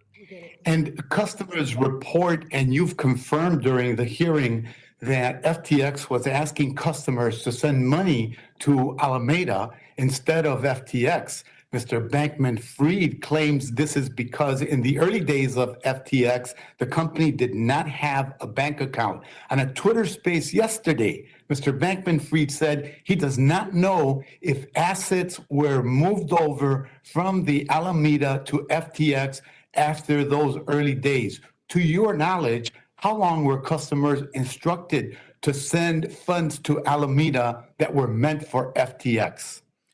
We don't have a precise timeline of that circumstance. That's one of our investigations. We'll certainly look to what kind of communications were given to customers. Did they know? Did they actually have knowledge of that direction? Those are all questions. And were the assets ever moved over to FTX, or were they allowed to stay with Alameda? There were certainly certain assets were stayed with the exchange, effectively in a pot, if you will.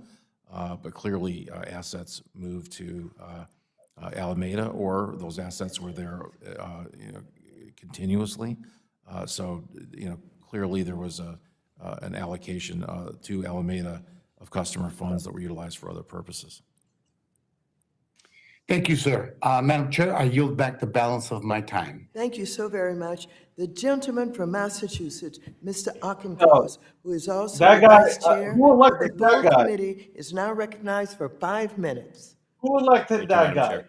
Unfollow Mr. me Ray, I immediately. appreciate your patience and diligence this afternoon in asking and answering these long questions. You've addressed everything with care and thought. You haven't played any video games while you're talking to us, so Terrific. Mr. Bankman-Fried leaked his written testimony to Forbes today. Just one more link in a long chain of dissembling and lies from Mr. Bankman-Fried. So I think it's important to allow you to respond to anything he put in there on the record here with us. He really makes two pointed assertions. One is that you haven't engaged with him and haven't allowed him access to his passwords and accounts. Can you explain to the committee now why that is the appropriate course of action? Well, for a couple of reasons. I mean, first of all, we wanted an independent, examination. We didn't want to rely on people who were potentially compromised, and as we now sit here today, we know that was a wise decision, right? Yes.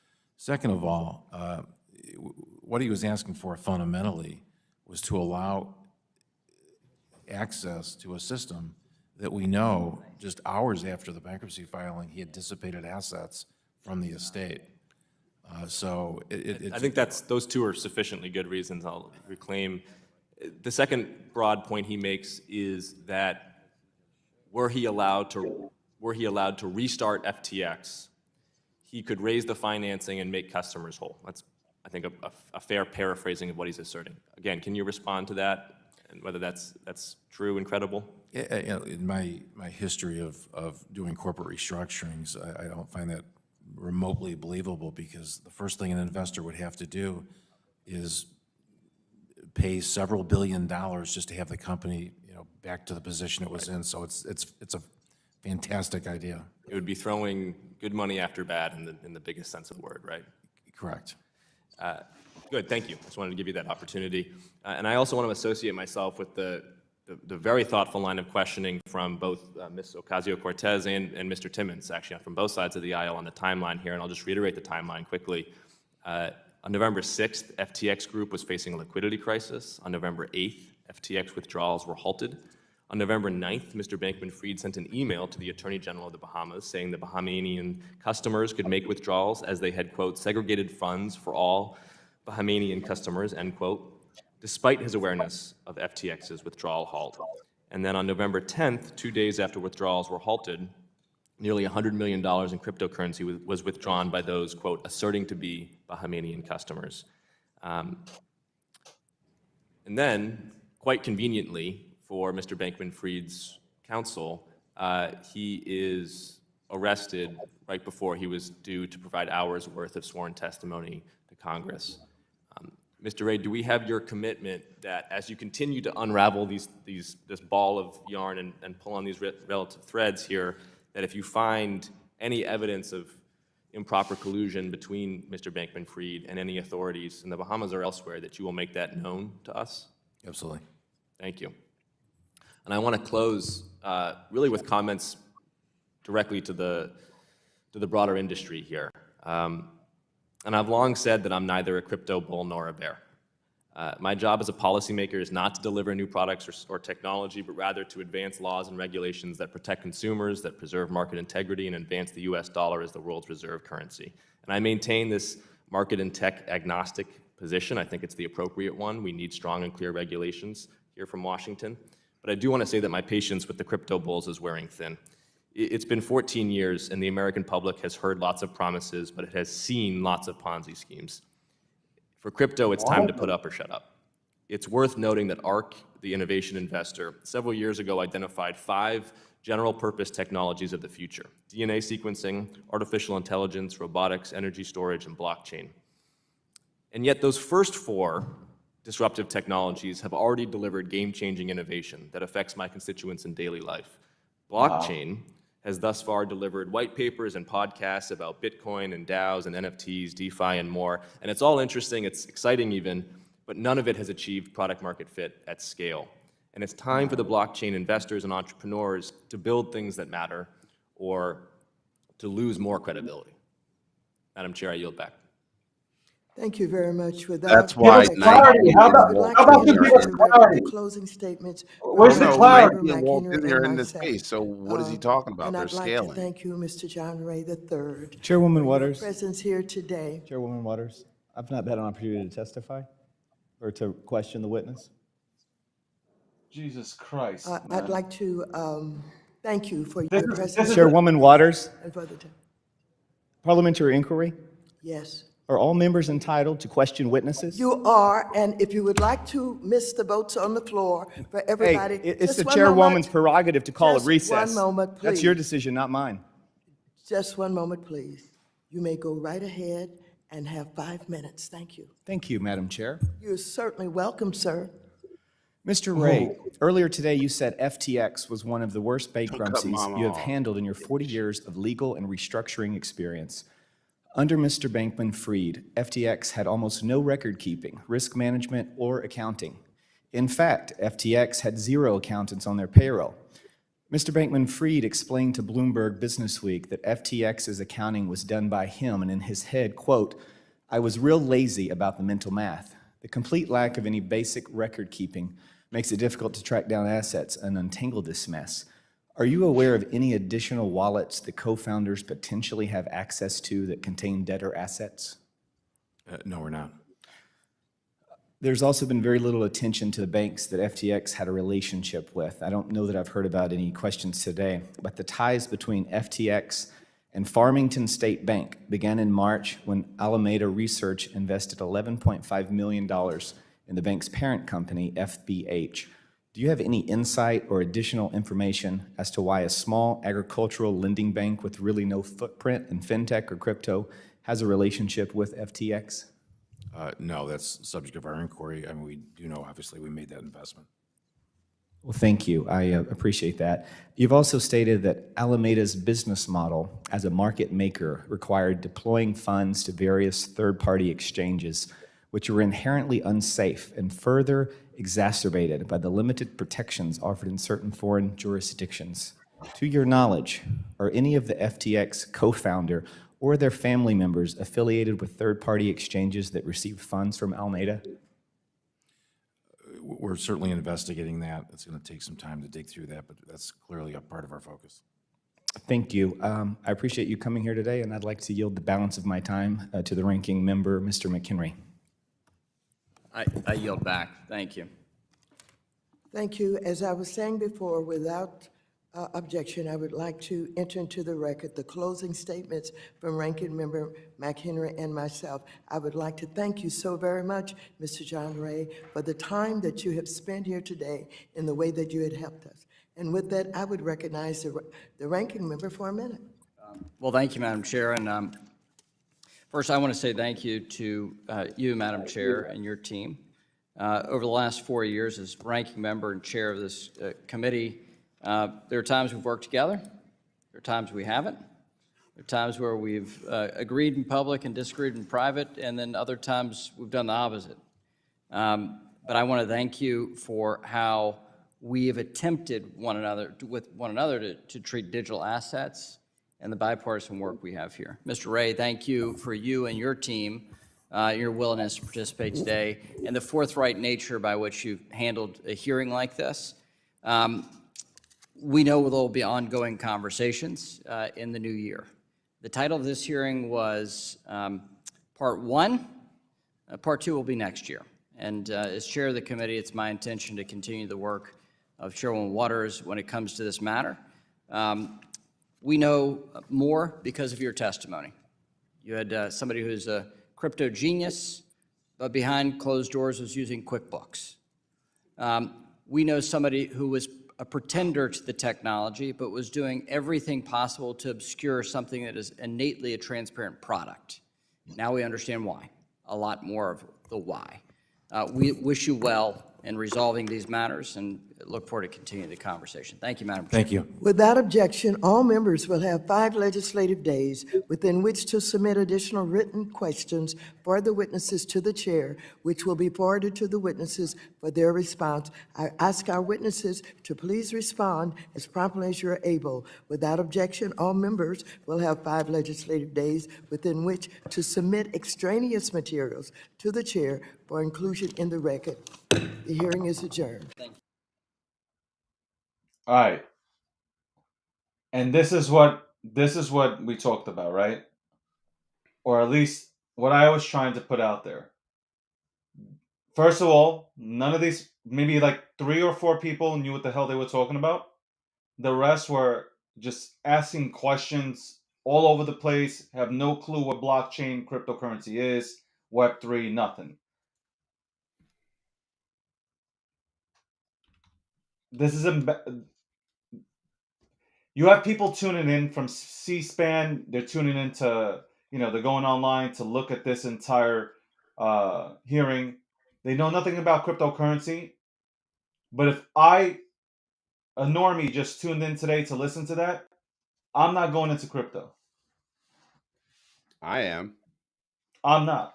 There's no way you're telling me that cryptocurrency, you're talking about generational wealth? What is this? I would never go in. Never.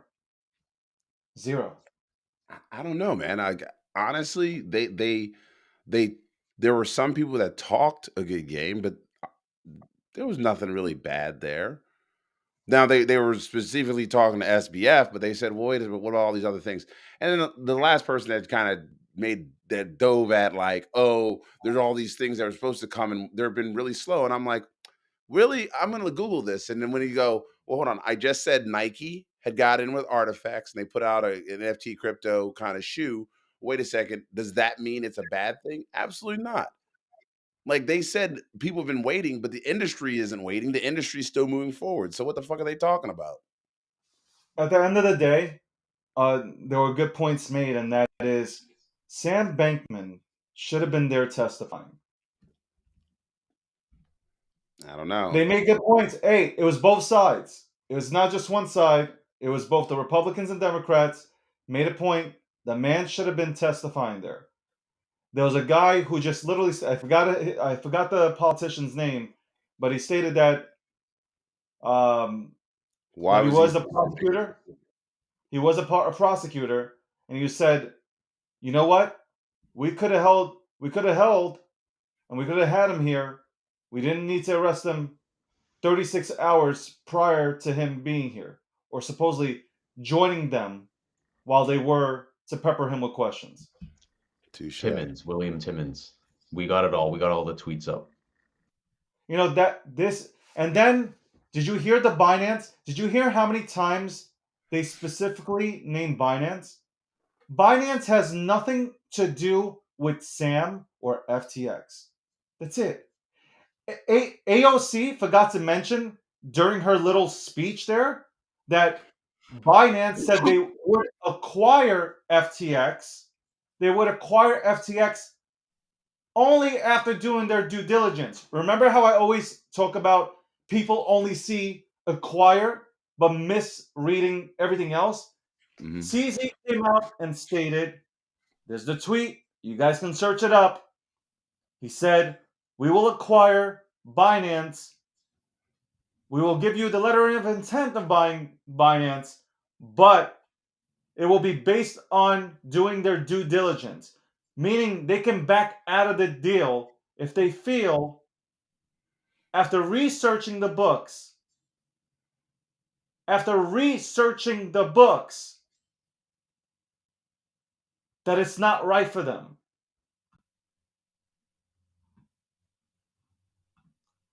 Pull up the tweet. Pull up the tweet for HODL the Future.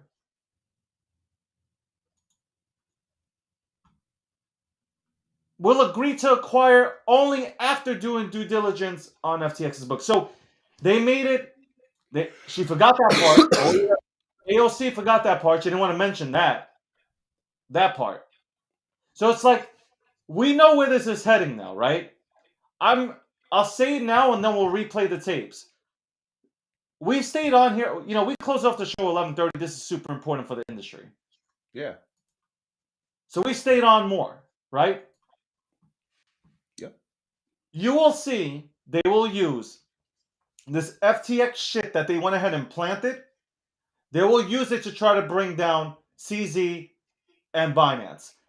That dude, I don't know where the other guy, I don't know who elected him in New York, by the way.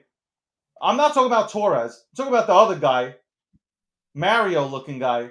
Like, the guy with the mustache. I think he's from upstate. He's not from New York City. He's definitely upstate. This dude This guy, okay, he said that CZ and Binance are under investigation. What? That guy was on crack. I think there's a probe, but it doesn't. So just because there's a probe or an investigation doesn't mean that it's criminal. It just No, simply but means that they're looking. so Like it could be in relationship to the fact that FTX had business dealings with them. okay, but look how he put it together though. When he came out there, not like you expressed it, Akil. He came out there saying Binance, CZ and Binance. Yeah. Basically saying that, you know what? CZ and Binance are no better than Sam and FTX. That's what I'm saying. If I'm a normie, if I'm just new and I'm watching this, I'm like, yo, I'm out. I'm not going in. And if I'm holding like a little piece of Bitcoin because like somebody told me to go in during like Thanksgiving dinner, I'm out. I'm out. And I'm not talking about from last year. I'm talking about this year. I'm out. If anybody here has ambitions to be a politician, we really need somebody from the blockchain space to get in. Like, this is ridiculous. We had only like 2 or 3 people that understand blockchain, cryptocurrency, digital assets. They spoke, they said, FTX, understandable. One guy, I forgot his name, he said FTX should not represent what the digital asset space is. I didn't hear that a lot. Most of the time, predatory advertising, marketing. What are you talking about? There were. Well, no, Sam is an example. So David, come on, let's be real. Sam is an No. example of It predatory wasn't just advertising. no, but it wasn't just FTX. She made it seem like everything in crypto is all about a casino and getting lucky.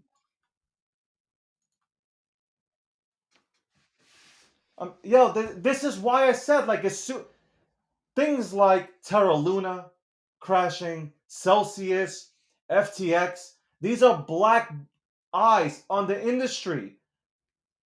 To where if somebody actually stood here for 2 weeks and got to sit in spaces and got to kumbaya with us, they would understand that this space is real. This is not a bad space. Do we have some bad characters? Yes. But there's some bad characters in politics, in Congress, in the House, in the stock market. Like, we could keep naming them. There's bad actors everywhere in any industry.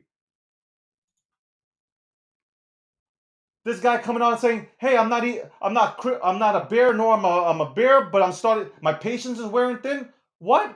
You expect after 14 years for something to develop? We've gotten there, but the internet didn't take the internet 14 years. The internet's still developing.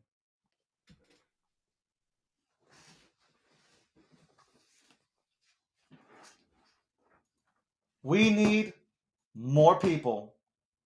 First of all, we need to do a better job electing people that know about the internet and that know or have a grasp on technology and that are willing to listen and be open-minded. What I saw today was, first of all, John Ray avoided a lot of questions. He avoided a lot of questions.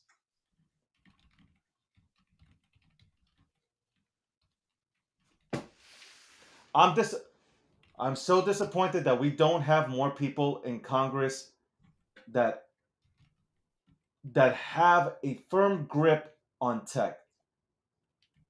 I'm disappointed. Super disappointed. We went overtime with this. I don't know what time it is. What is it? 2 o'clock. Probably missed like 13 meetings. But I think Thursday there's another meeting. There's another meeting Thursday. Tomorrow. I think tomorrow, Wednesday. Tomorrow? Yeah, it's tomorrow. the Senate. It's the Senate hearing. Senate banking. Okay, Senate banking hearing tomorrow. What time is that? Hold on. I have it pulled up here. It is 10 a.m. Eastern. Oh, there you go. See, 10 look at that. a.m.? All right. So we will go and we will do live. We will hold it live tomorrow at 10 a.m. Well, obviously we get on here at 9:30. Yep. We will run it. We'll run it, and we'll see what the Senate has to say. I'm interested in what the Senate will say. I'm very That guy interested. Vargas, absolute clown ass. He just generalized all crypto users as terrorists, and then fake Jesus did the exact same thing. I can't believe that guy Vargas did say that anybody using cryptocurrency is a terrorist. This is what I mean. Like, we don't have actual representatives in Congress. We don't have politicians that know tech. We don't. We did have good guys though. We have all those tweets up. So anyone still listening with us, check our Twitter. We had Ted Budd. Who was it? Ted Budd said he's right where he belongs, arrested for fraud. Congressman Gottheimer called out Gary Gensler for his lack of clarity, hurting consumers with his haphazard job. Gregory Meeks, legend, he says that he believes in the use cases of crypto, highlighting the cross-border transactions. So there were definitely a lot of clowns in there too. So clearly they're divided within there. It is what it is. So there were some good ones. And that last guy, Timmons, he was Alex, the right now the FBI, that hitman guy. The FBI is right now going live about the charges being brought against SBF. Can we bring that up quickly?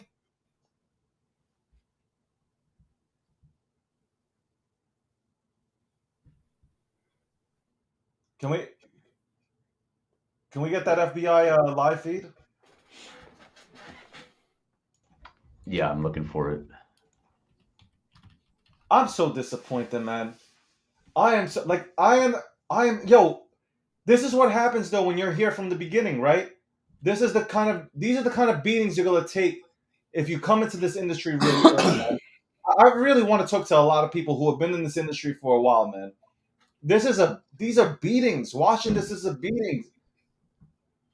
It's like a spit in the face. I don't see this feed. I don't see it on YouTube or on. Let me go pull it. Let's see if I can pull it up right now. The Financial Service Committee. I don't see it there. It is Damian Williams, the Southern District of New York attorney, is currently speaking on the matter. Let's see if I can pull it up. So Damon Williams. It's on Fox News.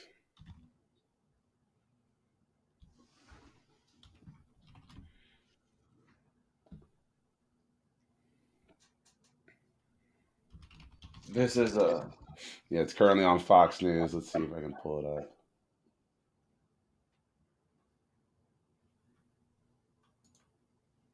First of all, I want to give a shout out to because I didn't get to do it a lot. Shout out to our sponsors, Unstoppable Domains and Expector, also the Pyro by Gokhshtein Media. Alex has done a hell of a job today with linking us with live feed from the House hearing here, which was obviously FTX.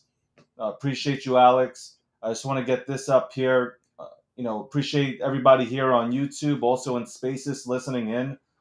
Again, we're going to be back at this tomorrow. Oh, you got this live? Trying to pull it up. Hold on.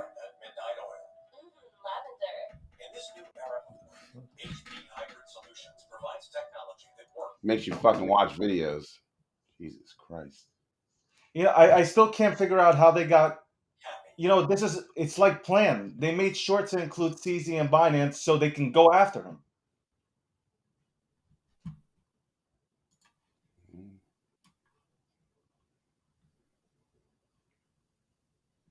It's not pulling up my Fox News. Yeah, it's not letting me pull it up from my. Here, I'll send it to you right now. I'm sending it to you right now. No, I'm saying it's not letting me access it because I'm based in Yeah, Canada. I just sent it to you. There you go. Be prouder of the team that I'm privileged to lead. I now want to invite up to the podium FBI Assistant Director in Charge, Michael Driscoll.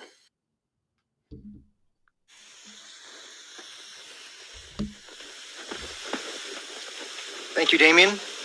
So thank you all for joining us this afternoon for this important announcement. This case came together at great speed, in such that it's only possible to be standing here today through tremendous coordination and cooperation from many people and agencies. As the indictment today alleges, Bankman-Fried knowingly defrauded customers of FTX through the misappropriation of customer deposits to pay expenses and debts of a different company. In addition, Bankman-Fried executed deliberate transactions designed to obscure and disguise the misuse of customer funds. He preyed on his customers, the victims of this case, abusing the trust placed not only in his company, but in himself as the lead of that company. We are determined to help the victims of this case get a sense of justice, and we will continue to make every attempt to recover as much of their funds as possible. If you're willing to deceive customers and attempt to hide your actions, we will be persistent in pursuing you and ensuring you are brought to justice. I want to thank Damian Williams and his team at the Southern District for their cooperation and partnership on this case. I also want to thank our partners at the SEC and the CFTC for their outstanding work. A word of thanks to DEA's Aviation Division, their Foreign Operations Group, for their logistics and resource assistance over the past few days. Our field offices in Boston, Miami, Washington, D.C., and our Legat office in Bridgetown. FBI headquarters components that fed and worked on this case, from Criminal Investigative Division, our CERD team, Crisis Incident Response Group, and our International Operations Division. And of course, the special agents and forensic accountants from our Securities Fraud Squad, as well as the Money Laundering Squad. The Justice Department Office of International Affairs has been an important partner in this. And of course, as Damian noted before, his team in Securities and Commodities Fraud, Money Laundering, and Transnational Criminal Enterprise Unit has been a true partner in this case. I also want to thank our international law enforcement partners. These kind of cases do not happen without that kind of coordination, and I specifically want to note the assistance provided by the Royal Bahamas Police Force. And I want to be clear, this case is about fraud. Fraud is fraud. It does not matter the complexity of the investment scheme. It does not matter the amount of money involved. If you mislead and deceive to take what does not belong to you, we will hold you accountable. And I'd like to thank everyone who's been working on this case for helping us adhere to that principle today. Thank you.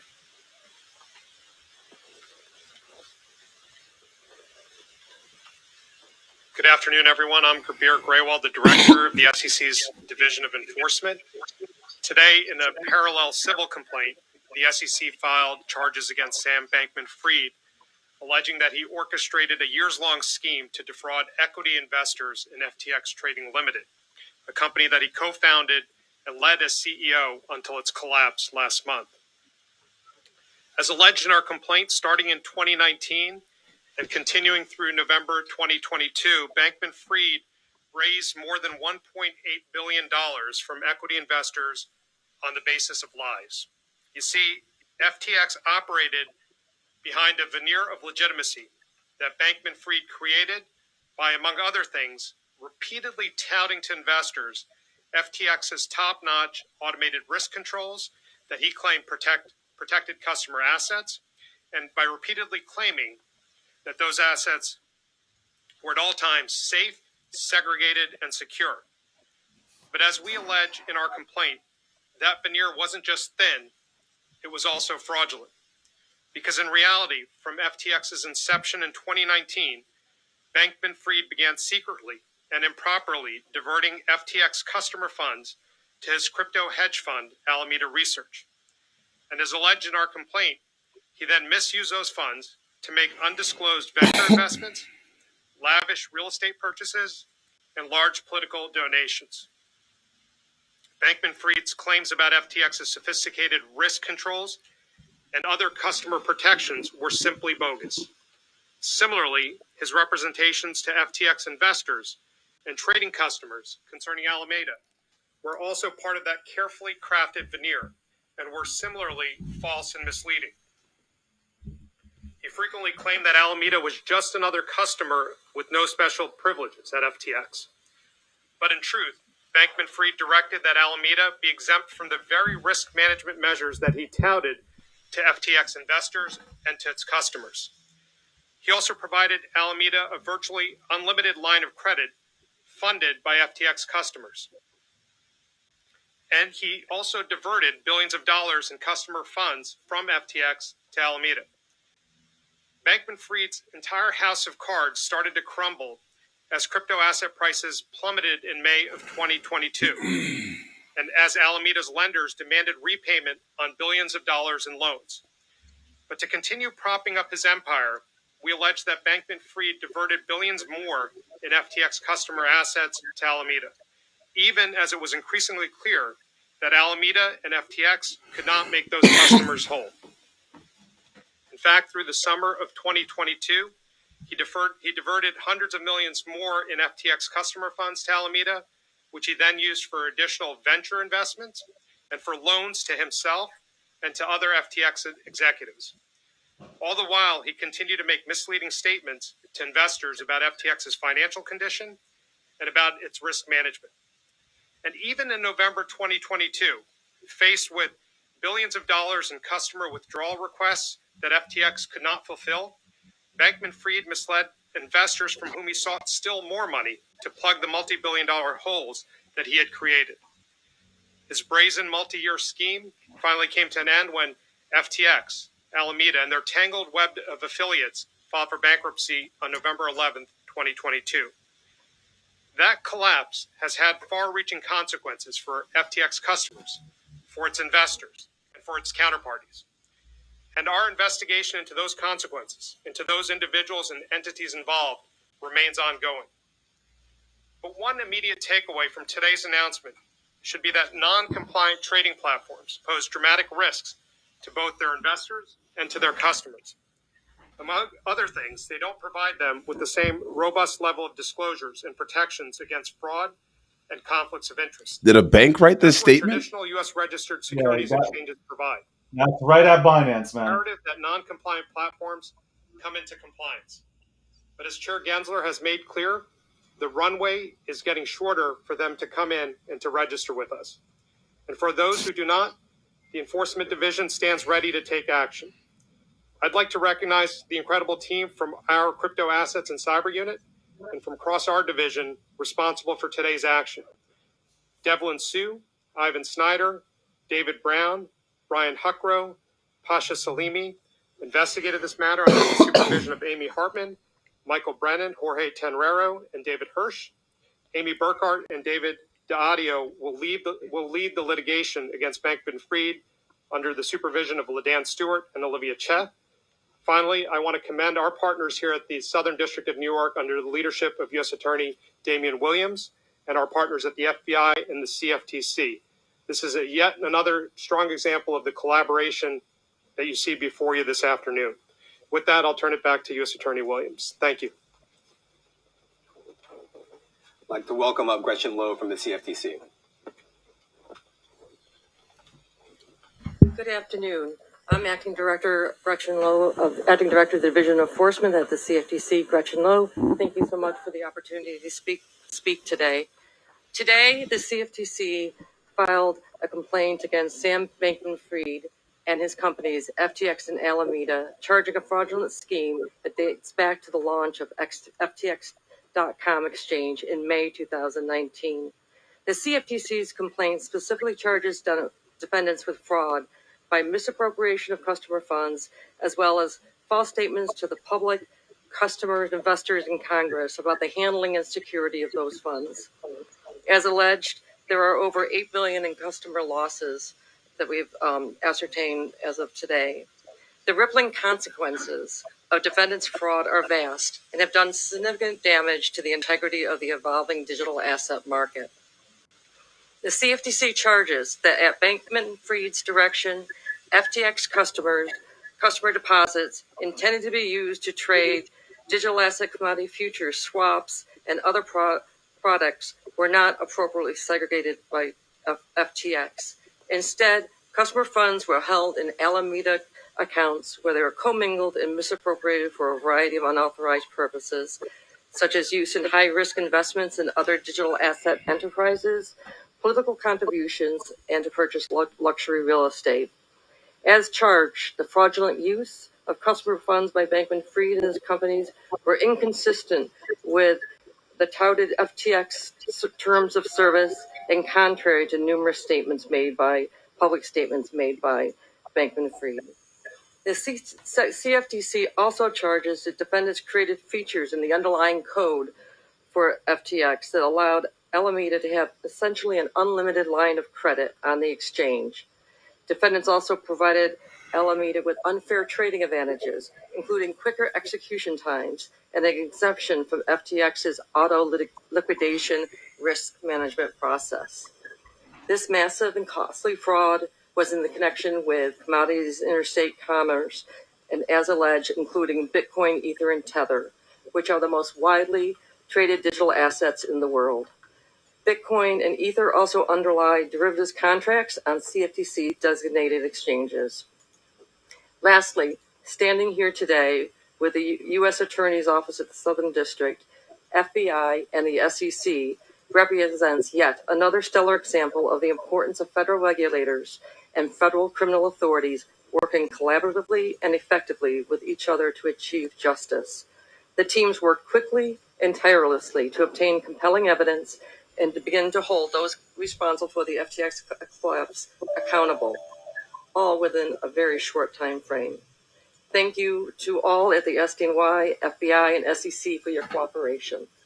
And thank you to the CFTC, Nina Rubinsky, Carlin Metzger, Brian Sue, Ben Jackman, Yusuf Japar, supervised by Deputy Director Robert Howell and Chief Trial Elizabeth Pendleton, and many, many others at the Commission who supported the work.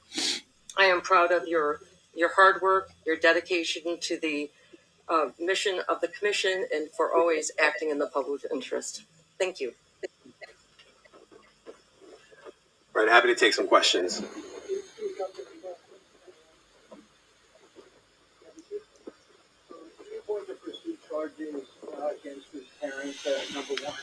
They're asking, are they going to pursue charging as his parents? And finally, he didn't fit the profile of someone who you would think would be behind this. I don't know what the profile is typically, but he wore short. Nor do they think he fits the profile of somebody who would typically be behind this, but he's not sure what the profile of somebody who would be behind this looks like.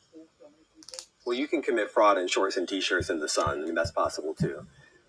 So I think that addresses the last question. In terms of whether we're going to bring charges against anyone else, look, I can only say it this clearly, but we are not done.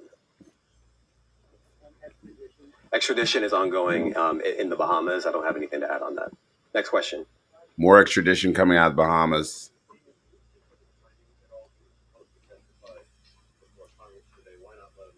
I wonder where Kevin O'Leary stands. Oh.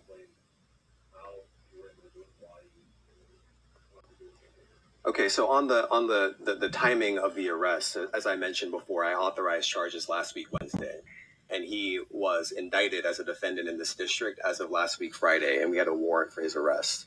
And so the timing was dictated by law enforcement as opposed to any other considerations, including the timing of his testimony in Congress. He was wanted for arrest, and we acted on that. In terms of the speed of the investigation, you're right. This is very, very fast, but I've also underscored that we're not done. But we have a track record here. I think you've seen us, this group in particular, at this podium multiple times since I've been U.S. Attorney, announcing charges in this space with a lot of speed. I think that's a result of the collaboration and the hard work and the determination to make sure that we are acting as soon as possible and no sooner. Next question. The warrant was issued Friday. I'm not sure if he actually knew if he was wanted. They can issue a warrant to the police and the authorities, but they don't actually tell the person that the warrant was issued to. So, good question, though. Look, I think today's announcement is about one person and his conduct.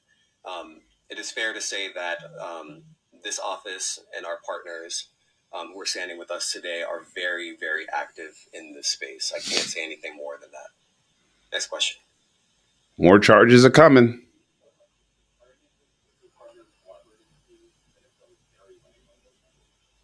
So if you're asking about who is cooperating, who is not cooperating with our investigation, I'm not at liberty to say who has come in. I will reiterate the call that I made before, that if you have not reached out to us to talk to us, I would encourage you strongly to do so, and do so quickly.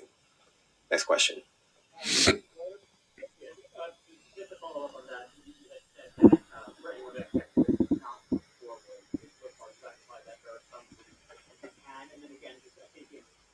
No, you do not only serve the warrant when it's authorized, because again, it was a extradition law, HODL for the future. So that's why they're saying that it was issued and then they can have to process it and then it was going to be served. It's fair for me to speculate as to what could have been done differently by whom and when to prevent something like this from happening. I mean, we've alleged willful misconduct and fraud. And so ultimately, from where I sit, given my role, I view the fault as being with the people who we have alleged, either in the indictment or references CCs, co-conspirators, as being the people who are responsible for this happening. Can you repeat the first question again?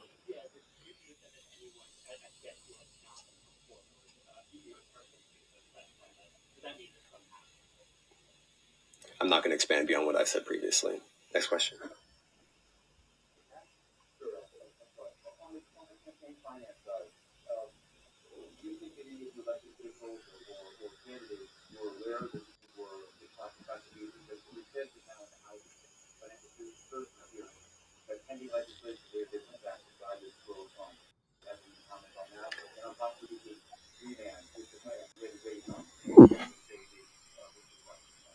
Okay, so that's a lot of questions. Look,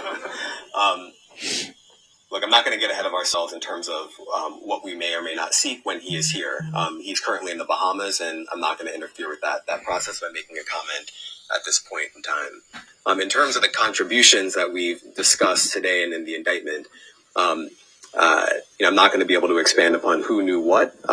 We have alleged what we have alleged, and if we have more to add at any point, we will do so then.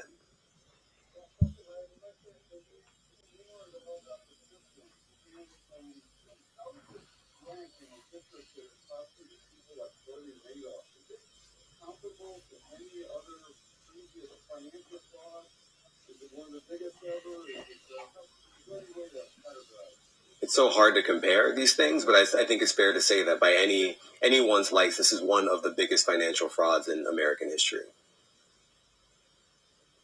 Any other questions? Okay, thank you, everybody.